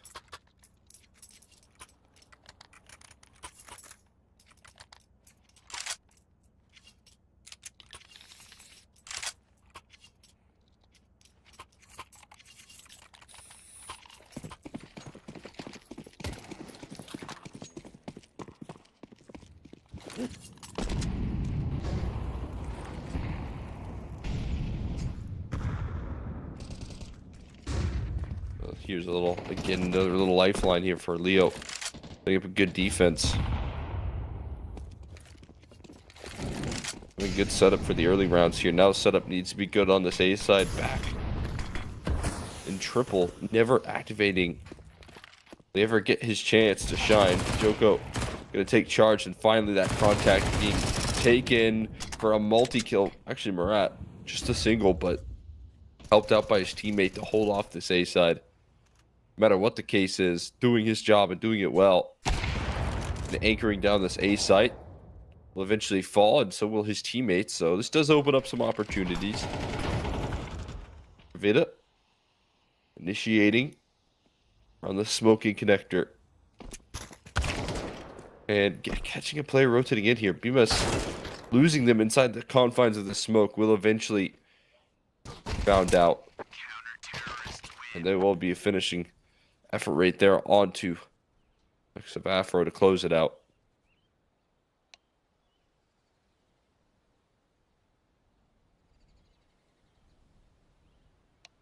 Good first half offered up by Leo in recovery.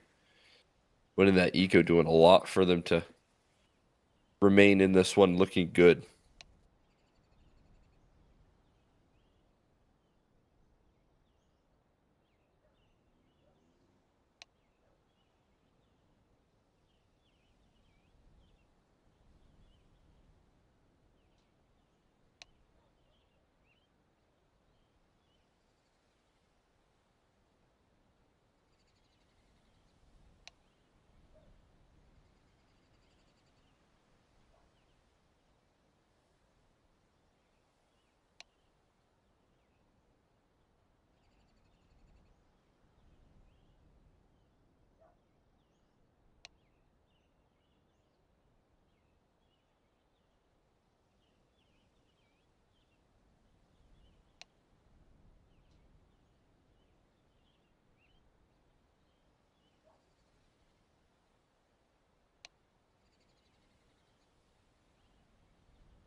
A solid first half there. Both squads here, 6-6. As we look to turn it into the second. I'll take it down here. We should be getting into it fairly soon. So he's going to step up here in the second half. Leo providing themselves a little bit of a recovery effort after a slow start, losing the pistol. Didn't take them long to get activated before they found themselves regaining control.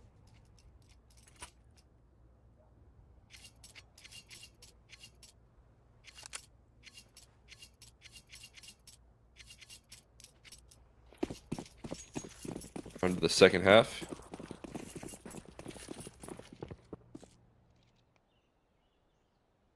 You can capture the moment here on Mirage.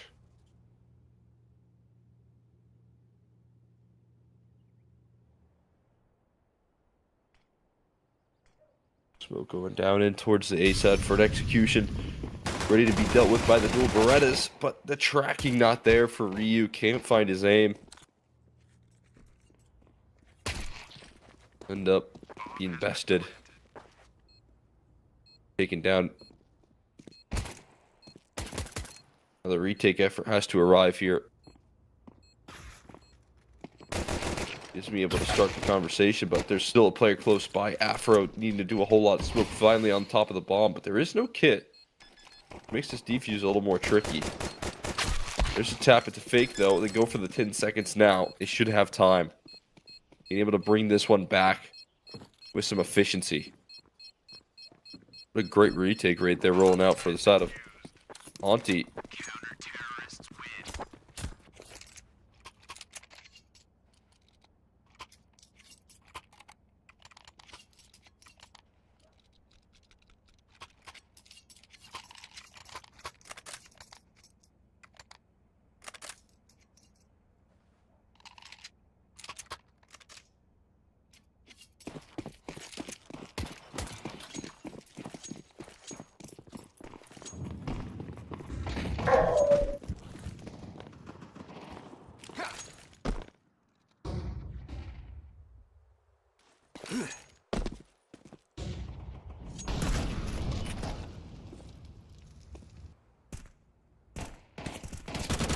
Good start there, dealing with the pressure. Lots of damage being done. One Unique trying to scale his way into this round, but not going to be able to. This CT side taking fights on their own terms here. Dominating up against this force buy. Finally, Kravita able to offer something back here.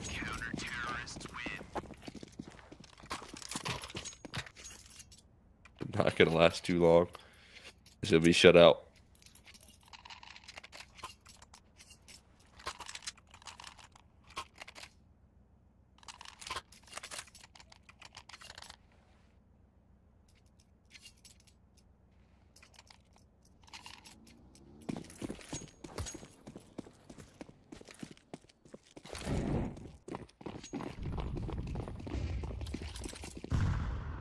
That's going to lead them to another bit of a half buy here. This could maybe at least surprise. CT side, you don't expect this amount of investment. Flashes are good. The kill's not there to back it up there. So much utility damage done to start this one off. And it will be one without any casualties here on Monty's side. All handled.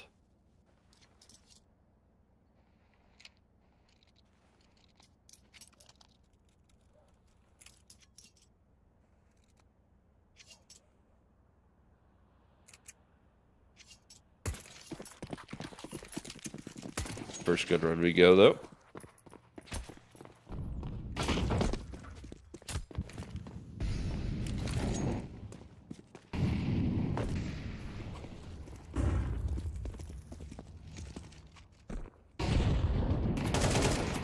Taking fights in towards underpass right there. That is very well handled. No escape path at all. That cut off.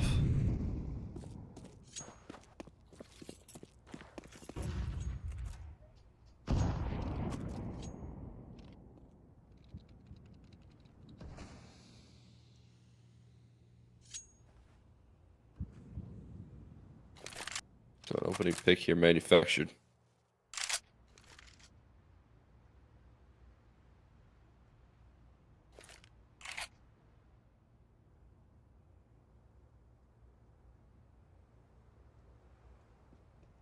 They hold a very patient default here for what's going to be a gamble stack on the B site that isn't necessarily on the money.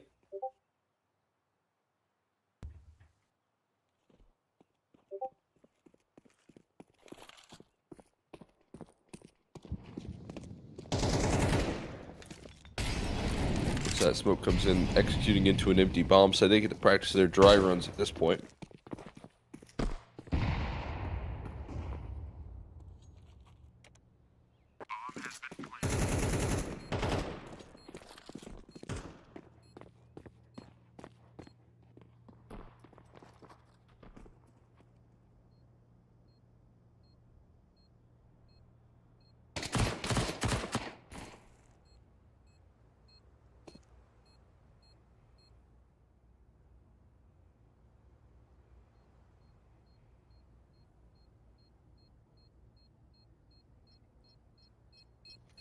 Yeah, they'll just hold on to it as much as they can. Makes a lot of sense.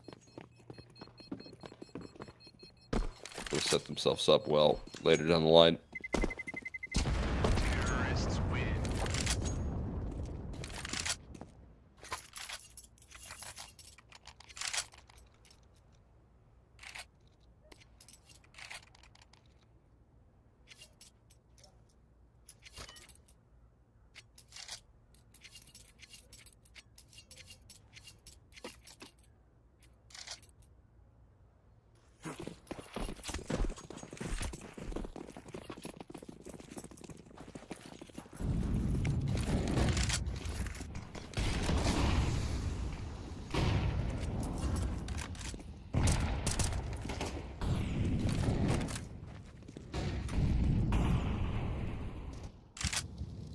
Late to activate on this mid control here for the B side, but they're going for it. The player tucked in, hoping for some re-aggression that they can pounce on. It's coming through at the moment, but imagine that will be soon.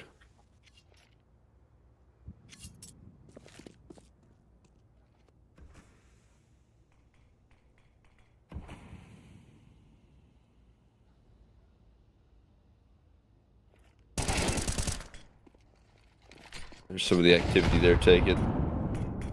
One Unique finds a blind headshot. Punishing Joko.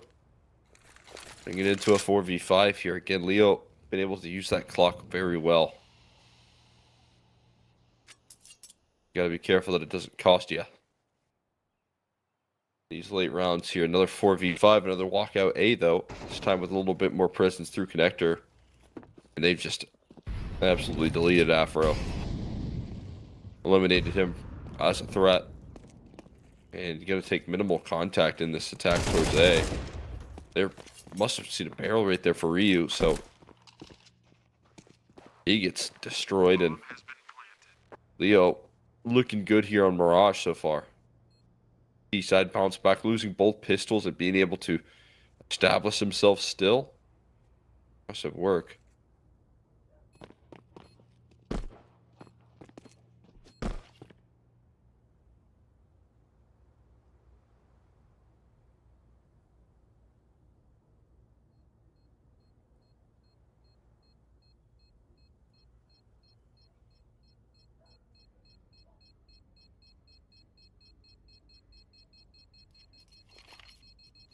The hunt is on here. One Unique. He's gonna drop here 2 AKs to pick up for Gizmy if he was allowed. Eventually hunted. Third time's the charm to finish him off, and we'll be able to take charge.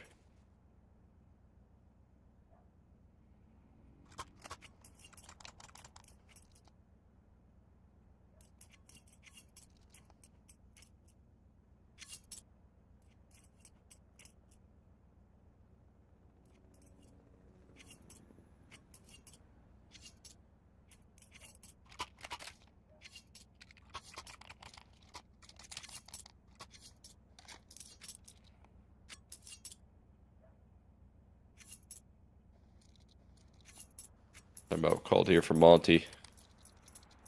That amount of saves that they've been able to get going, they still have a good buy-in, but gotta figure out ways to more consistently win these gun rounds here.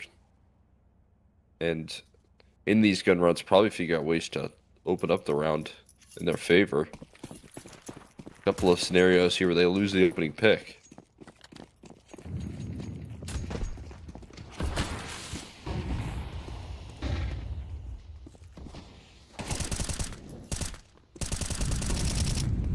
There you go, Joko able to do just that. Answer the call when required here. Finds the first duel, finds a second as well off the back of a Gizmi flashbang. Resources given towards middle. Able to succeed here in a big way. And one unique looking to provide some coverage on the return. A 1-for-1 trade. Something they can survive with at this point in time.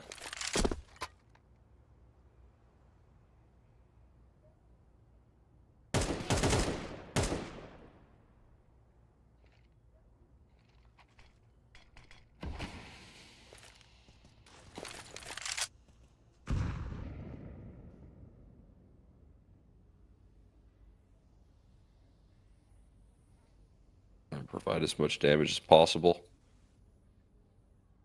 out of this position, but getting flanked. Finished off right there. Monty moving on up.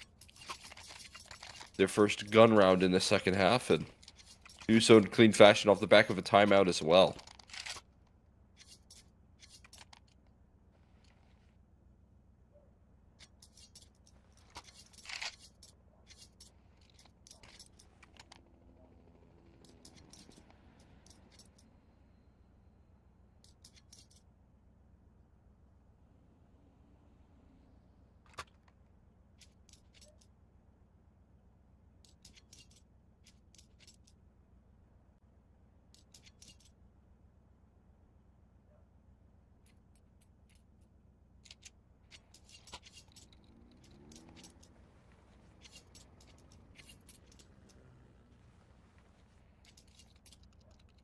Timeout called out this time. Leo.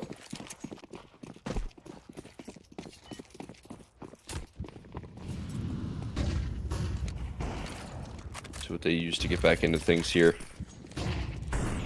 AWP leading the charge through underpass here. In the meantime, it's a collapse on in for middle again. Game plan set in stone here from Monty, and that's to fight the mid side of things.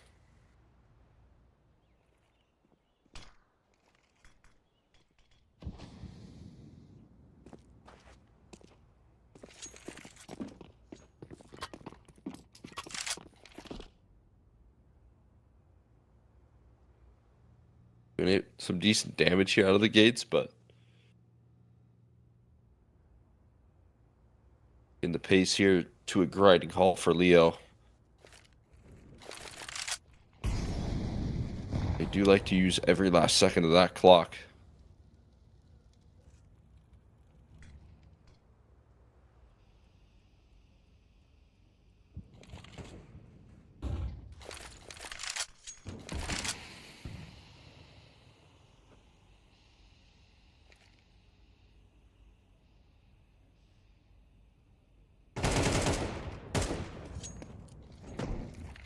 Stalled out right now in a big way. To blow up in the smoke here, Naps. They do get Gizmi though. No kills provided. I think the bloom of that AG does enough to keep covered, and the flank rate now being kept contained. They win on every aspect of this round right here. Completely overwhelmed.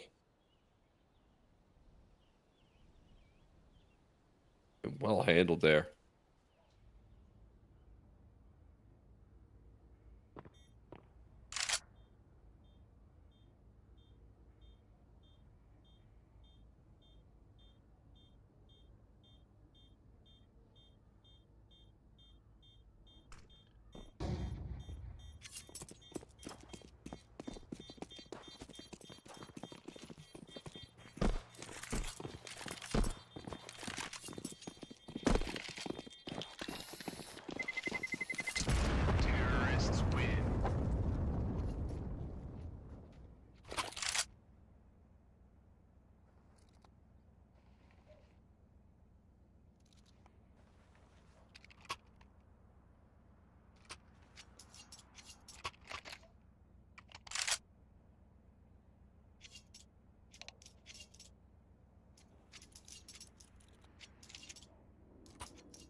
timeout called here. Side of Monty using their last one. I mean, these have been efficiently placed.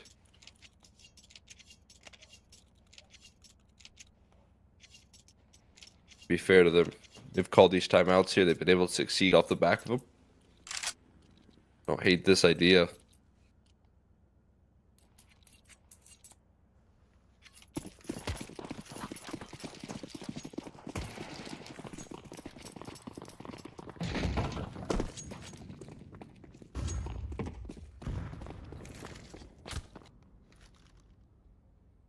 They're able to bring to the table off the back of a timeout.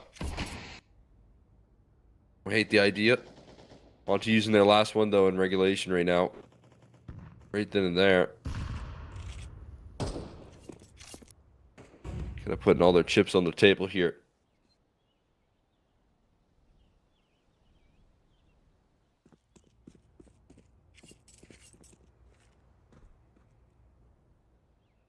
See if they're rewarded.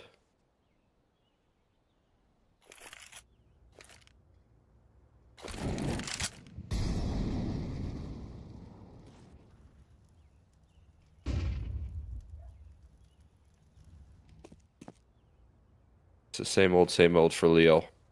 Low default. Gathering map control systematically, using good utility to take space and give them advantage duels right there. That's exactly what they find on the Afro. Brat's so diligent on the clear right there. And while they try and reclaim control, they still trade positive. Maintain their man advantage here for now.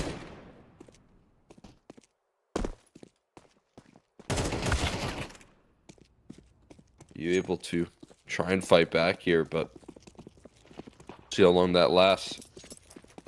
2v2 now. It's Ryu. Keeping things contained. His teammate down low. He's going to have to do even more in this round, but a missed op shot covered by one Unique. Malkus trusts his teammate to have his back as they cross into the site with just enough time. Leo would take this one. Just need to deal with Joko, who's already down to half. Only going to be placed into a location in which no one is found. Bomb planted, safe. But a player's repositioning towards Palace here, hunting down the AWP. Malkus will not miss. And Leo going to deny the all-in move here for the force buy and tie things up.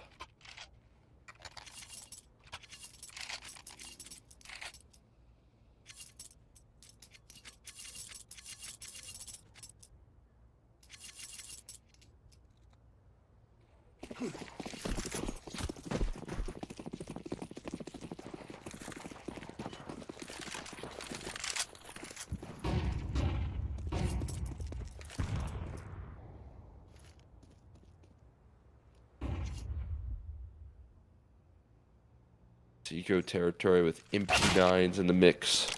That don't be bringing much.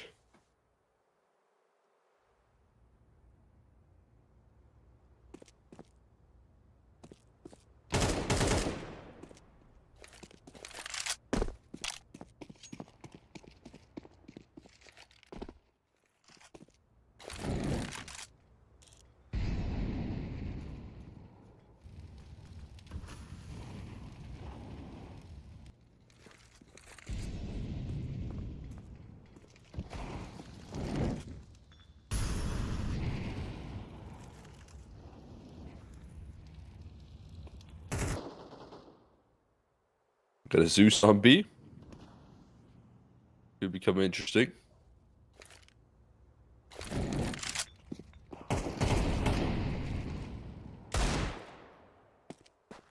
$35 so just it does give them enough time to comfortably scale into the site, find their kills when necessary, and land the trades if things go a little bit chaotic. There's the Zeus skill from Gizmy. But the trades, as I said, they remain swift.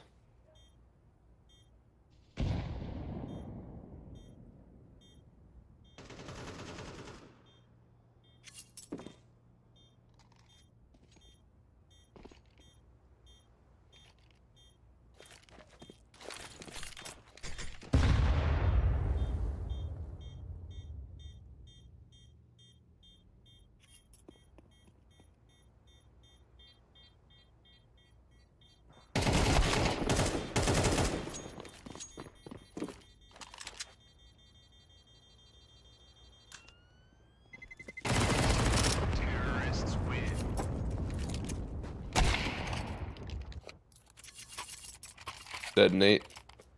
Even deny a save there at the end of it. Sweeten the deal there for this Leo camp and claim a lead now.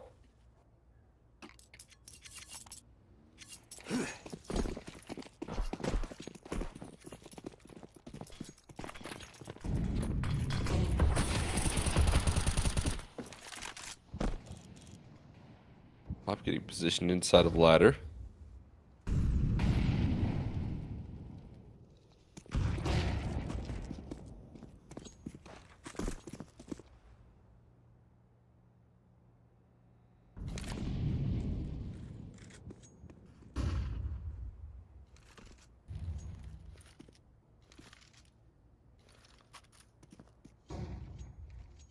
Trying to hold off middle for as long as possible. This AWP.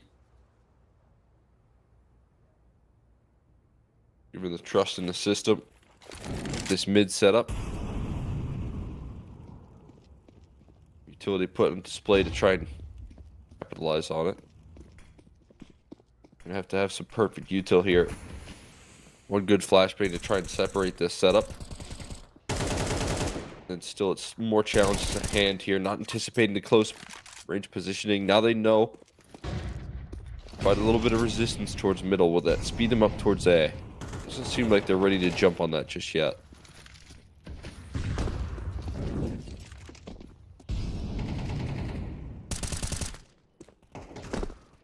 This allows for some extra recovery to be made.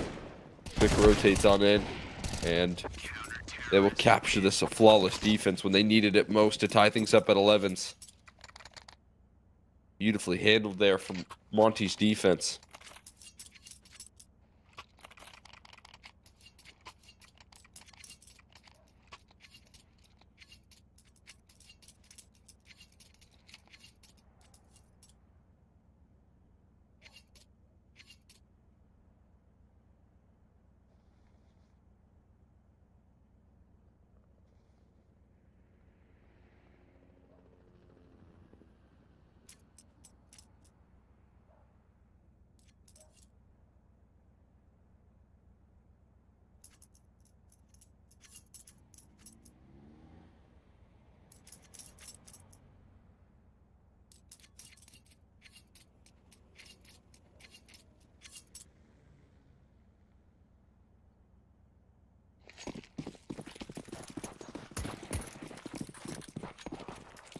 Get back into the action here.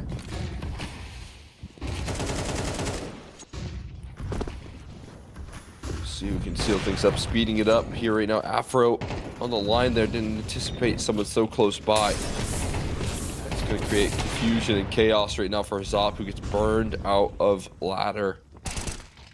Destroyed there. Give me holding the site, needs another. Looking for his multi, can't provide it. Now his teammates rotating in. Joko gets overwhelmed as well, simply put. And Kavita taking space here accordingly.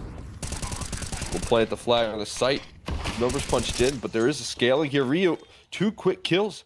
He's taking the bomb, but it's a 10-second defuse. 1 unique. Doesn't hear him get off of it. He's going to spam. No. He holds his nerve and eliminates the threat. And puts Leo on the 12 here first.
quick tech pause in the mix. I think both teams out of timeouts. Oh, there we go. Back into the action.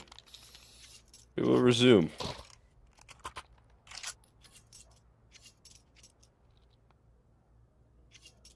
We'll see who's able to come out on top here.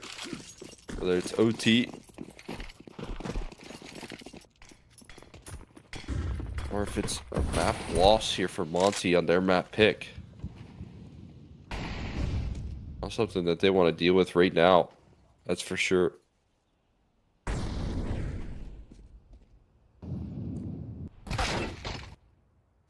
There's an opening pick through the smoke offered up.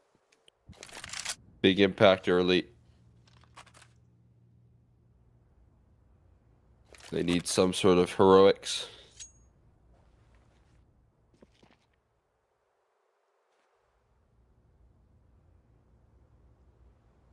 Being able to provide an early 4v5, a missed window smoke as well. Talk about prime time for that to happen. Catching the boost. No, one unique still wins the duel. I thought he had the jump on him, but not the case. And a multi-kill at a BMS and a third. BMS holding down the line through connector. This one looking like OT written all over it. IO at the final hurdle. Wondering what happened to his teammates as they fall flat in the deciding round. Feeling like it just slipped from their grasp.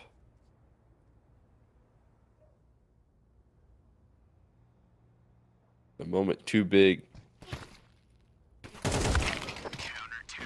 Will be shut down for a player like BMS whose experience gonna shine through there in the 24th.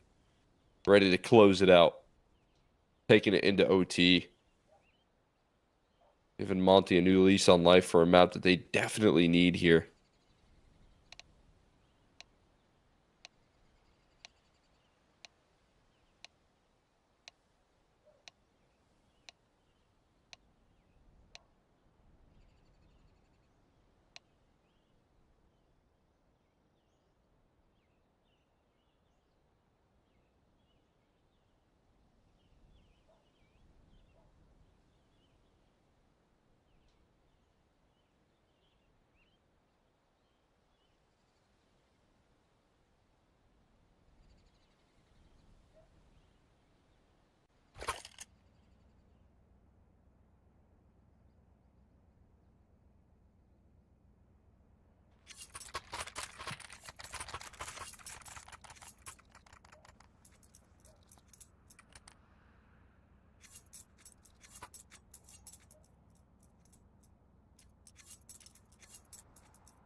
First run of OT. He missed. Kicking it off well. Then goes in towards the top of mid. He wins another duel. Is this the solution? This is what they bring him in here for. As the game gets late, you're able to call upon this guy over and over again. Another big multi for him.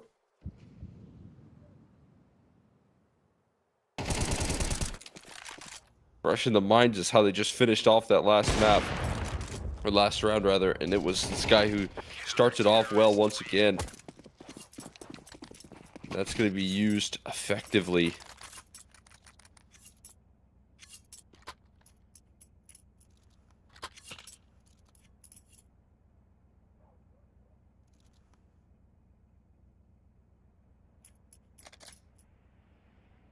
And there's your one timeout of OT used instantly.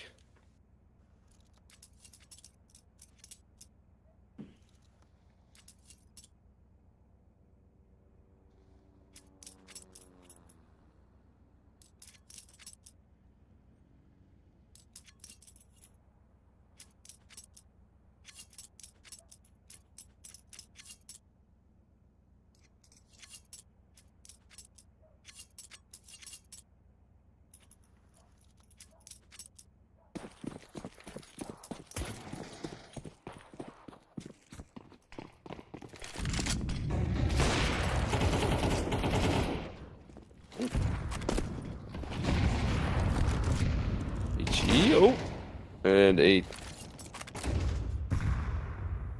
own death there. I think maybe to the HE that he tossed it. I don't know what happened. Actually, that was towards Cat. Maybe a molly missed.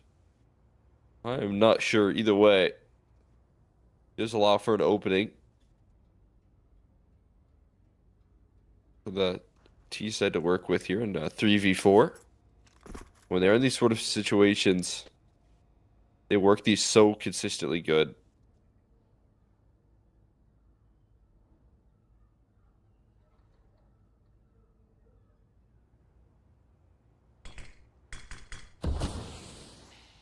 They keep their composure so well in these positions. There's some spam down range here. And this time they're losing out right now. The composure, the poise that they had in regulation to get back to this point, all folding right now under the pressure. Skills flowing through for the side of Monty.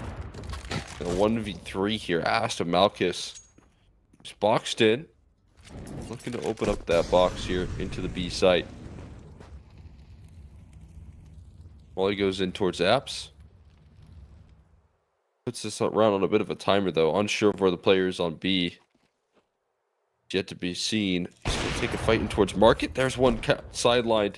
Is there enough time to run into this A site? There definitely should be. 4, 5, 4, 3. No, there's no time. Simply no time. Tried to make a big race of it right there, but couldn't quite capture the bomb plants in time. What would have been such a perfect play if he had 2 extra seconds. This ends up falling out of favor at the end of the day. That is brutal.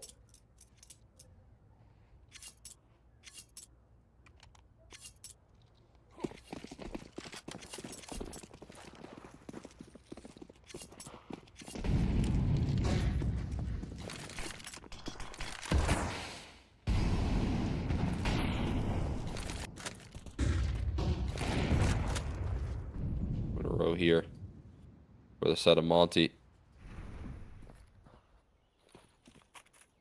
They're well equipped to handle the pressure, but can they do it for 3 rounds in a row here? The opening says otherwise. Bemis and Yoko able to offer up some kills and recovery. On the site, Bemis, another one here, staying alive as well. They're continuing to find impact in ways to succeed here for his team. But he's going to have to close this. Gonna have to do it almost all in this round here. 2 kills already. Heard running through CT smoke. Gonna miss the bomb though. Make his clutch even more tricky here. But he finds the opper. While his coverage is not shrouded by the smoke. So gonna make his strides on in. Gonna have to stick this bomb eventually here. Spots out his opposition. He's hunting. He has time. He lands the last kill here. Stepping in for this Monty roster. The freshest face here. Offering up the most.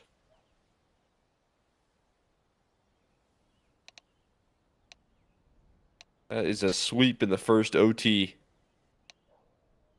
And the reason they're even in the first place is because of this man here.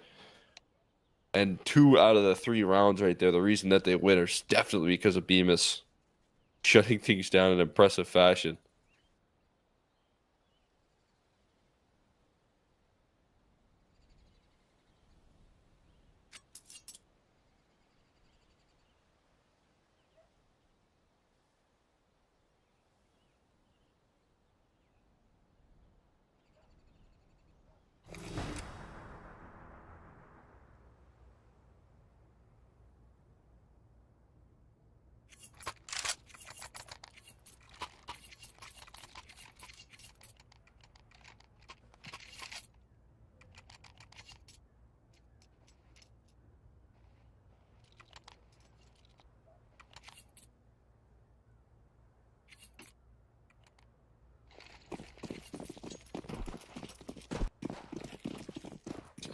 Things here in second half of OT.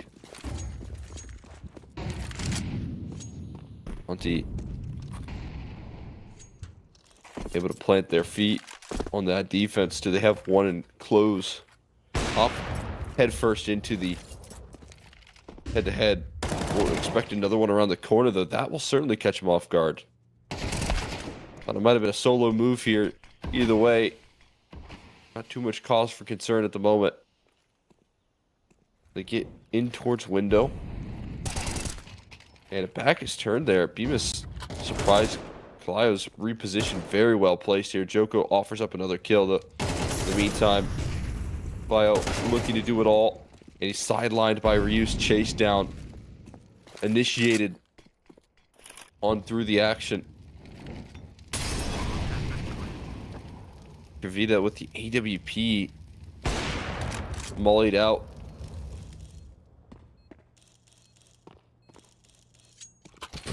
Able to open up one kill.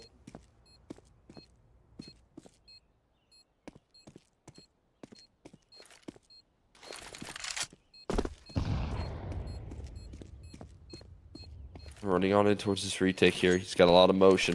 He's got a flashbang heading his way as well. Trying to just get him off the bomb, identifying that there is no one sticking it. Gizmi going to step back forward very quickly to close it out. It is a dominant OT affair there for Monty. And Bemis, a big reason here that the new guy on the block here for the Monty camp, the reason they brought him in is for the exact sort of situation that he just showed right there in OT. What a phenomenal finish coming through from him. He's able to offer up the closing statement there in a couple different rounds in OT and in the 24th to get us there. That being said, not the end of the world. I still like what I see out of Leo right now. I think they're looking pretty impressive. Those T sides very systematic, so you can expect that to carry forward here in the future. That being said, we're going to be sending this one off to a quick break, and once we come back, we're going to be playing out on the blue waters of Anubis.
And welcome back, everybody. We're ready to hop on into the action here on Anubis. This is going to be the map pick of Leo as a response. I kind of highlighted here heading into this matchup that Monty have a particular challenge in this map right now. Most of all, it's that 6 map loss streak that they have here at the moment. That's going to be something that they are going to have to get sorted here immediately as we hop into the action if they want to try and sweep this series. Otherwise, we're going to be playing on into Train. See if they can accomplish that difficult task here. They can try and close it out in a comfortable sweep, or if it's going to have to go to that decider. We'll be starting off on that T side with the side selection being available. These defenses can be very promising as well from Leo. We'll see how they're able to bring it as Afro takes charge on this opening duel. And even though the stack is present, they're still being able to fight through it. Now, there is a lot of players ready to go, and a fast flank coming through from the dual Berettas. I'm not sure if this has been heard. Right now, it seems like at least the idea is present.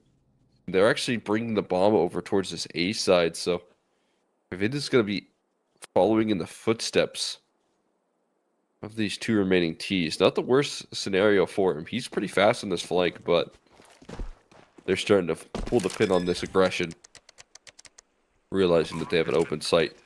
Bomb will be planted, and again, we'll see what he can make here. Raid boss setup here, dual Berettas and armor versus some low HP bars.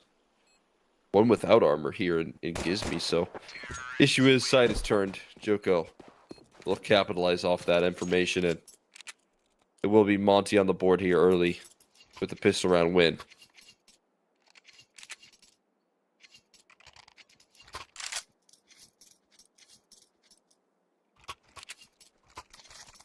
Fantastic start for them.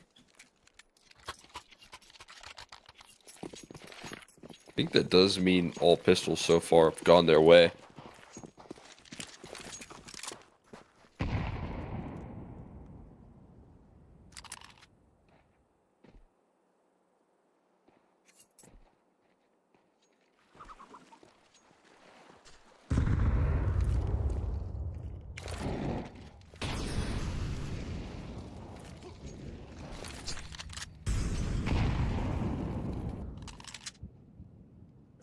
Combo of utility tossed in towards E-box.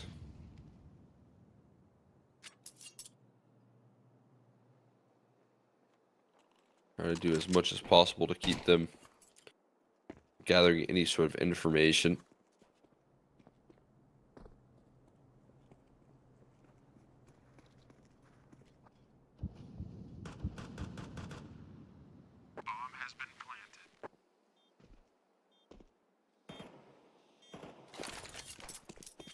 But in the 4v5, bomb will be planted. We've seen this sort of move before from Leo. Save as much as possible on these sort of rounds. And then get a second bite at the force buy, essentially.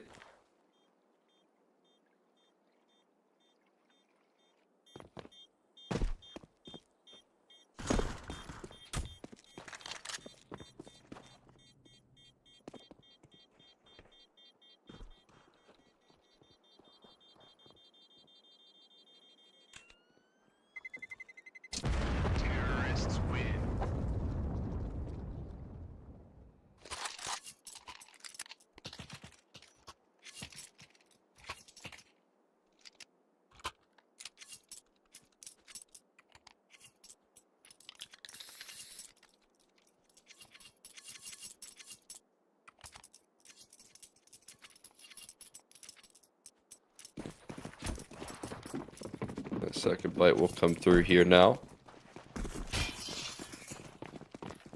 Good opportunity. Try and do some damage in a round like this.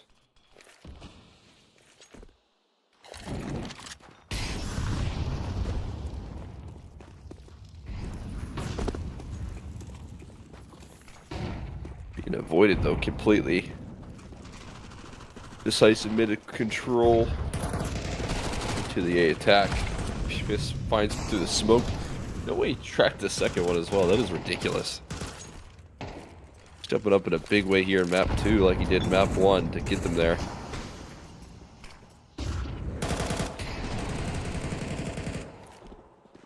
Finally, bomb going to be planted here to start the timer.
Look, 3-0.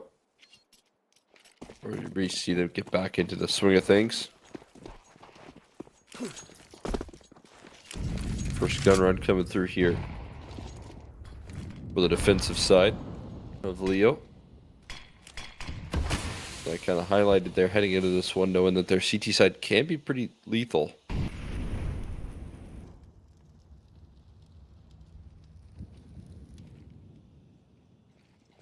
Now the AWP on the line, flashbang perfect. To flush him out of position. Luis falling suit, and there's a quick headshot and a trade. This mid control from Monty looking dominant. Now it's just a single A defender. Catching sides turns a good sign though. Afro trying to extend past the point there, misses his shot. It's kind of a little bit of insecure there. And that cost him dearly. What felt like a done deal. It's put into question there, especially as the molly bounces away and out of favor. Leo do an excellent job to recover that one. Comes down to some individuals getting some multi-kills, but up for the task right there, and Monty miss out. Did a lot of the hard work early right there, but missed out on some shots to secure that one.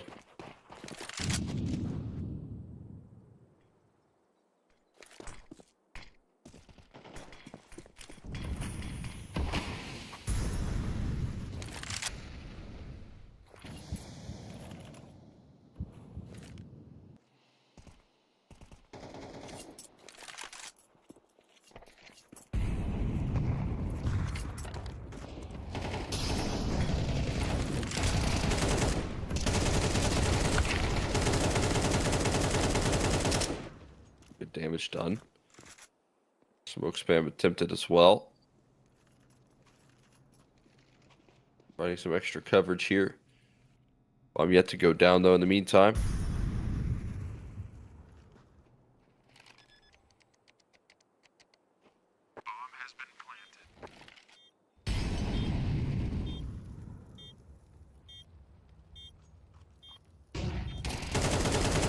They starting up the timer here. Good kill from Afro. Secure some safety here on the site, but goes for another swing. This time bested. Low HP for one unique AWP. HE is avoided, but there's smoke on top of that bomb. And the op coverage coming through there is good enough to secure it.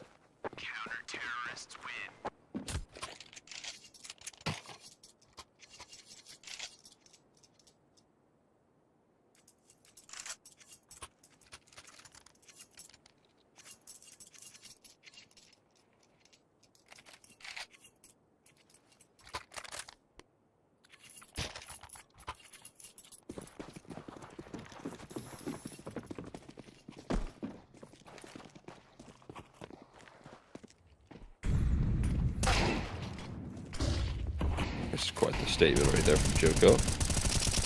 Instant dismissal there with the headshot on the Deagle.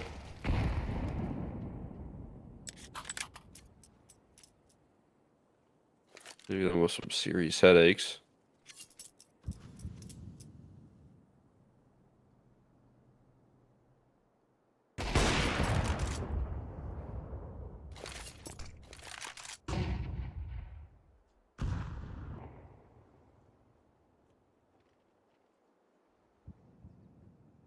Couple of kills in response there, and to give them the advantage.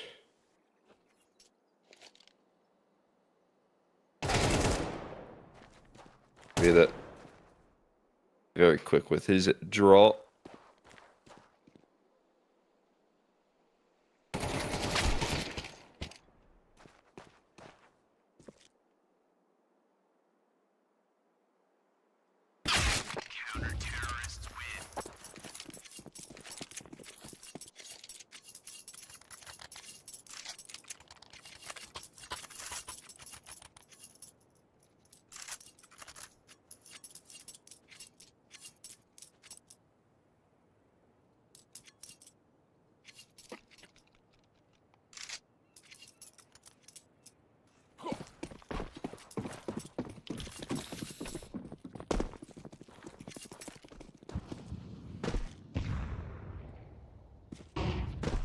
Up 3-3 here, with the CT side starting to look good.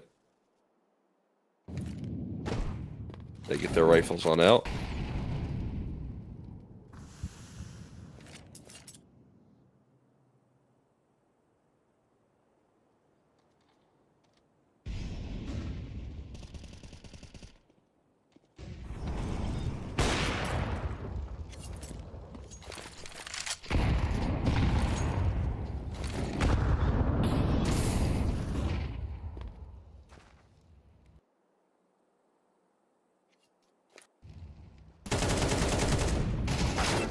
Miss able to take some charge up towards middle. Gives me also finding success here. Trying to capture some of the defensive aggression. They're gonna make a walk through the smoke here. HE to blow it open, in fact. And a trade eventually comes through. Afro offers up security. HE tossed in a little underhand action. It doesn't deny the plant, but it does land the kill. Well placed right there. Makes things interesting here in the 2v2 now. Can they win these clutches consistently? Oh, HE and Molly draw this one out even longer. I'm going to be running up against them. There's a quick headshot from Kravita. And Bemis somehow not spotted? Ryu, how did he slide by them so perfectly? Somehow overlooked right there. I thought the op might have caught a visual there running on in, but not the case. Ryu times that one to perfection while blinded up as well. And is able to close it out in a big way.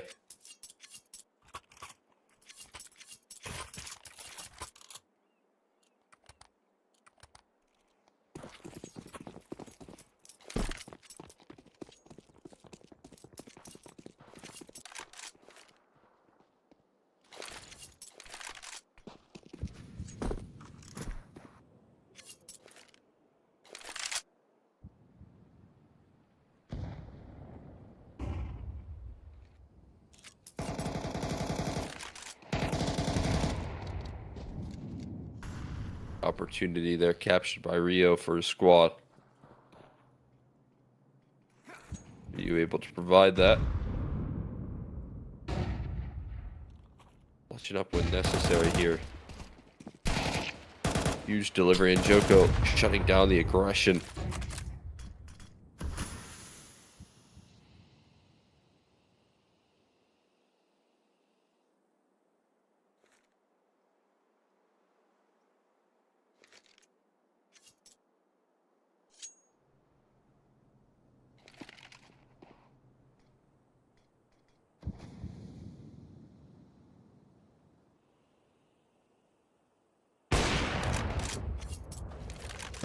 Misses here. I wonder if that's going to shift up the vision here for the squad.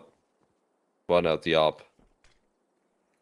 Might change the direction of this approach.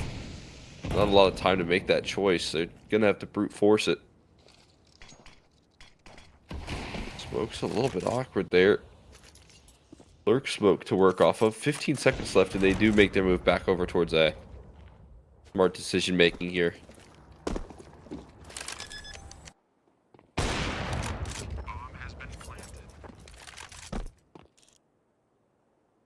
They're trying to make an escape now at this point, so he can hold on to his AWP, and that doesn't seem to be necessary.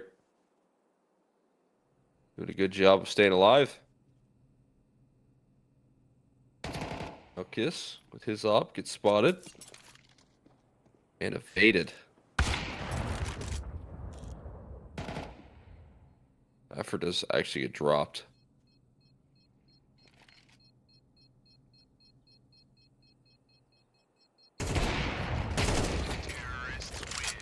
That won't stop them from hunting down the MVP. Another kill on the B-miss, but that's a big find to pick up here.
A full eco coming through here.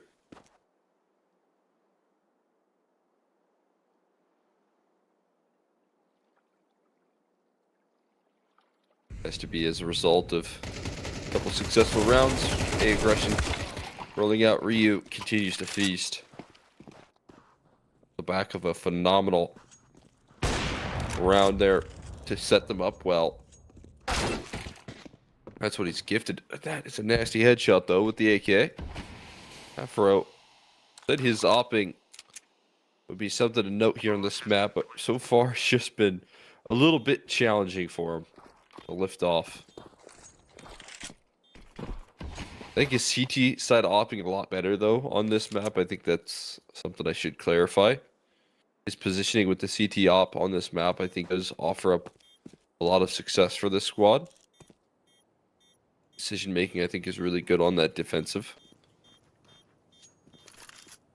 But starting off on that T side, you also have to be able to find impact there and hit shots. And I think maybe that sort of missing opportunities there, round after round, it could, potentially become a problem.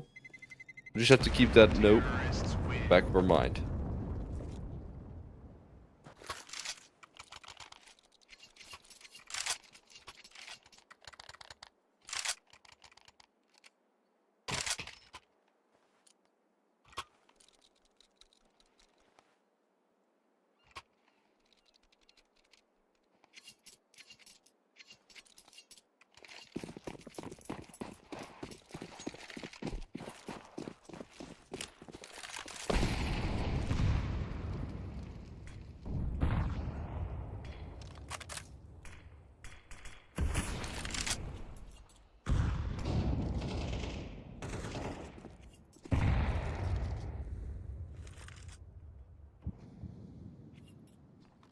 A main aggression, though. Not overlooked necessarily. PMS is just so understanding of the positions that he's vulnerable to. Stepping out just wide enough to cover E-box, but not wide enough to be caught on the side by the A main aggression.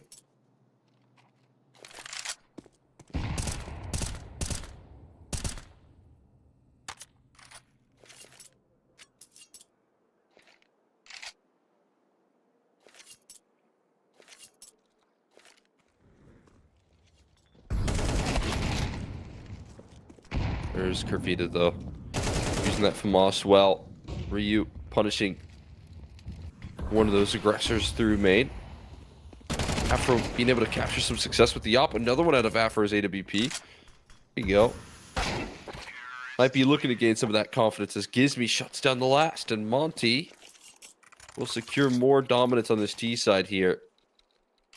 They're doing so more consistently on these gun rounds.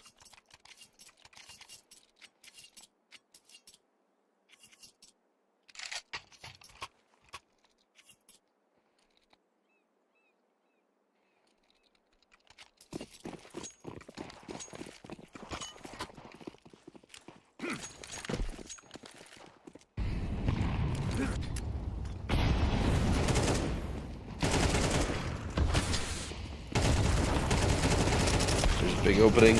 Choco flying past the smoke as well. Just having fun with it at this point. Looking for 8 secured. Gizmi going to deny the smoke push as well, so.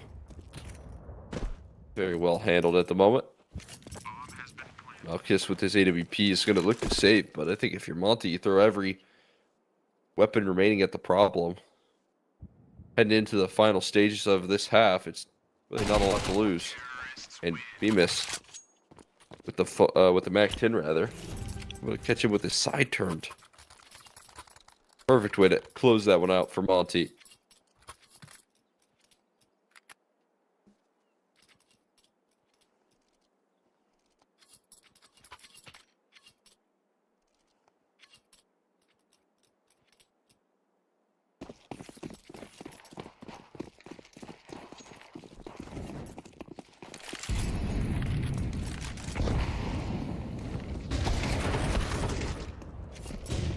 There's already opening up here.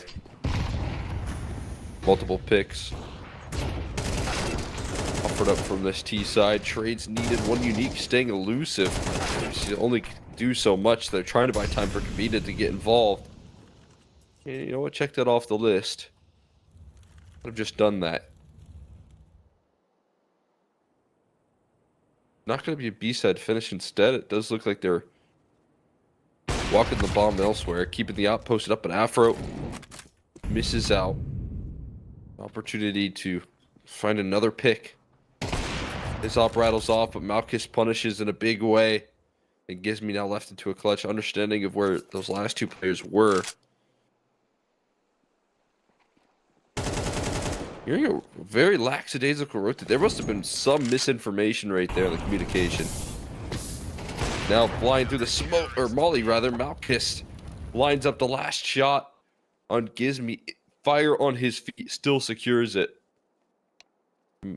Leo find their way onto another round here.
Back into the second half, though.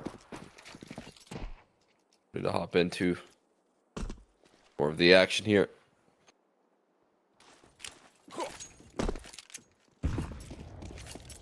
A little HE right there from Gizme, trying to do damage to the players that would throw A execution utility, but it is not an A execution. Monty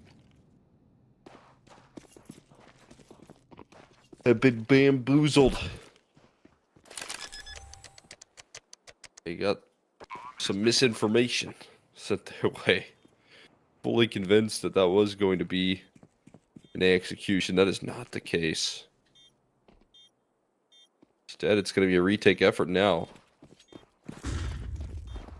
See how they can handle this. As a chase down coming through from Joko, can't track the headshots there. Might be a bit of a false start here in the second half for them. Rushed in the read rate there, but they were so convinced from start to finish that that was going to be that A-side play.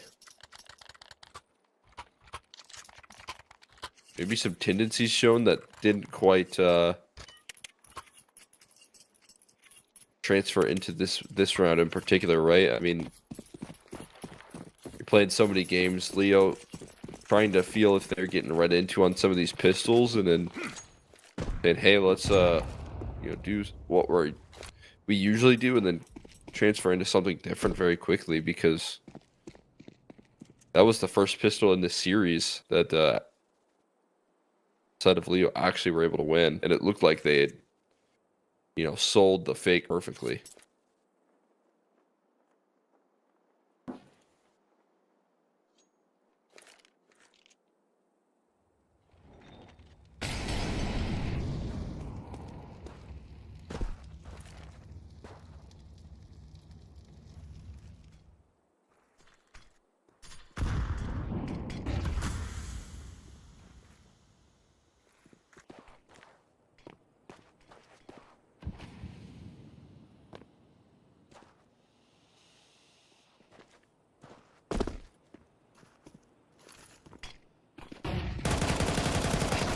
The flash pop through the smoke here. Oh, a couple kills.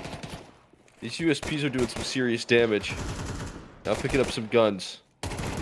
Bomb is on the floor here. Another kill coming through from Afro. He should be hunted down effectively. And he will. But a great game plan right there from the CT side. Springing into action perfectly. That is the sort of move you absolutely love to see right there from this Monty squad. Absolutely, so little being brought into that round, but so much to gain with a win right there. Nearly have it by the way that they popped through that smoke.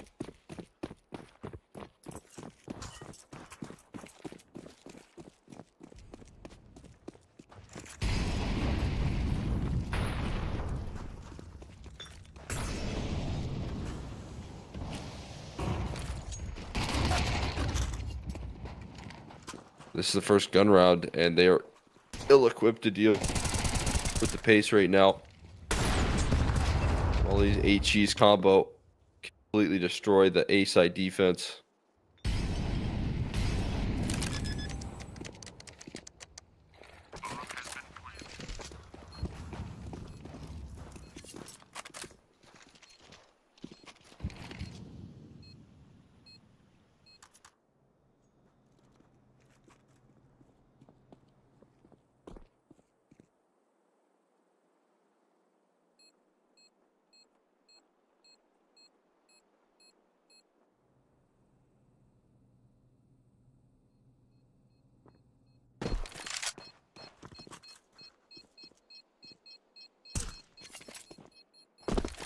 Not gonna last too long. Save already being called out, so answer. Quick to fall away.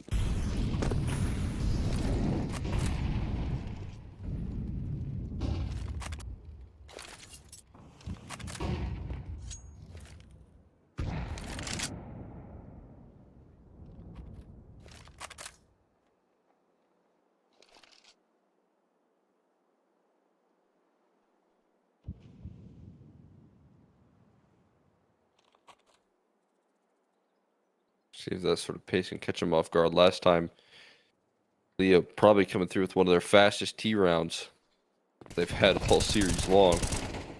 Caught them by surprise this time. A little bit more slow on the piece here towards the middle. And a little bit more prepared. The early defense. Nice pickup from Gizmeat. Rain things down at range to the doors. Doing some extra damage on his fadeaway as well. Still going to set them up nicely for an A-side finish. And there's a big entry off the back with some great flashes. Ryu tried his best to hold off, but his support system cut off completely. 4v5.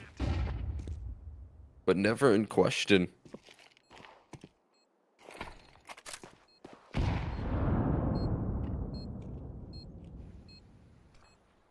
Always in control is what it seemed. Spring to try and enter into this retake here. How long are they going to stick around? Not too long is the answer. Before fading away, and some of these defensive missouts already showing up here.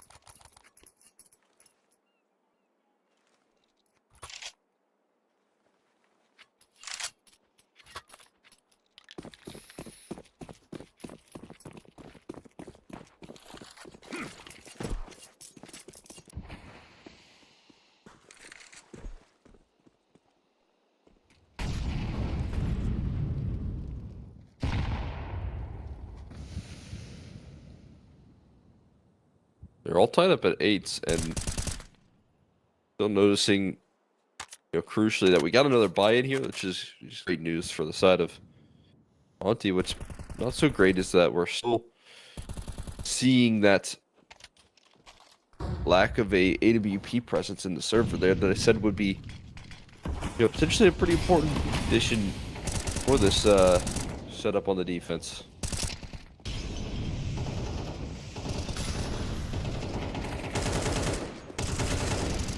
Just smoke spam. Rolling out for the opening.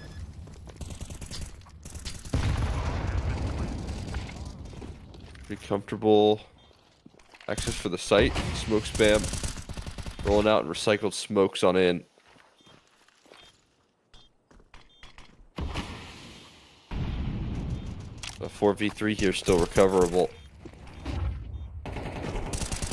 Dropping into this fight here. Malchus dropped as well. Just one player remaining. Kit, back of a couple players. HE to blow open the smoke here. They can't quite track the visual, but eventually we'll be able to find him. Is me around the edge of that smoke gonna knock down the final kill. They'll move up even further.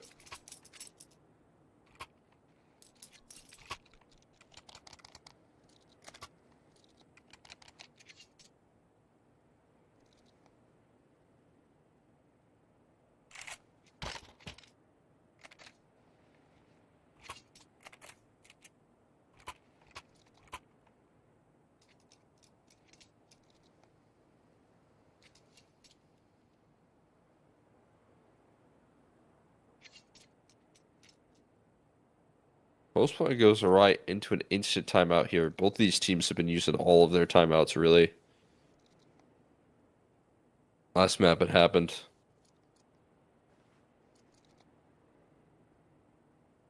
And it's getting close in this map as things get later and later into the game.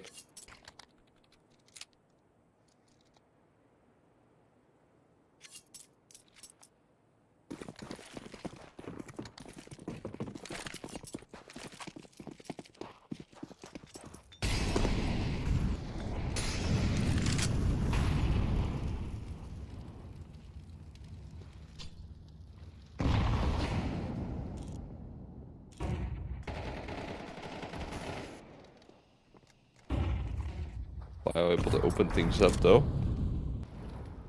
We pick up here. Are the gates? I'll leave a little confusion in.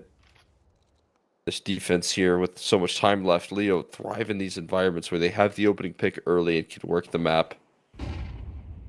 So good at finding the vulnerabilities.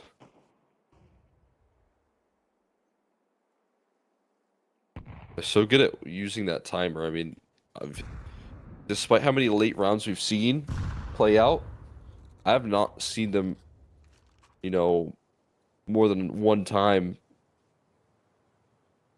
have the clock cost them anything. Which for the side of Monty makes him feel like maybe re-aggression not going to be rewarded, but Afro puts caution to the wind and dive bombs his competition. An all-in move to drop into the fight here, rewarded in a big way as Afro continues to fight forward here. Bomb is going to be planted. Blank wrapping him up, but this seems prepared for there. It's another headshot. Joko does more damage. But they're still kicking here. 14 and 16 HP here for the two remaining. Flashbang coming through from his teammate. Leaves a lot to be desired, but Beam is still able to fire up through CT spawn with a kill, capitalizing on one of those low HP bars here, looking to finish off the last now. Won't take long. Not enough health to recover that round, really, with any sort of clutch factor.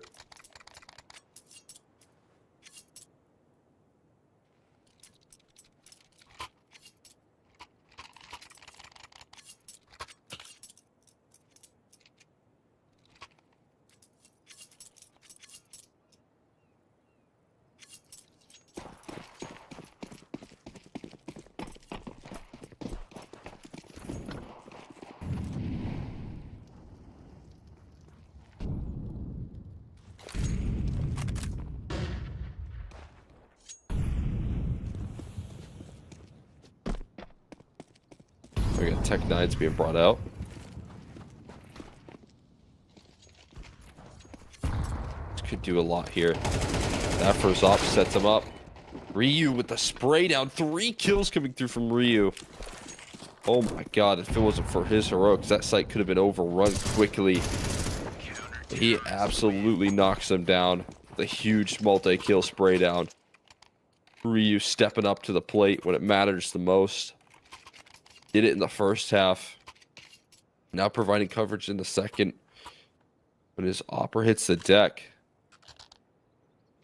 he was left alone with teammates on the other side of the map. That would have been, I feel like, the kill that wins him the round right there if he goes down without, you know, anything more than a single kill.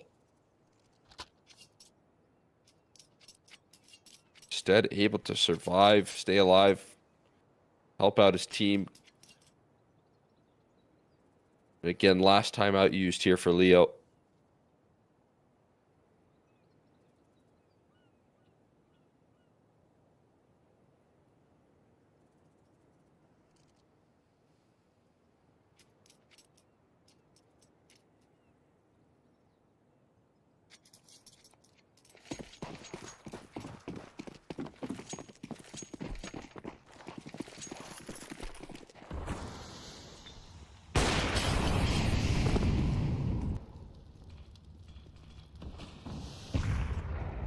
Does feel like a all-in sort of round here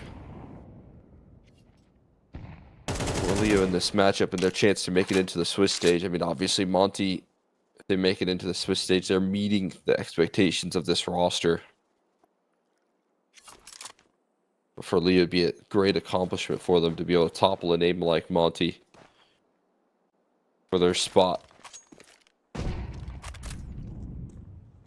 It's going to have to start in this sort of round right here, right now. Very little room for errors at this point. Very little utility left remaining here as this default has to pick up. Have to start taking some map control with 50 seconds left, but that'll help. Ryu? Oh, God. I don't know what that was right there. I think the communication there saying it was a B exec. And the situation that he was in, the desperation that he was in right there, kind of forced his hand to go a little bit more aggressive. But that's the exact sort of round that you're praying for if you're on the side of Leo. Huge confidence builder right there. It just shows that there is still a little bit of panic left in this opposition.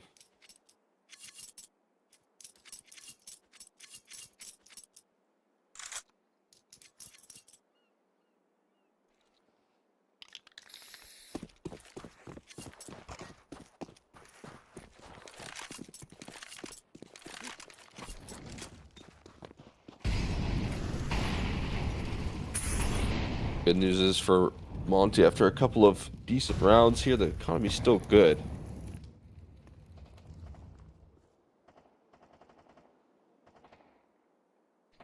Nothing out of control here. This could be the all-important round right now.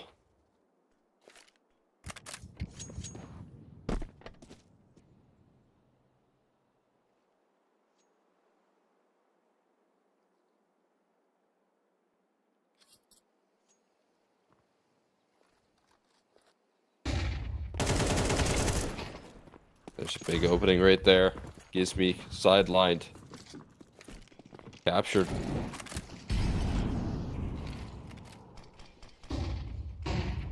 Desperately needing those opening duels here manufactured towards the mid side of things. Again, situation that they find themselves in so promising with so much time left here. They're hoping for those mistakes to be made. Definitely lessons learned here, though, from the CT side. Not pushing in moments like this. Because they know that they'll be waiting with open arms if you just make that misstep here. Instead, they're going to trust in Afro's AWP.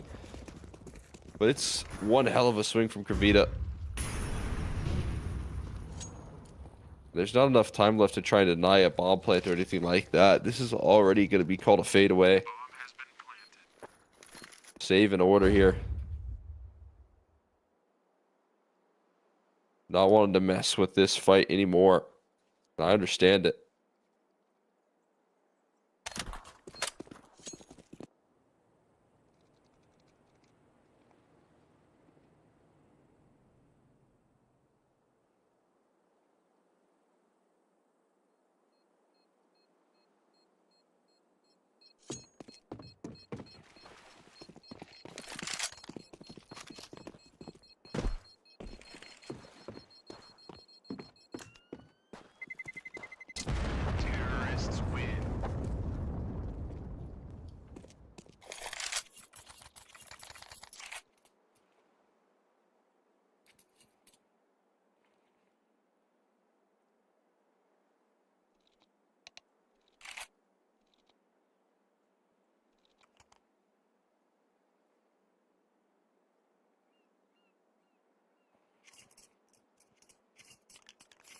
Timeout called here. Monty started to chug through theirs.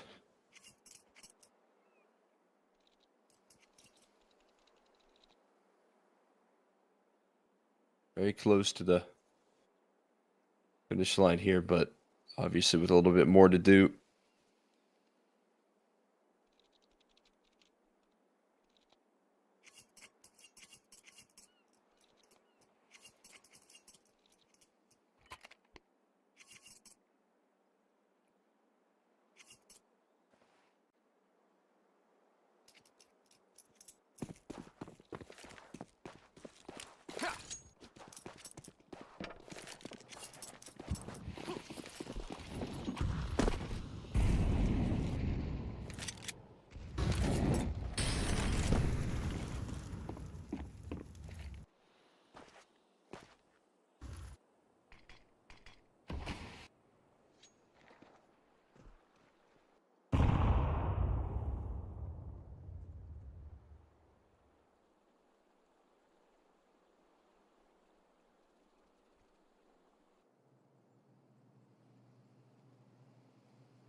It's a lot on the line in a round like this.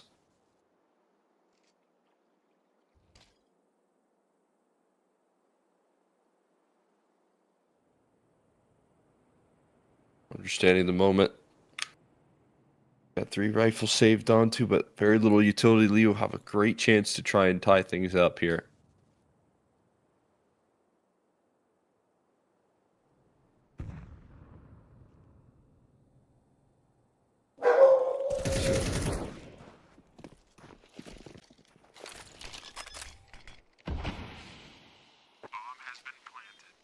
See what they can bring to the table here.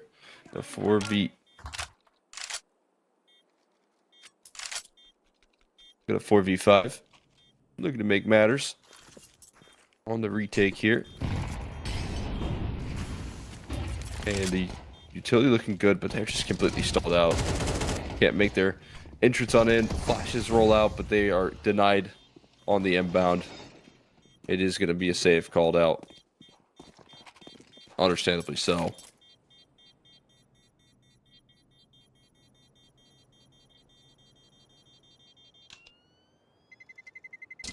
Terrorists win.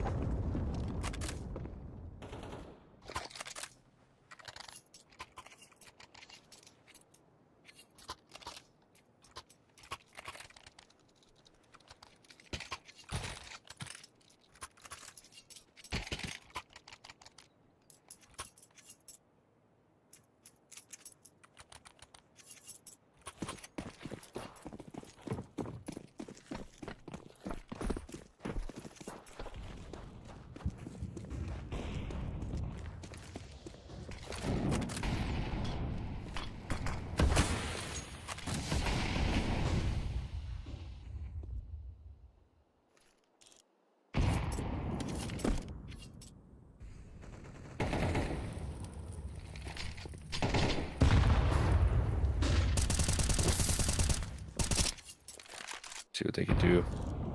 Trying to hold off against the quick recovery effort that's been made from Leo on this T side. Closing this thing out. A lot harder of a task.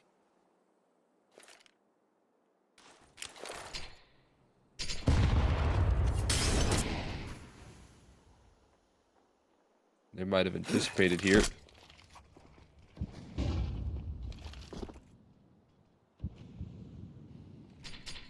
"45 seconds left. We're going to try and pick up the pace here, but no information granted. One unique. Oh my goodness, his timing. Unbelievable. Been able to thread the needle for one impressive kill.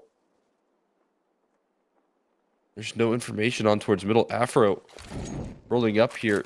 Might be massively surprised. This is Gizmy. Ryu showing his face here. Has to do a lot more than a single. And he is eventually bested. Rolling on through, Bemis puts it into a 1v1. This guy has been so clutch. Can he actually make it happen again? No, not quite. Clio will offer up a headshot to close. And once again, Leo will have themselves map point first.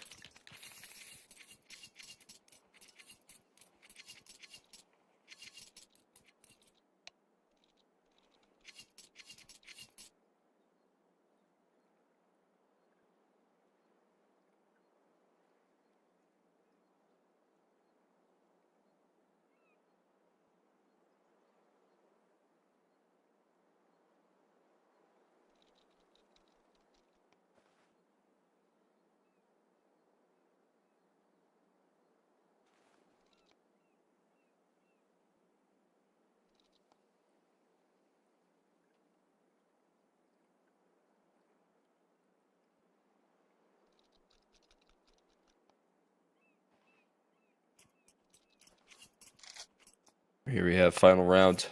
Regulation here again, whether we go into OT or not.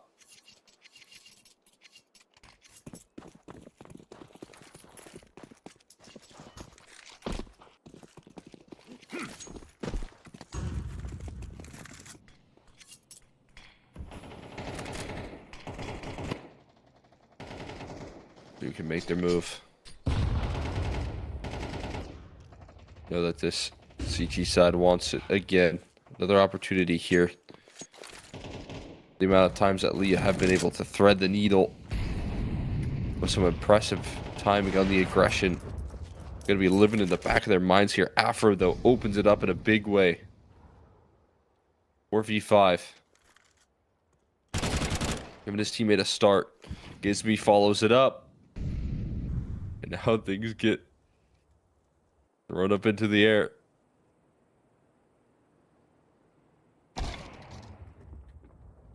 Malkus, though, does connect onto Joko, who steps out a little bit too wide on the site. Beam is still on the scene, though.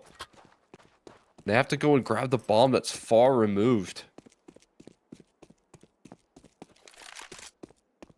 45 on the clock again. You know, time never a huge concern here for the squad, but what is a big concern, the smoke that still remains in Ryu.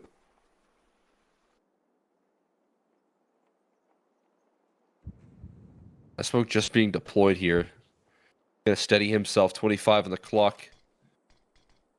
Now, with a smoke towards B main, it can't allow for them to set their full focus in on this attack towards E-Box that's coming through. The contact out. Oh my god, one unique. Oh, he's so laser focused, and the follow-up is there from the op as well. Malkus will offer up a kill as well. Oh boy. 4v2 turns into a 2v2 with the positions being a little too passive. Retake on, but it's a 10-second defuse ahead of this CT side. They've got to get on that bomb and quickly. Flashbang going in. Well placed there. Malkus forced off the line and forced deep. Knows he's getting hunted now. No coverage from B main here. They have to take a risk. Trying to stick the bomb, but that's job done. Ryu simply no time left. And Leo going to take a victory here in map number 2 at the final hurdle in the 24th round. They will be able to seal it on up there. Lock themselves in a map 2 victory as we head to train here. Fantastic showing from Leo in the T side, as we knew it was possible, but honestly the 4v2 collapse from Monty, a huge surprise. The more fantastic timing, crosshair placement, always on the money there for Leo on the entry pathing, and that just gets the job done right there. I mean, a fantastic look from them multiple times scaling out of E-Box, where they just look like they're heat seeking on where their opponents are, and that to me super impressive right there. So we'll see what they can do here. We do have a third map required in this matchup. It's going to be on train, guys. We'll be sending this one to a quick break, and once we come back, we'll be rolling into map 3.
And we're ready to hop into this decider.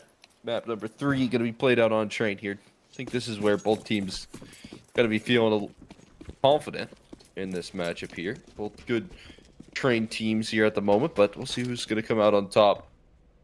Monty had a chance to try and take things when they were up 11 to 8 on map 2, but definitely feeling the pressure.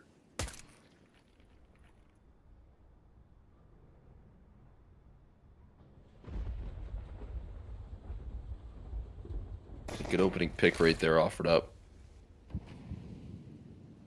4v5 to kick things off. As T-Con control kind of shut down by a quick headshot from Joko at range. As they continue to hold things off here, jiggling is Ryu. For some quick picks. Smokes come through here. Execution still looking strong even in the 4v5. And pressure being applied, but BMS has coverage. And he is sharp right now with the USP. They still are a little bit uncertain about Joko's position, but they're taking space well enough here. They do try and plant for him, though. And that drops the bomb. Kervita in a 1v3. Nice headshot there. Followed up on a Gizmi, but spam through the smoke's going to deny him any sort of heroics. And Monty going to lift off to 1-0. Another pistol here. So far, I think they've only lost a single one in the second half of Anubis. Other than that, they've remained flawless on those. I guess not flawless, because that's not the right word, but yeah, they've been dominant in them. Their reads have been really good. Looks like they've done some good prep for these pistols as well.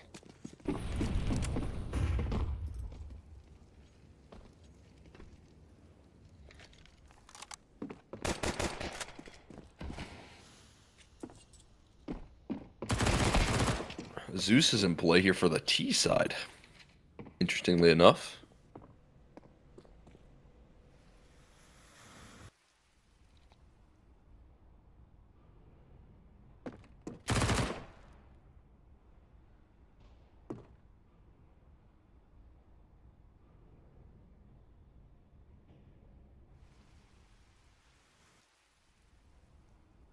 Open for maybe some CT side activity there to press in. Some eco hunting to be done and for them to try and capitalize on that, but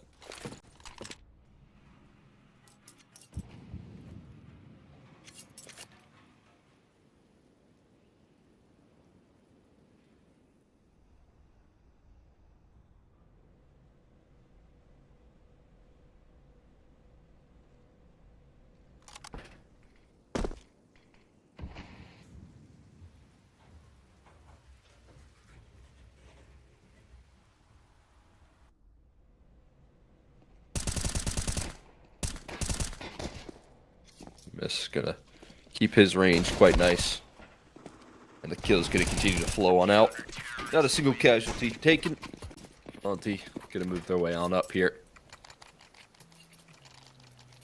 Handling business quite nicely for themselves.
So we go. Continuing forward here.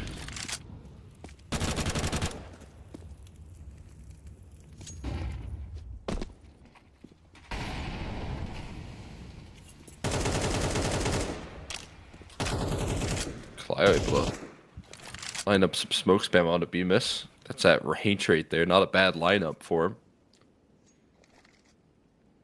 When he picks something definitely need here for this T side to activate when the guns come out.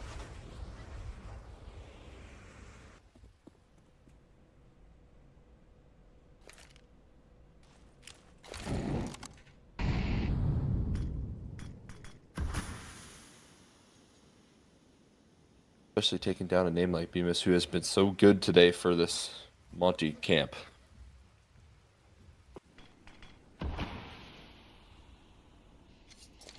They get those opening picks. Again, Leo played up to snuff when it comes to the reactions and the coordination of these attacks. Very good at playing off these 4v5s, catching re-aggression. Won't have anything presence towards that A side though. Clio though again able to scale out of Ivy. He's just the sacrifice though. Is there's more players through Ivy that are going to be able to succeed. One unique, one of them. And the MP9 can't spot him out there, so he gets another kill and Joko misses out on his opportunity to help out his teammates. Cost him their life and the round. In the end, that'll be a big victory to take right there for the side of Leo.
Their opening duel. We're at 2K able to find the first pick off.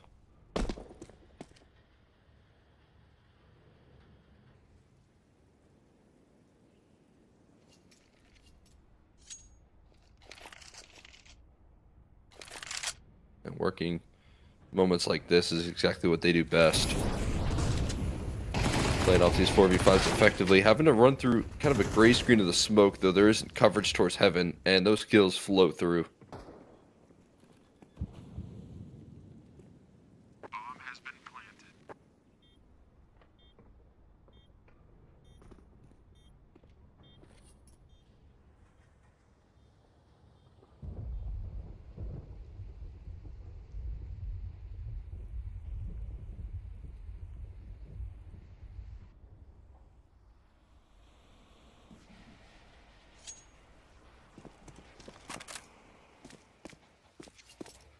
They've called out here for the Monty camp.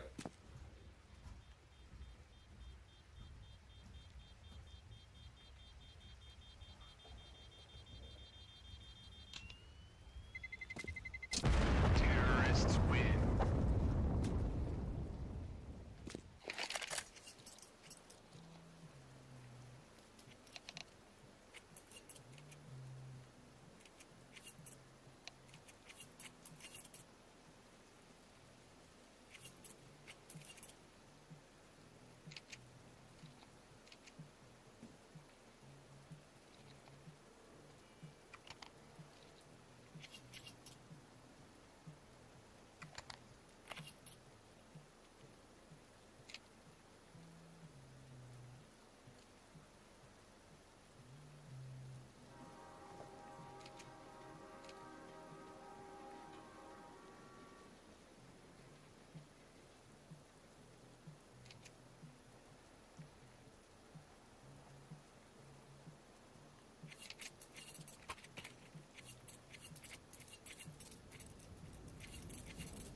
back into the action here.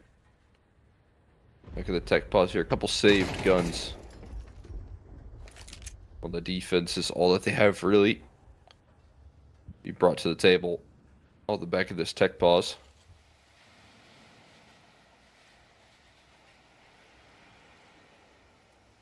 Doesn't seem to be any gaps to be exploited in this default. As you can see, T-Con is covered. QMISTRY trying to slowly inch his way out and clear control. But he gets punished by Clio.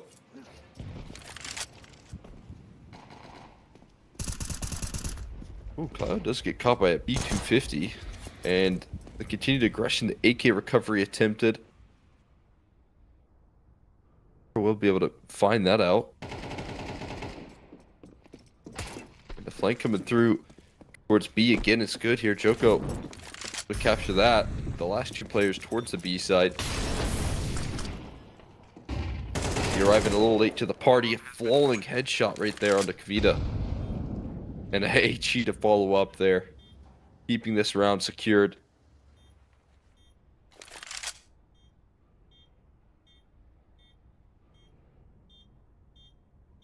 Melkis and Kvita. Last standing in the 1v2. Ryu stepping forward here, but I think Soon should probably just make the decision to step out. And he's not going to be able to make that choice. Outside turned. We toppled.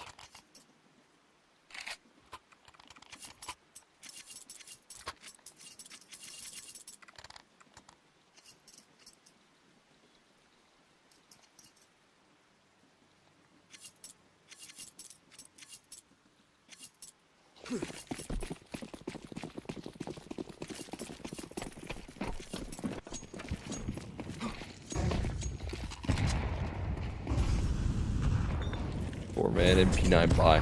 Went through for the multi-camp. Looking good. On the investment here to try and force them back and at least try and do some damage here at this point. Well placed smoke though. Gonna keep him a little bit delayed here in the attack. That is nothing. This east side is used to at this point. They're very familiar with playing a slow game. Letting the util dwindle and then it getting their strides on into the round.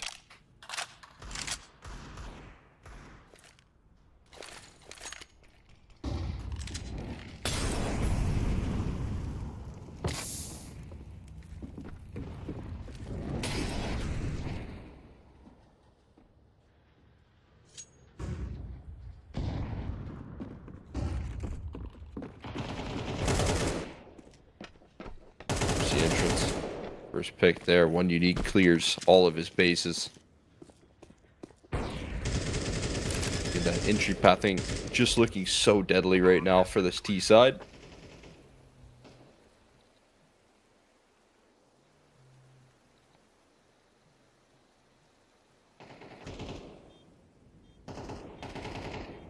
Should be it. Round secured.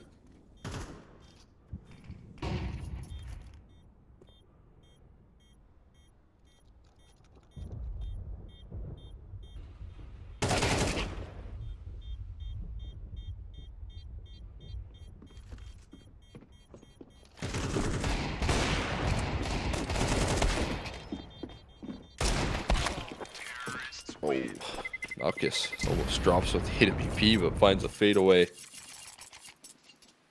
block kill to secure himself that up for the future.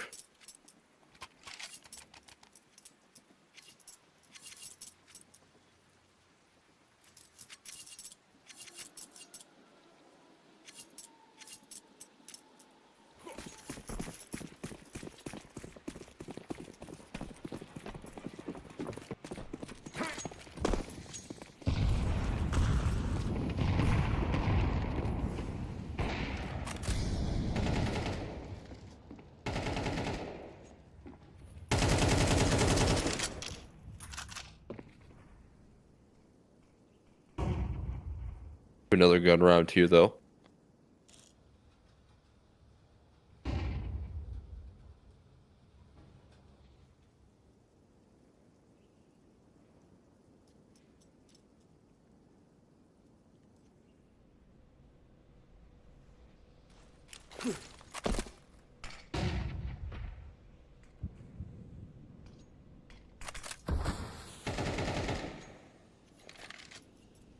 what they can do here. I like the decon control being taken.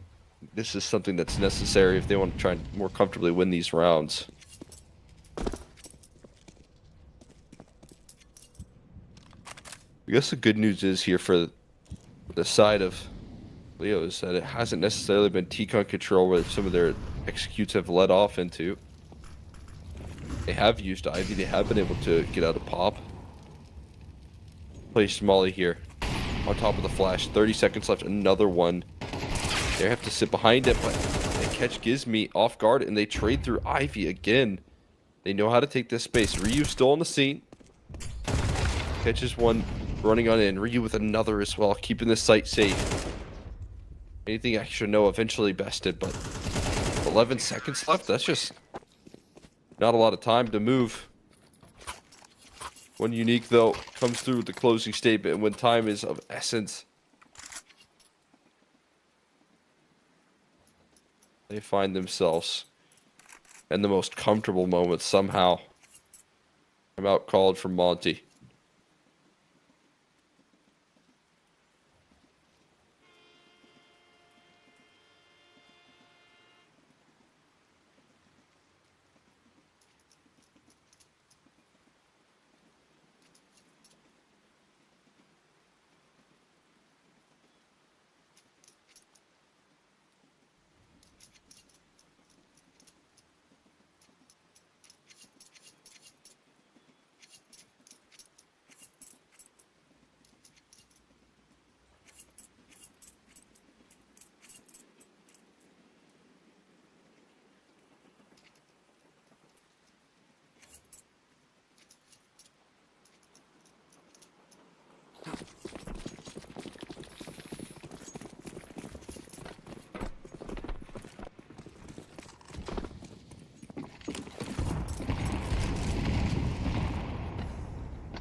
Big pickup there from Doko, catching one Unique.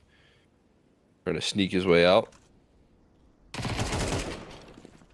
A little bit of relief there, but Murat, he's always good for opening up new paths.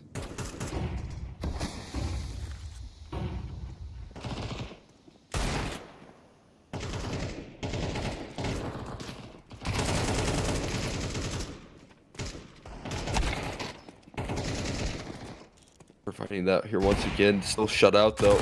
Just the op left of Malchus. He will be run down. And Monty again off the back of these timeouts. So good at answering back here. They do that once more.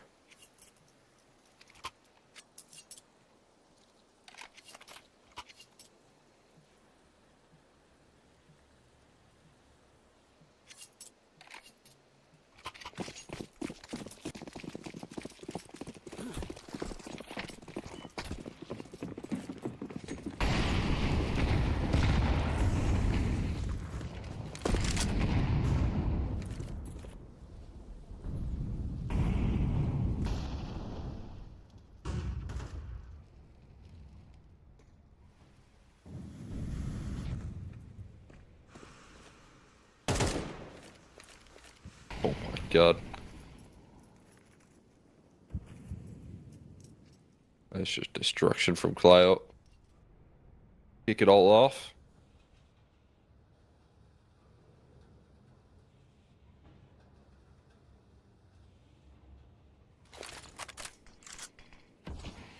They want to turn up the heat on this B side. They'd be right in doing so. It's a bit weakened up here. They're left alone, and the trade is quick. Gives me stepping forward there, though. think wisely reins it in here. He gave his team the advantage here. No need to press it forward.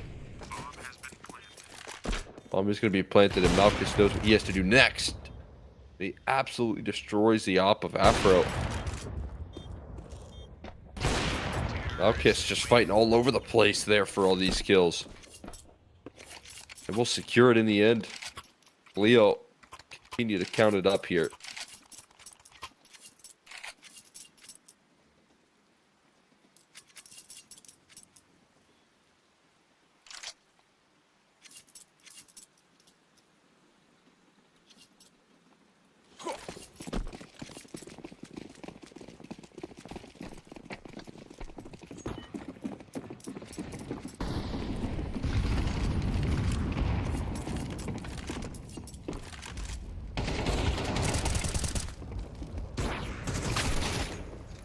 Oh, Joko stuck.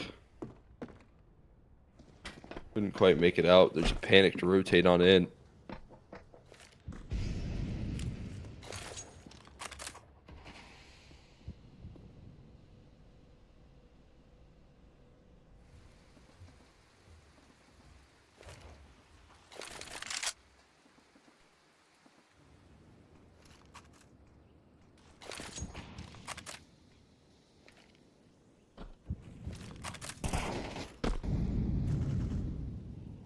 Able to collapse there with a multiple.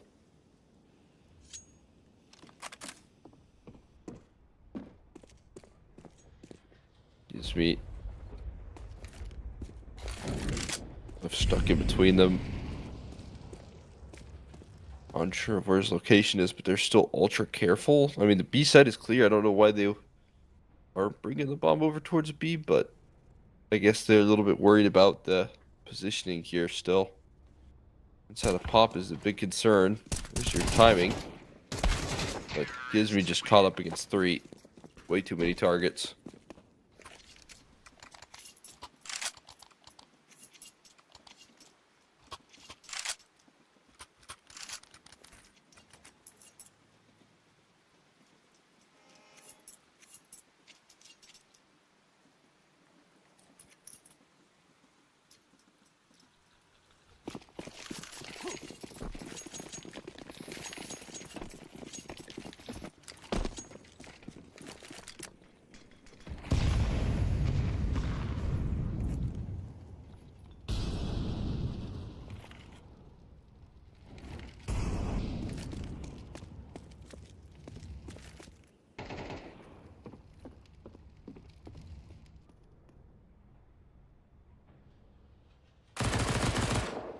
He gets another opening duel. Has to walk out though, and that'll be to his downfall.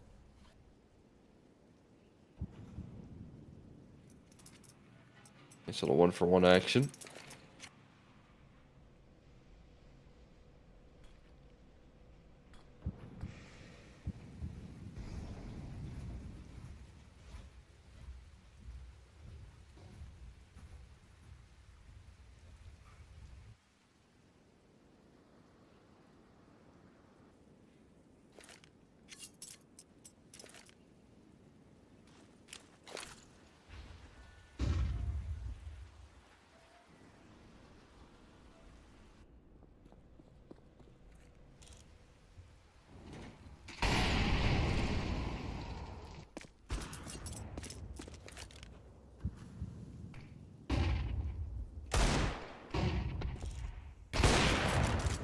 Big shot out of Afro there, but the op chases him out of the server. 20 seconds left. Still a player close in towards T-Con. Smoke coming soon. Walking past it though. They go on cleared for 2. Rio breathing a new life. And we'll be able to bring home the last kill as well. Monty move on up with another eco victory. Look to establish themselves for this half.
go. Rest of the CT side, but they're getting run down. This time able to at least make an escape. They're barely hanging in there. Just enough health to run around that corner and get out alive. I'm going to tell the tale of a whole lot more around that corner. Maybe builds up the confidence here for Gizmy. Start making some strides on in. Towards T-Con. This is what's going on right here. Gizmy does strike there accordingly. And now B-Miss next at bat. Flashbang goes in. They are stalled out. Stuck in pop at the moment. Can't make it out. Gizmy going to provide more coverage here as the smoke looms in the face of one Unique. A lot that he has left to say in this one. 14 HP and you're certainly out of this.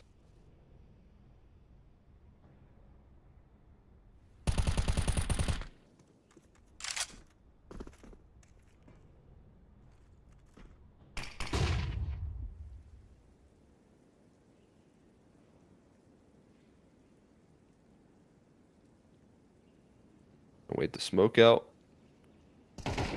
Taking some steps on in, but B-Miss will be the first one. Knock him down as soon as he turns that corner. And Monty gonna claim 5 here. Builds up a better half here, but that T side's still looking very strong for Leo again. See what they can bring in the next half here.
Into the second half we go, though. We start the countdown here, ready to roll out.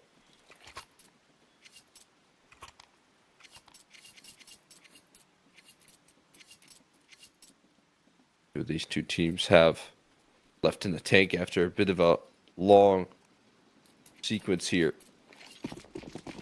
Yeah, partially have that's a credit for Leo. Those very slow, grueling T sides that been brought out for the last 3 maps. But those T sides, you know, despite how low and drawn out they have been very effective at winning them rounds and catching Monty off guard.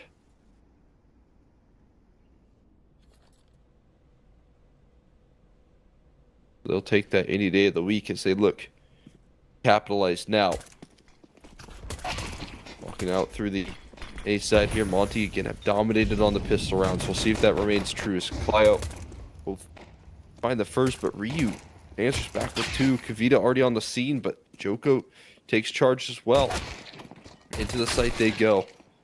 Getting charged down. The trade's looking very positive for this T side of Monty.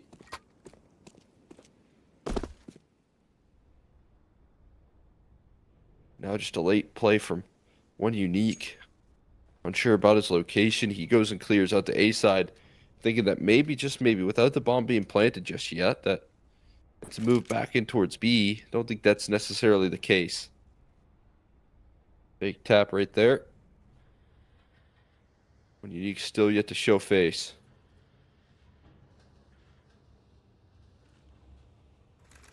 Bomb still yet to go down. Finally, they're going to Bomb has been planted. plant the digits on in. And one side turned, but he can't capture the kill on the flank. And they now just tuck. One Unique. I need to figure out a way to isolate these fights. Yes, tap the bomb to bait him out first things first.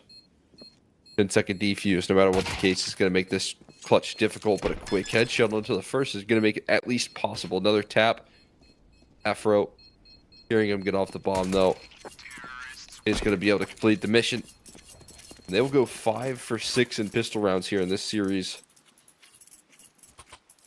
A remarkable, consistency right there from Monty on the pistols.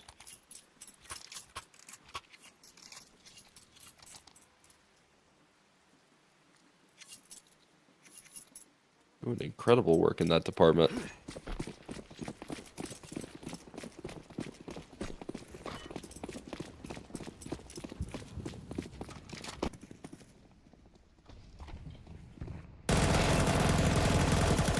There's the full spray down right there. Multiple players ready to go in Ivy.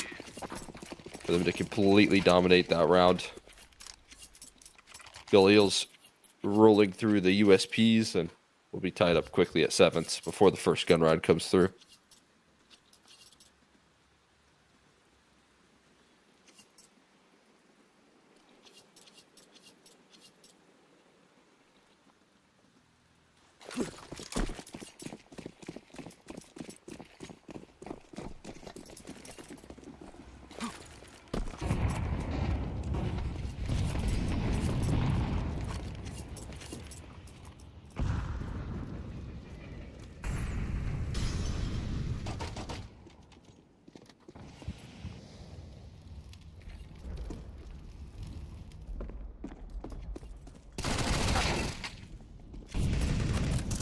Is able to aggress forward right there for an opening duel.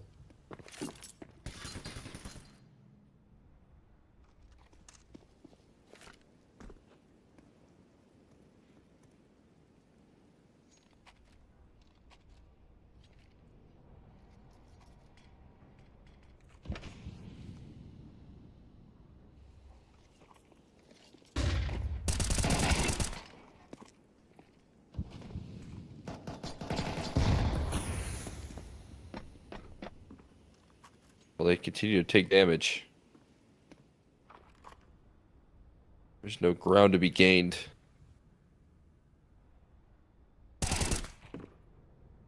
D-side struggling to build their way on in as another flank kill coming through from Malkus. And Marat 2K looking dominant as well. They get those rifles out. They do not hold anything back there. Completely sideswiping.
Aggression rolling out.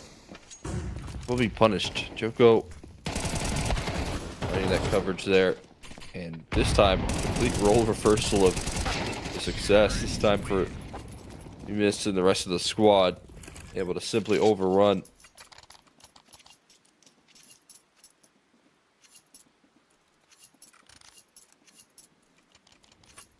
It's a nice call and response here between these two teams.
A lot to be put into this round right now.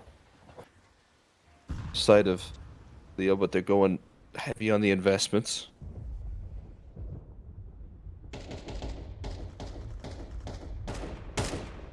They will look to make a run for it.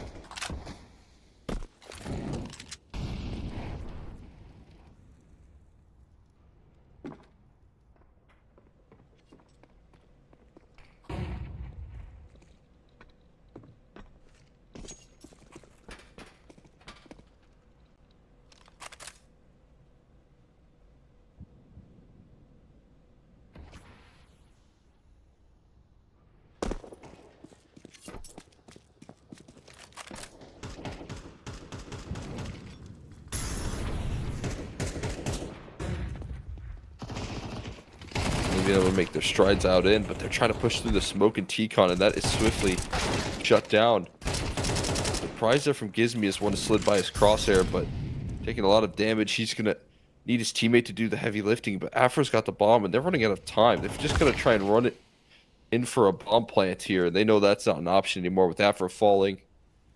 This round already done and dusted.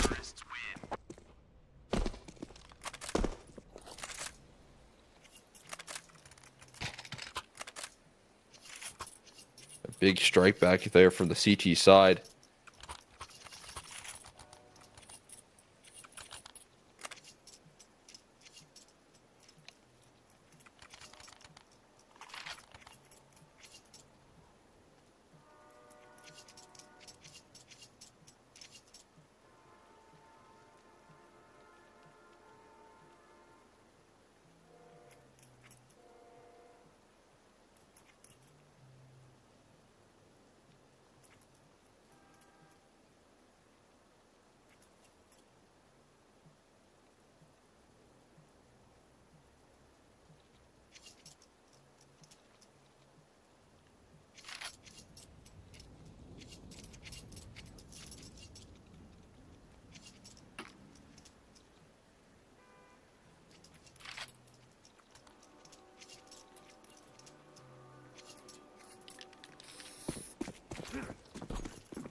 It off with an explosive entry right there.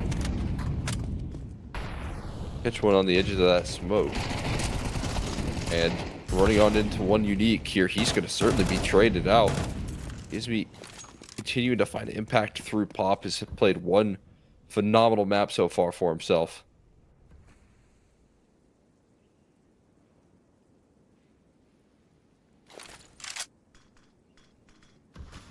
And is continuing to open things up here. Like looking to wrap them up. They've been pretty slow to plant when this has been the case. Now Kravita on the scene here. Here's the tap. Not going to slide out here. Instead, fully focused in on this T-Con peak. And oh my goodness. Again, crosshair placement. Just so absolutely perfect. Without any hesitation. We'll be able to knock these kills down. Ryu, though, putting this one to rest, or at least trying to. We'll be able to do just that.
Pause is going to expire here. We'll get back into it.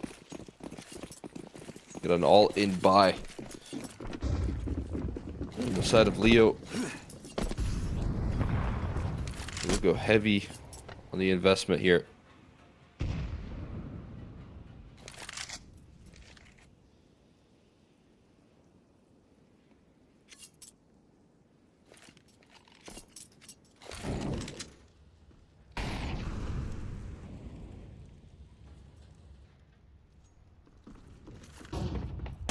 And up the ladder here, spotted out and covered by teammate in Afro. B-Miss able to strike into the side as well. A couple of kills flowing through, flying past the smoke. Joko dodges a flash and turns his attention ready in time. Quick moves there. Let's go down.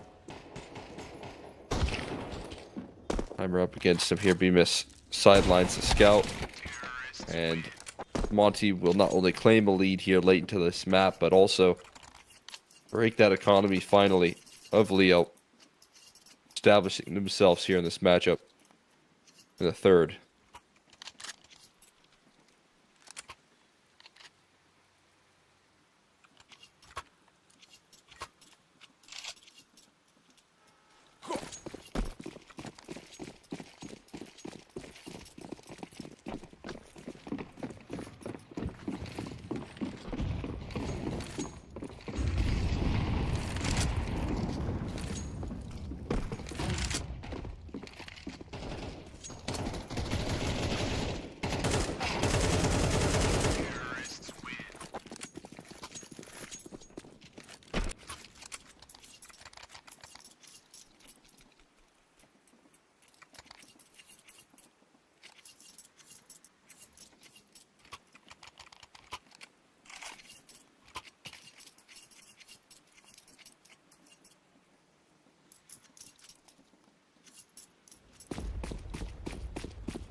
USP route just flies by. We'll get back into the status of this one here. Real gun rounds rolling out. And those USPs just fly by. Instantly get dismissed. Monty had been able to surge back into this game.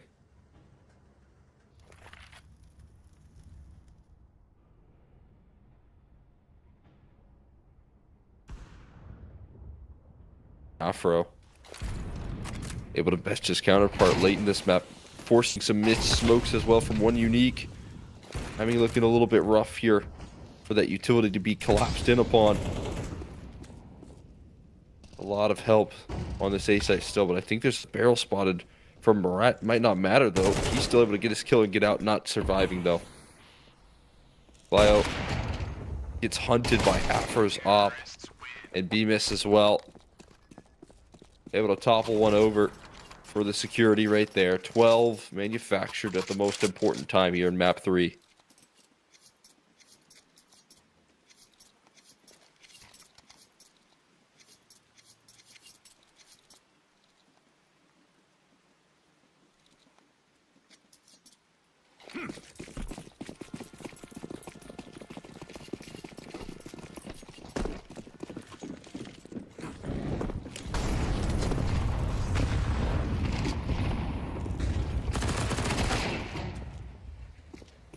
They finish it off here. 1-for-1 trade. One Unique knocked out.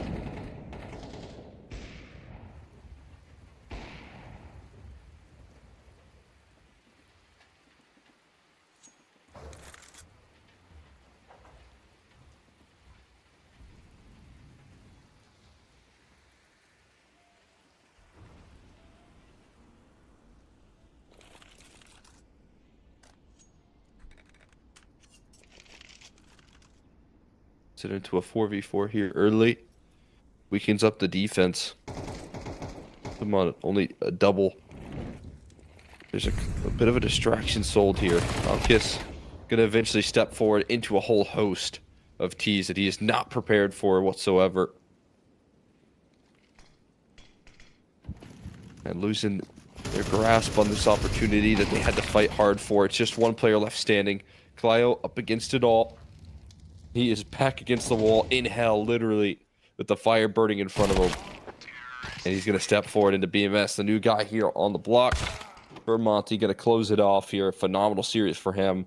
And a great close for Monty as they will be able to enter in to the Swiss stage with this victory. It did fall a little bit short on the map of Anubis, as they have been doing, but I still saw some positive signs for them. I saw them dig deep in that defensive bag that they were able to bring to the table. And a lot of credit to Leo for getting through some difficult situations.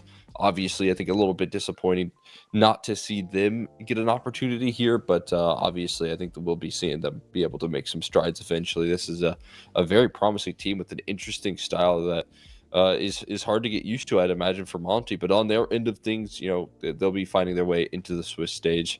We'll be seeing them very soon here in some more action at CCT later down the line. But speaking of action on CCT, it never ends. We've got another series up against here, and it should be starting relatively soon. That will be Heroic Academy taking on QMISTRY. So looking forward to seeing how things shape up there. But before we hop into that map, we're going to be sending this one off to a quick break, guys. Stay tuned. We'll be right back.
Hello, everybody. Welcome on back here to some more action at CCT. We're rolling through our second series, or at least my second series of the day. This is our last to see who's going to make it into the Swiss stage. An exciting matchup versus Heroic Academy. Their main squad might be playing over there at the major, but the Academy boys here looking for a spot to make it into the Swiss stage versus QMISTRY. Looking forward to seeing what this team's made of here. Obviously, a roster that has a lot to be gained here from this Polish side. A pretty exciting squad as well. So looking forward to seeing both these rosters battle it up. But I guess we can take a zoom into the Heroic Academy squad. I got to watch them not too long ago. They have an Opper who I think is super clutch, in Scrob, who was able to lock themselves in a little bit of success. And then also, from the Mondi Academy squad, FNL, who I was really impressed with, as they kind of rock with this Danish core. They have a little bit of opportunities to seek some talent elsewhere. And so I do think this roster has a lot of different pieces, a lot of different firepower that they can bring to the table that can be exciting here. We'll go and take a look at their counterparts, though. QMISTRY, seeing what they can bring to the table. Obviously, this is a squad here, like I said, this Polish roster that does have a lot to bring to the table. But, talking a little bit more about Heroic Academy, I do think, that Amber, who plays alongside his Opera really well, can be super aggressive. I think you've got a lot of potential in that 1-2 punch in between Scrob and Amber. The Romanian guy here in the mix here in FNL, also really impressive. So high expectations for this team to deliver here and try and lock in the Swiss stage, especially with their main team playing right now. Both teams looking to succeed here at the same time, which would be a pretty cool story. We'll go and take a look who they're playing up against, though. The counterparts here to Heroic Academy as QMISTRY. Again, I think it's been a while since I've really seen like a full Polish squad play in like tier 2, or I guess kind of tier 3 CS. So I'm excited to see what they can do. A lot of those Polish players have been plucked up into different rosters. So there's definitely a lot of potential here to develop talent in the Polish scene right now. And Zaidu, I think, is going to be one of those big players. Potentially the next Zaiwu there in the mix, Zaidu. Just a bit of a different branding right there is the op of QMISTRY or QMISTRY. So looking forward to seeing that sort of application here of the op being applied, what he can do with the AWP. It'll be really interesting to see, of course, and the rest of the squad behind him, looking to deliver some success here. It's a roster that I think has a lot to gain from picking up some wins and making it into the Swiss stage. A team that oftentimes, can find themselves in these lower levels, playing out in some of the tier 2 spaces, and it'd be cool to see them take this opportunity and run with it if they could make that happen. Just the level of competition that they usually struggle against is going to be the Heroic Academy squads and rosters like that here. But we'll see what they can do here. I think there's a lot on the line for this team to try and pick up a quick win and set the tone right for this roster. Take a look at the vetoes, though, as we roll through this thing pretty quickly, and we'll see what maps we're going to be playing out on. Dust 2 to open us up. That's going to be coming through from the Heroic Academy squad. If you look at the amount of bans, 3 times, or 2 times rather, in some of these vetoes, we've seen QMISTRY ban out Dust 2s. So they avoid that map a little bit in their 7-map pool, but they're not going to avoid it in this go around here. Instead, going to leave up that first ban to the likes of Anubis, trying to maybe target some of the strengths here of their opposition. Then they'll pick into Nuke here, which is the best map for them. They've had the most success on this map here, at least in terms of the consistent wins. Maybe not necessarily the best map in terms of the consistency or reps played, but the best map in terms of wins for sure. And to close it out, I think you're going to be really happy with this veto here. It's a map that they've been using quite a bit in the closed qualifier so far. They've got 3 wins already on this map in the closed qualifier. here for CCT, and they're looking to make it forward to make it into the Swiss stage, but that's ancient. So I think working the vetoes pretty well here so far for the side of QMISTRY, and should be pretty happy with the opportunities that they do have ahead of them. I mean, this is definitely something you'll take any day of the week. Take a look at the head-to-head here. This will actually be against two Oppers, though. In this head-to-head, we will see Scrob on one side of things here, and Zaidu on the other side of things, trying to battle it up against each other. And you know, that's definitely something I expect to see. I watched Scrob in the Swiss stage, so I have a little bit more tangible things to say about his opping. As I said, it was very clutch. I was very impressed with what he was able to bring to the table when it comes to his consistency in terms of trying to work the opening duels. So high expectations, whereas Zaidu, he has a good stat. So I'm hoping to see that be brought to the table as well. But that being said, the game is not quite ready. As you guys can see, we're not ready to hop into the action just yet. We will be sending this one off to a very short break. And once we come back, we'll be starting things off on Dust 2.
And here we are, ready to hop into the action. At a short break. I wasn't lying. I wasn't kidding. Ready to hop into map number 1 here of our second series of the day.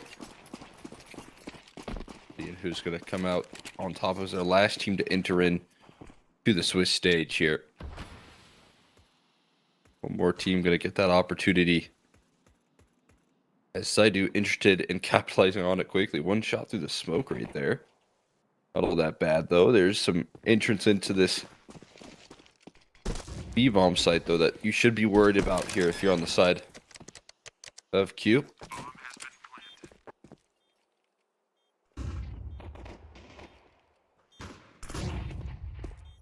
And Bert firing up as well. They try and chase down in towards the outside of the B site, though, and finally being able to do so successful is huge. Going to complicate this post plant here quite a bit, and the dual Berettas close the distance. Now 1v2 here.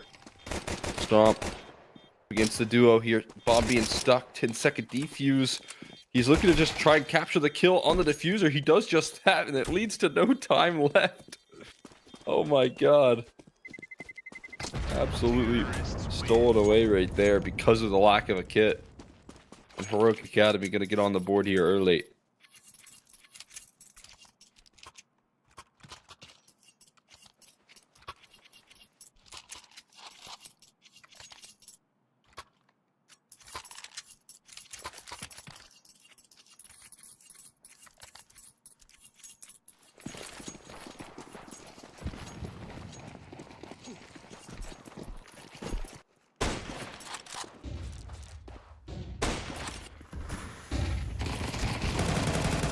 Side bringing out some scouts, but a good way to avoid that flashbang right there.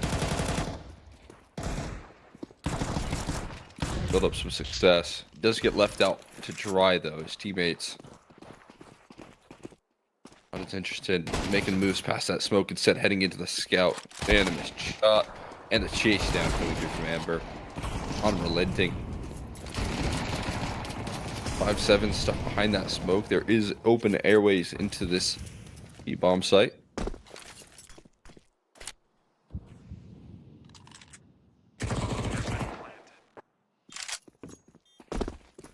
Site will be claimed. Goodness to be held on to as well for side of Q, and I have a problem saving onto that.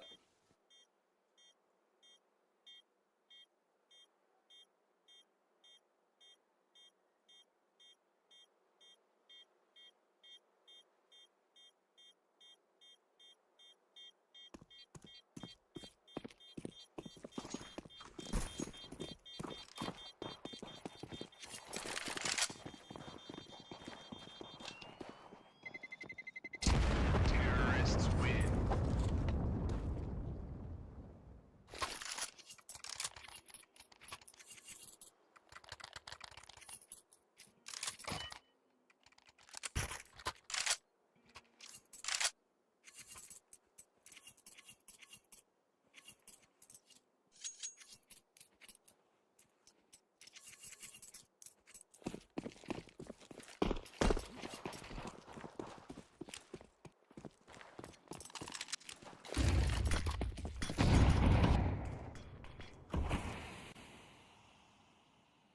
We'll get into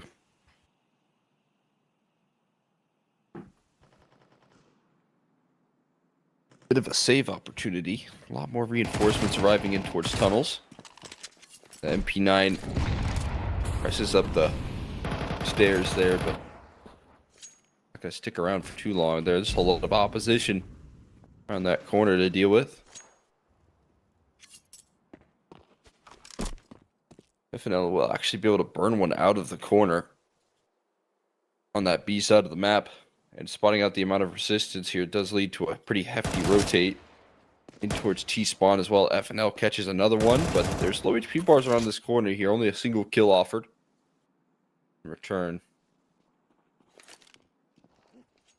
Does seem to be like Heroic Academy have got their finger on the pulse at the moment. And I'll do a lot of heavy lifting in that department there. Zaidu able to knock down one kill. That'll be about it. Save onto that Galil potentially and set sights towards the future. Bomb has been planted.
There's a great collapse coming through towards the middle side.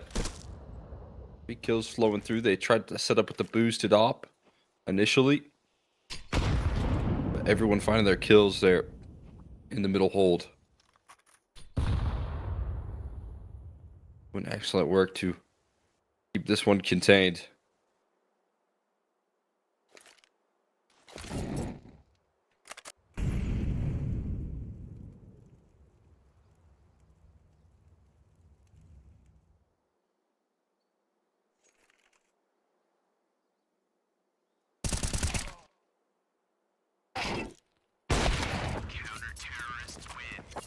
They don't lose a single player. We're closing that one out.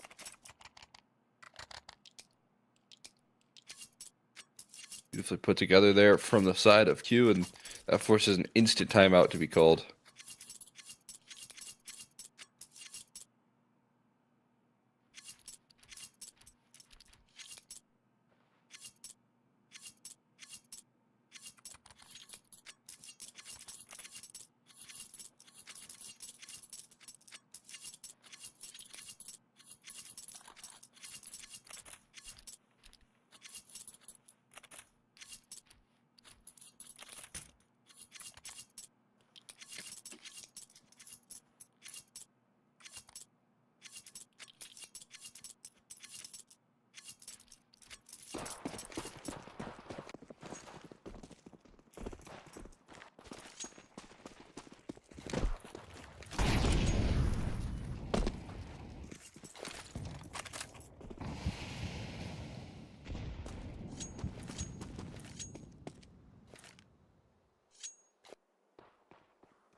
Got a full Glock eco here in the mix, so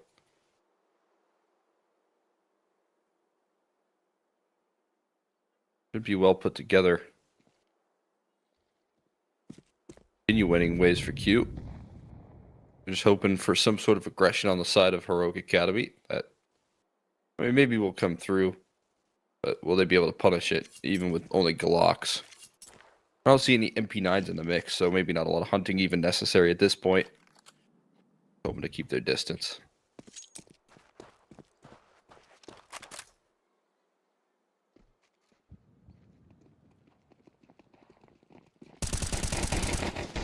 Hiding inside of the car there. Great flash, make everyone quiet. A little bit of an error in the movement, but the lineup is good. Not a single casualty right there. Q will be able to move it on up to 3, tying things all up in here.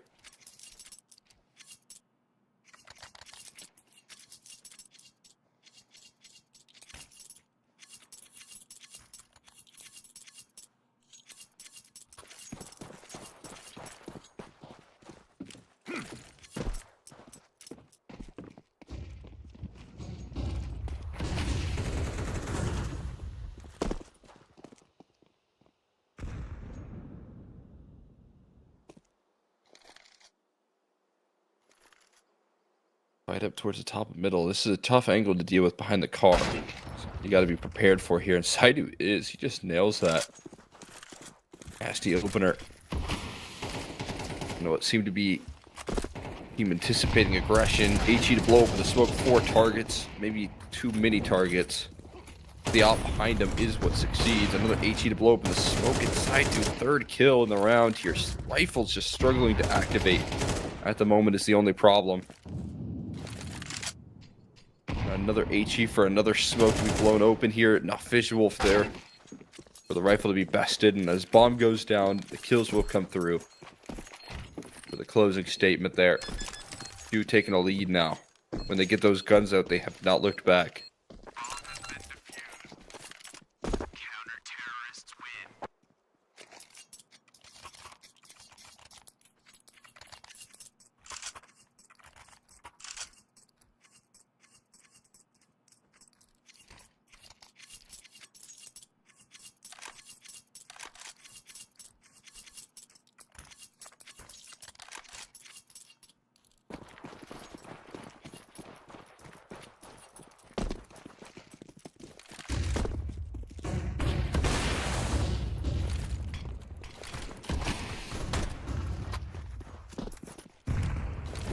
Nice trade back there. That's actually going to float him towards middle instead. A decision that looks to be made on the fly. Smoke spam coming through here. The issue is his rifle close by and ready, and they dive in for this mid duel. Amber stuck around. The backline's both players left on the outside of this smoke. They're going to run through it. The Deagle, rather, rolling on this one finishes it up, running out of ammo with the Tech 9. Costs Amber a nice idea. Almost goes punished, though. As the Deagle took a little while to track the aim. Both of them taking a little while, though, means he has time to get adjusted. Settles in, finds his shot.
Bit of a slower approach. They're looking to dive in. It had to have been registered there, yeah.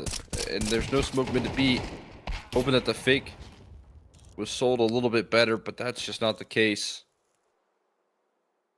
Still a unit on this B side of the map ready to defend, and the mid side didn't go any better. And this attack left shattered here as the mid flank coming through as well. Brutal stuff.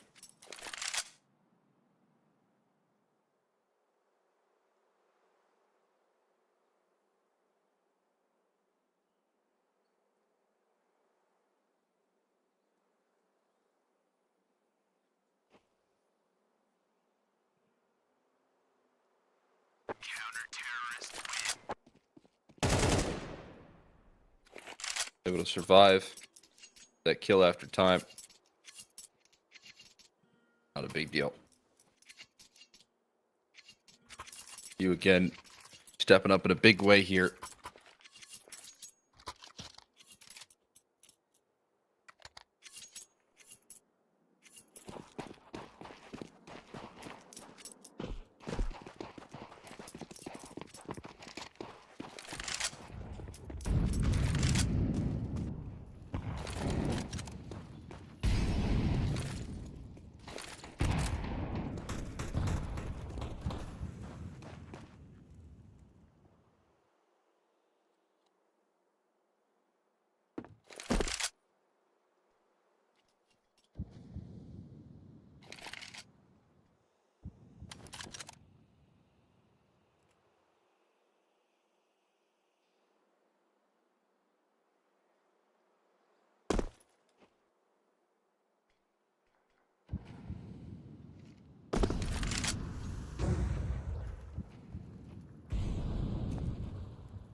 AWP in prime position. Also got this smoke lurk through CT. The side who's up. Shatters one. And it's going to fall away just in time. Find safety.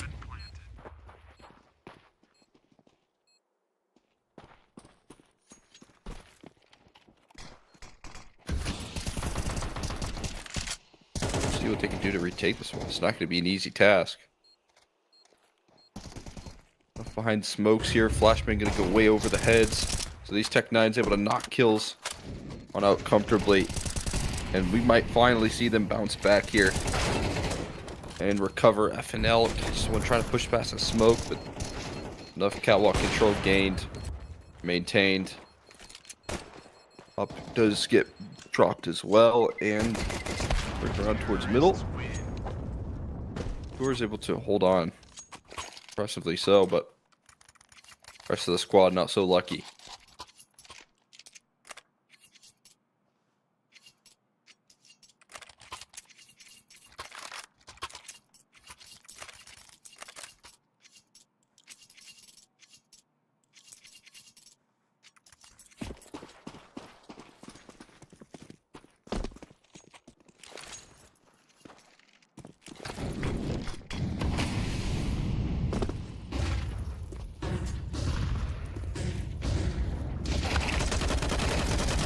Late flashes. They just let them scale so far out before they toss those in.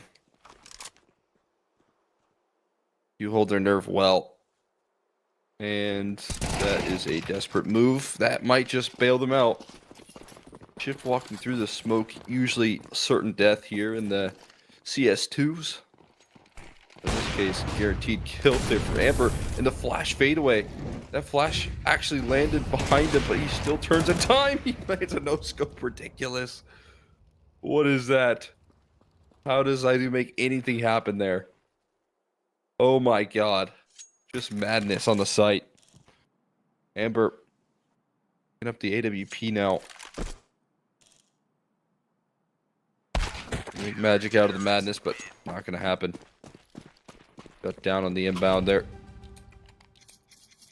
As Q managed to keep their favor in the 2v, or 3v5 rather. Closing it out in the end. Scary fashion, but they get the job done nonetheless.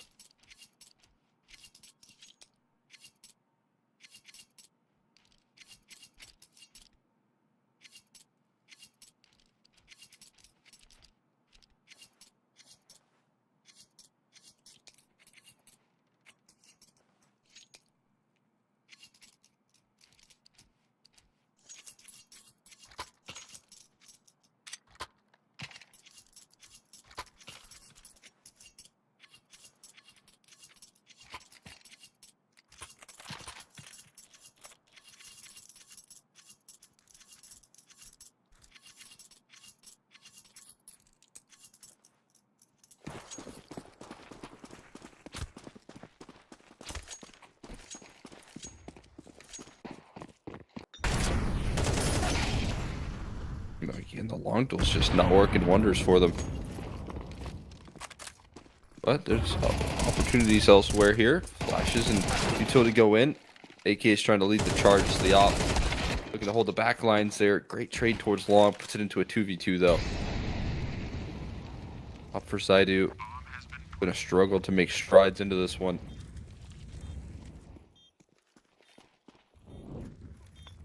His teammate to flash him in with the utility there. That's well placed. Smoke goes down there. Molly for Xbox. And another play on target. They are just working them right now. Oh my goodness. B-side retake is incredible. Look at the util that they have on display. They just flushed them out of position. Get them right where they want to be. That is impressive work right there coming through from QMISTRY. And they find 8 because of it. That's a 0-3 start that they find themselves in, only losing a single gun round in that half. And that last round, a statement end.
They're making statements about this opening gun round as well.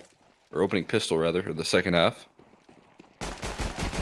Hoping for something. A single kill there. Stray landed.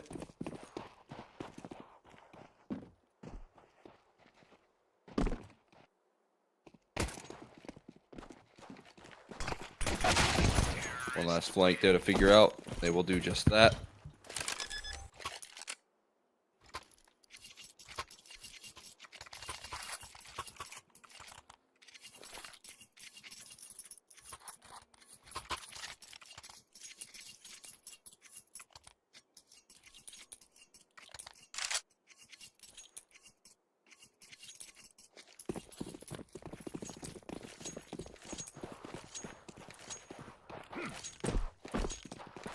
See what they can bring here. They are going for a force buy here. I think Heroic Academy understand the pressure of the moment. So they will go for a slight investment.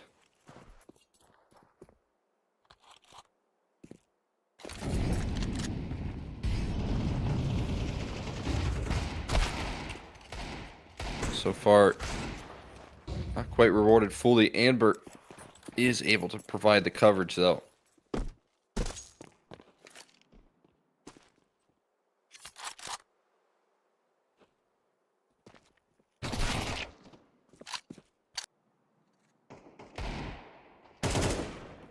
Amber, another headshot with that deagle.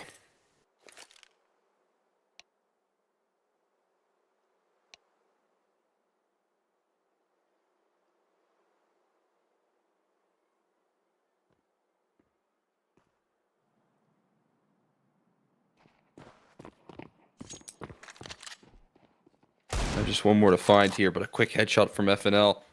And now he whips out the scout to finish off the job, and he will be able to connect. Nasty work right there coming through from FNL. That's a sort of X factor he can bring to the table right there.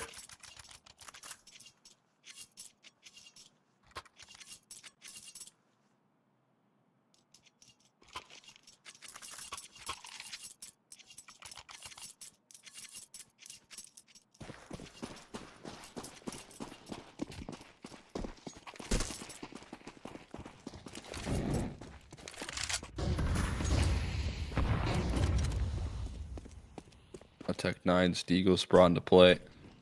They're scaling quickly towards long and up catwalk. There's a double up though, and that defense holds together like glue.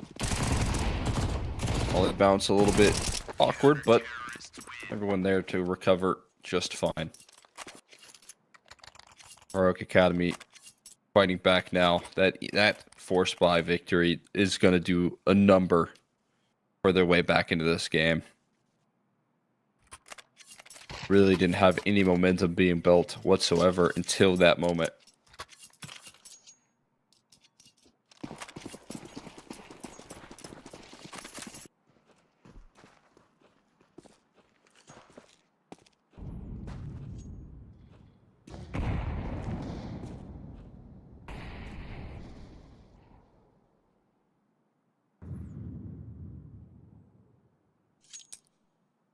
Oh, knife? Oh no. Oh no. Not like that. A little backstab right there. The aggression gets punished. Through tunnels.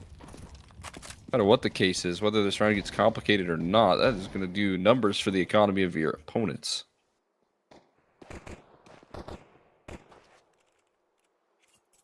I will take that any day of the week.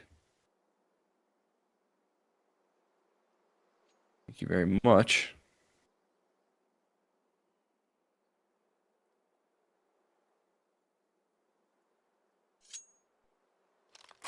Lovely opening duel. Traded out though for a 4v4 and an MP9 is all that they recover at this point in time, so not a big concern.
misguided, led astray, trusted too easy, blindsided, strung out on the smallest string, had me questioning everything. I don't know where I am now. Pedestal I had you on is crumbling down on the ground. It was all illusion. Where do I go now?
Oh, hello everyone.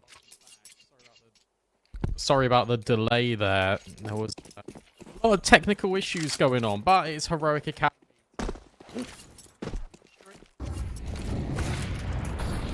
My mic is doing a funny thing, but it's okay.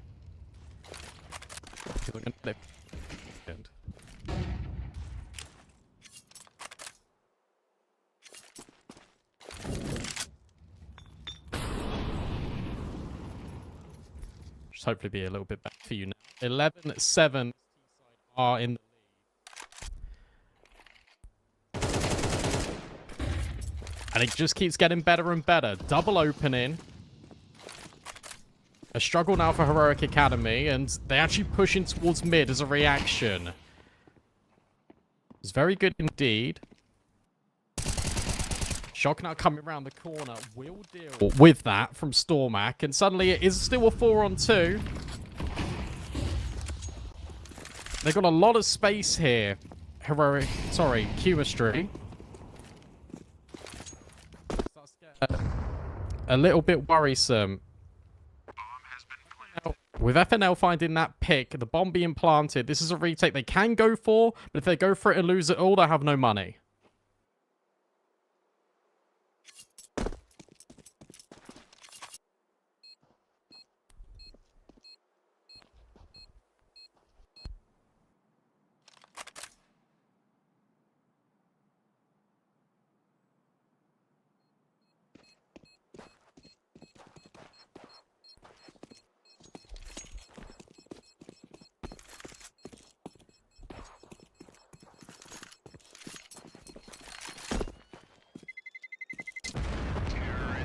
Map point. Remember, this is Heroic Academy's map pick.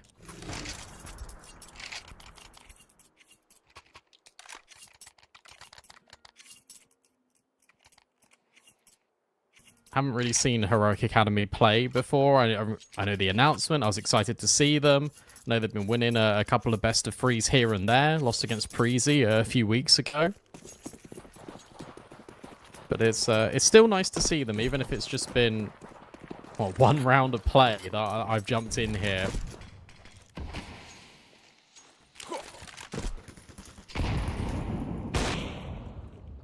And Zaidu will find FNL. And there is this push in towards lower, which is going to be probably the potential to find something. They have to find something here with this push in Heroic. Otherwise, it's going to be all said and done. And they're currently smoked off not only lower tunnels, but also upper tunnels. With this push as top mid, Stormak could potentially catch someone off guard. It depends where he goes, because if he routes in towards long, he's going to miss absolutely everyone. And maybe there's going to be a timing, but no, instead, deals with Fugor. It's a great pick, and that spray is awful. Awful out of keys. So Stormak is making something happen. He just keeps going. A double swing with the M4 will net even more success. But with Massey finding one back, it is still a 2 versus 2. These players are out of position. There's a big lurk coming in from tunnels. And for Deng Zoe, he now has to be the one to do everything. Because as mentioned, those players completely isolated, not being able to find anything spells trouble. Now for Heroic Academy, at least he's in the right place at the right time. He can hear all these players coming towards him as well. But can he really do it with the MP9? Well, one player's just got his gun out, the other one's got his bomb right on his back, and the MP9s are good. Fantastic work from Dengzo, and Heroic Academy will at least stay alive for one more.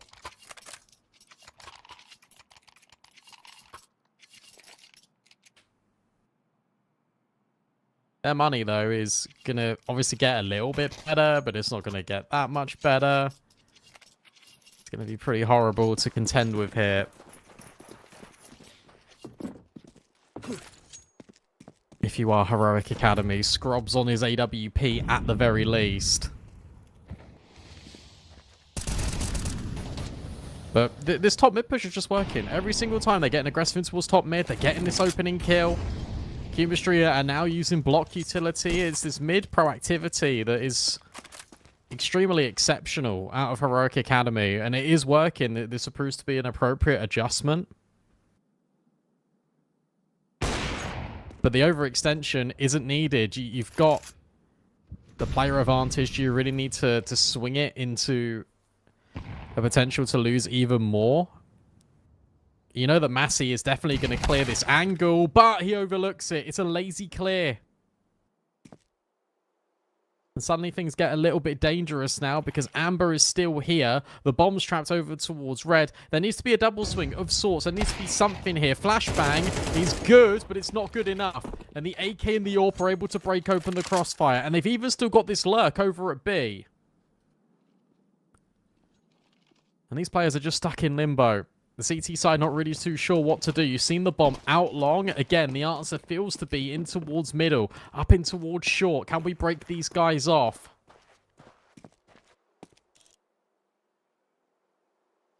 Fugor's just holding. 25 seconds left on this timer.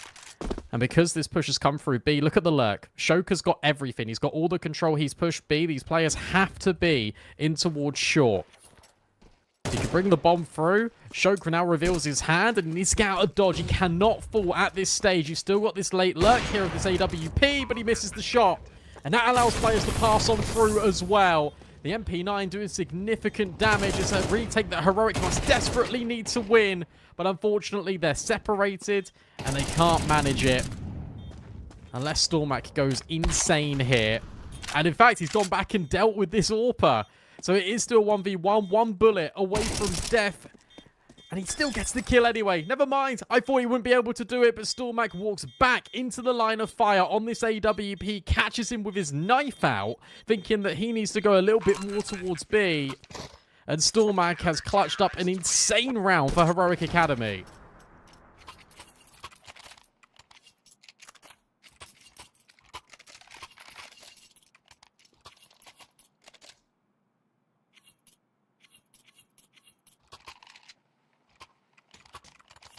And now your money's broken.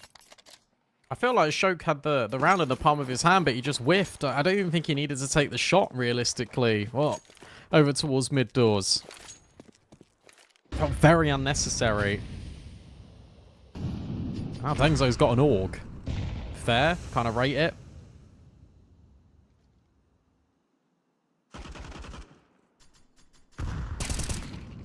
Should just be a clean-up. It should just be a 2-round game now.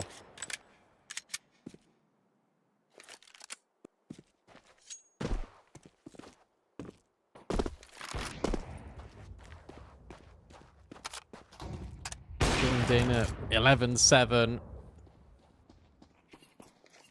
Scrub finds in another breakthrough.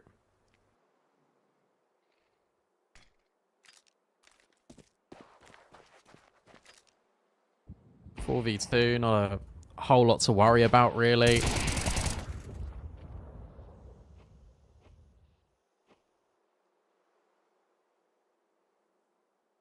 Unless Shoke can pull off something magnificent, which, you know what? After that last round that Stormak won, I'm not writing off anything at this point. But getting past this angle on the AUG is going to be incredibly difficult.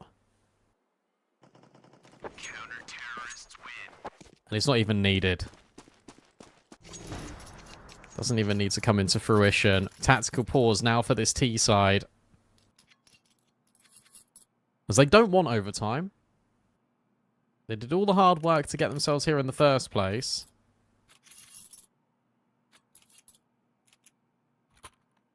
The last thing they want is dropping the ball to Heroic Academy.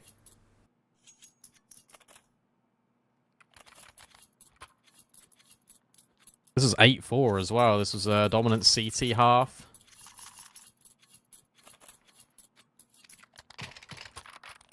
Then got even better, but we've had some incredible individual moments. Out of Stormak, out of Amber, just pushing top mid the whole time.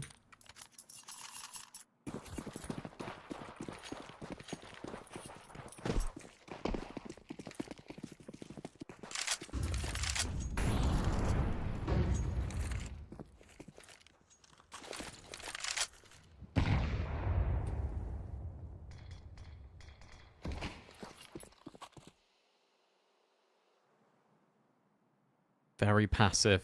Out of Heroic Academy. T side taking mid control as they so often have been frequenting. Amber could potentially hear those steps moving up close to Xbox. I mean, it's not overly uncommon. He'll definitely heard the bottle of flame drop as well. And Scrub's thinking, maybe I can get a little bit more active. Zaidu is holding. And Massey actually just gets rid of Scrub on short. So now that space being taken over here by QMISTRY. That nade is way too high. Not going to do any damage. Dengzo's got to be really careful here. Timing is not going to work out in his favor. It's 2 opening kills now for this T side. They can't drop the ball in another round like this. Massey over the top and finding even more. Massey is single-handedly has won the game, you feel. Reload in, ready for long, and even finds another headshot. It's 4. And all FNL can do is just watch on.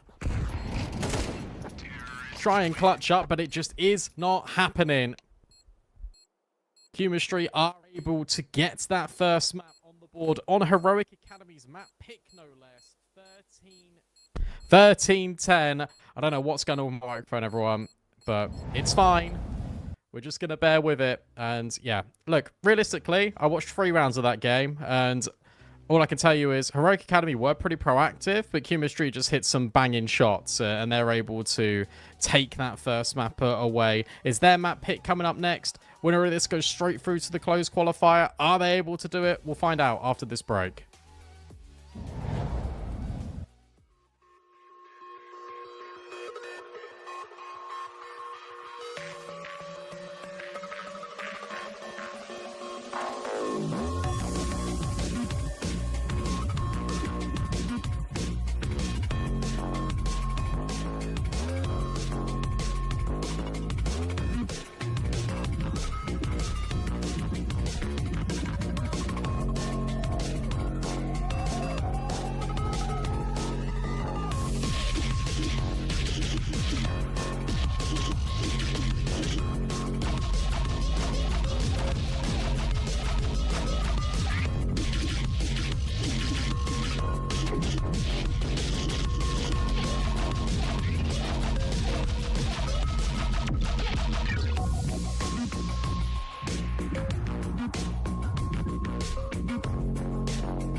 And welcome back in, everyone.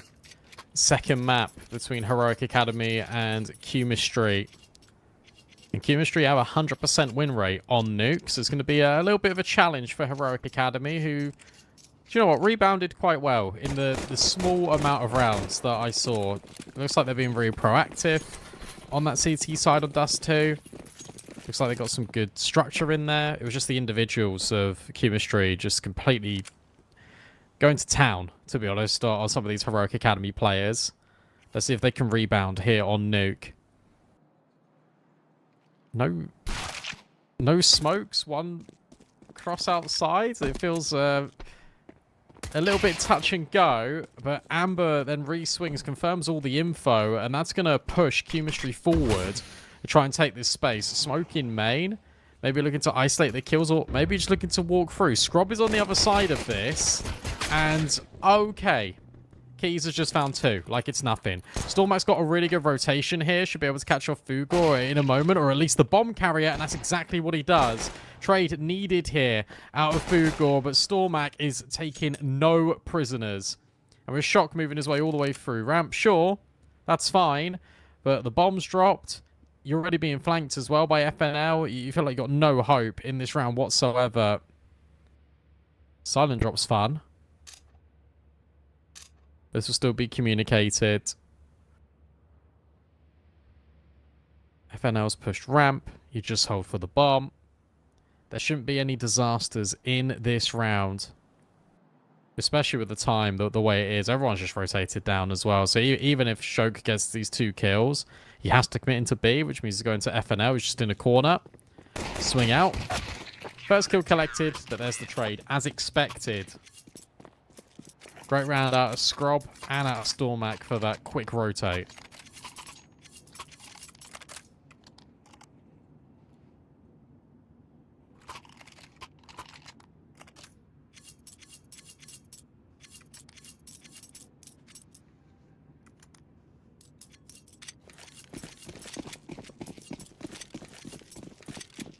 Don't know why every esports photo is just so angry. Be more like Zaidu. Look how happy he is.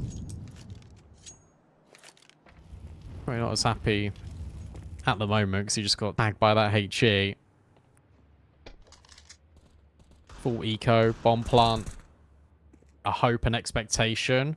Keys has found one over on Scrub, and there is a Zeus by Single Door. Probably one of the most unorthodox Zeus placements, but I rate it.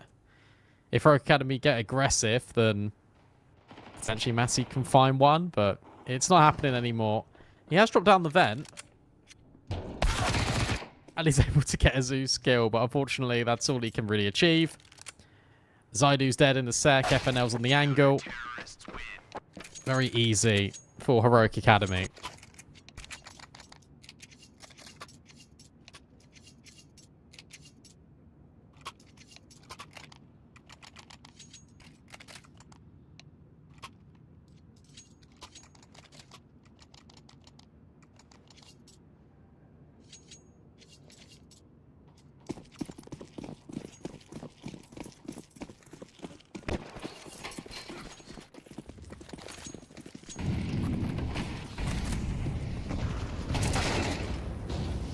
That's a bit aggressive. And an even more aggressive showing. Amber doesn't need to commit that far there. He really doesn't. There is a bunch of smokes going on here. Like, look at how many smokes there are outside. That is absurd. They have dropped all their util already. QMISTRY. They have 1 smoke left for the rest of the round, which is going to be a bit of a challenge. Scrub's already rotated down Secret at least. And Stormak's picked up one on them MP9. So maybe they're not out of the woods yet. This was a 5v3 that has now become even. Scrub is on a brilliant angle as well to do a Shoke. And QMISTRY, they get all the space. They don't react off it. But Heroic Academy do. There is a timing in towards main, or never mind. There was a timing in towards main, but at least Massey has dealt with FNL. Remember, 1 player still on B. They would have got the information of where Stormak was as he pushed lobby. Now you're just hoping that you can break your way onto this bomb site cleanly. 35 seconds left. QMISTRY again, slow down the pace of this round. Molly on front site. Double flashbangs will allow at least the plant. But Zaidu's just going to go. Zaidu's just going to go and completely knock them off the plant, and Scrub comes up the vent off the contact. Brilliant. It wasn't even Zaidu, was it? It was Zaidu the one that died. But still, the sentiment remains the same.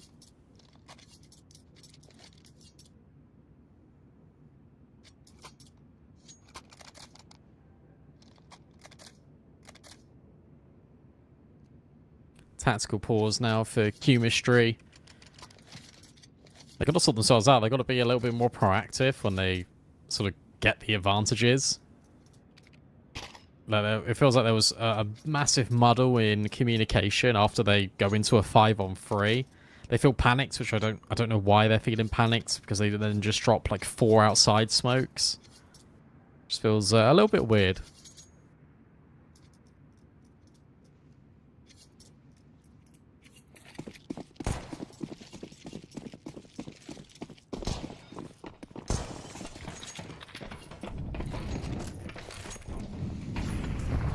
Just Tech 9s. Just this space outside. Drop down on main. Doesn't net anything. Amber will take that all day long. We know how quick these Heroic Academy rotates have been.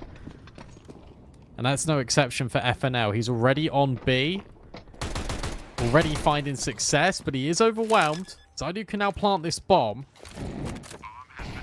He's about to be burned alive, surely. No, it's a missed incendiary. So maybe there's a chance here for QMISTRY. The swing on Secret nets them absolutely nothing.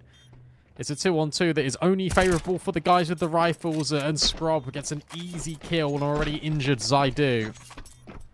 4-0. Crisis averted. Yeah, they got the bomb down, but it's absolutely fine if you're Heroic Academy, because that round could have been very bad indeed, and instead it wasn't. It was only 1 death. Completely fine.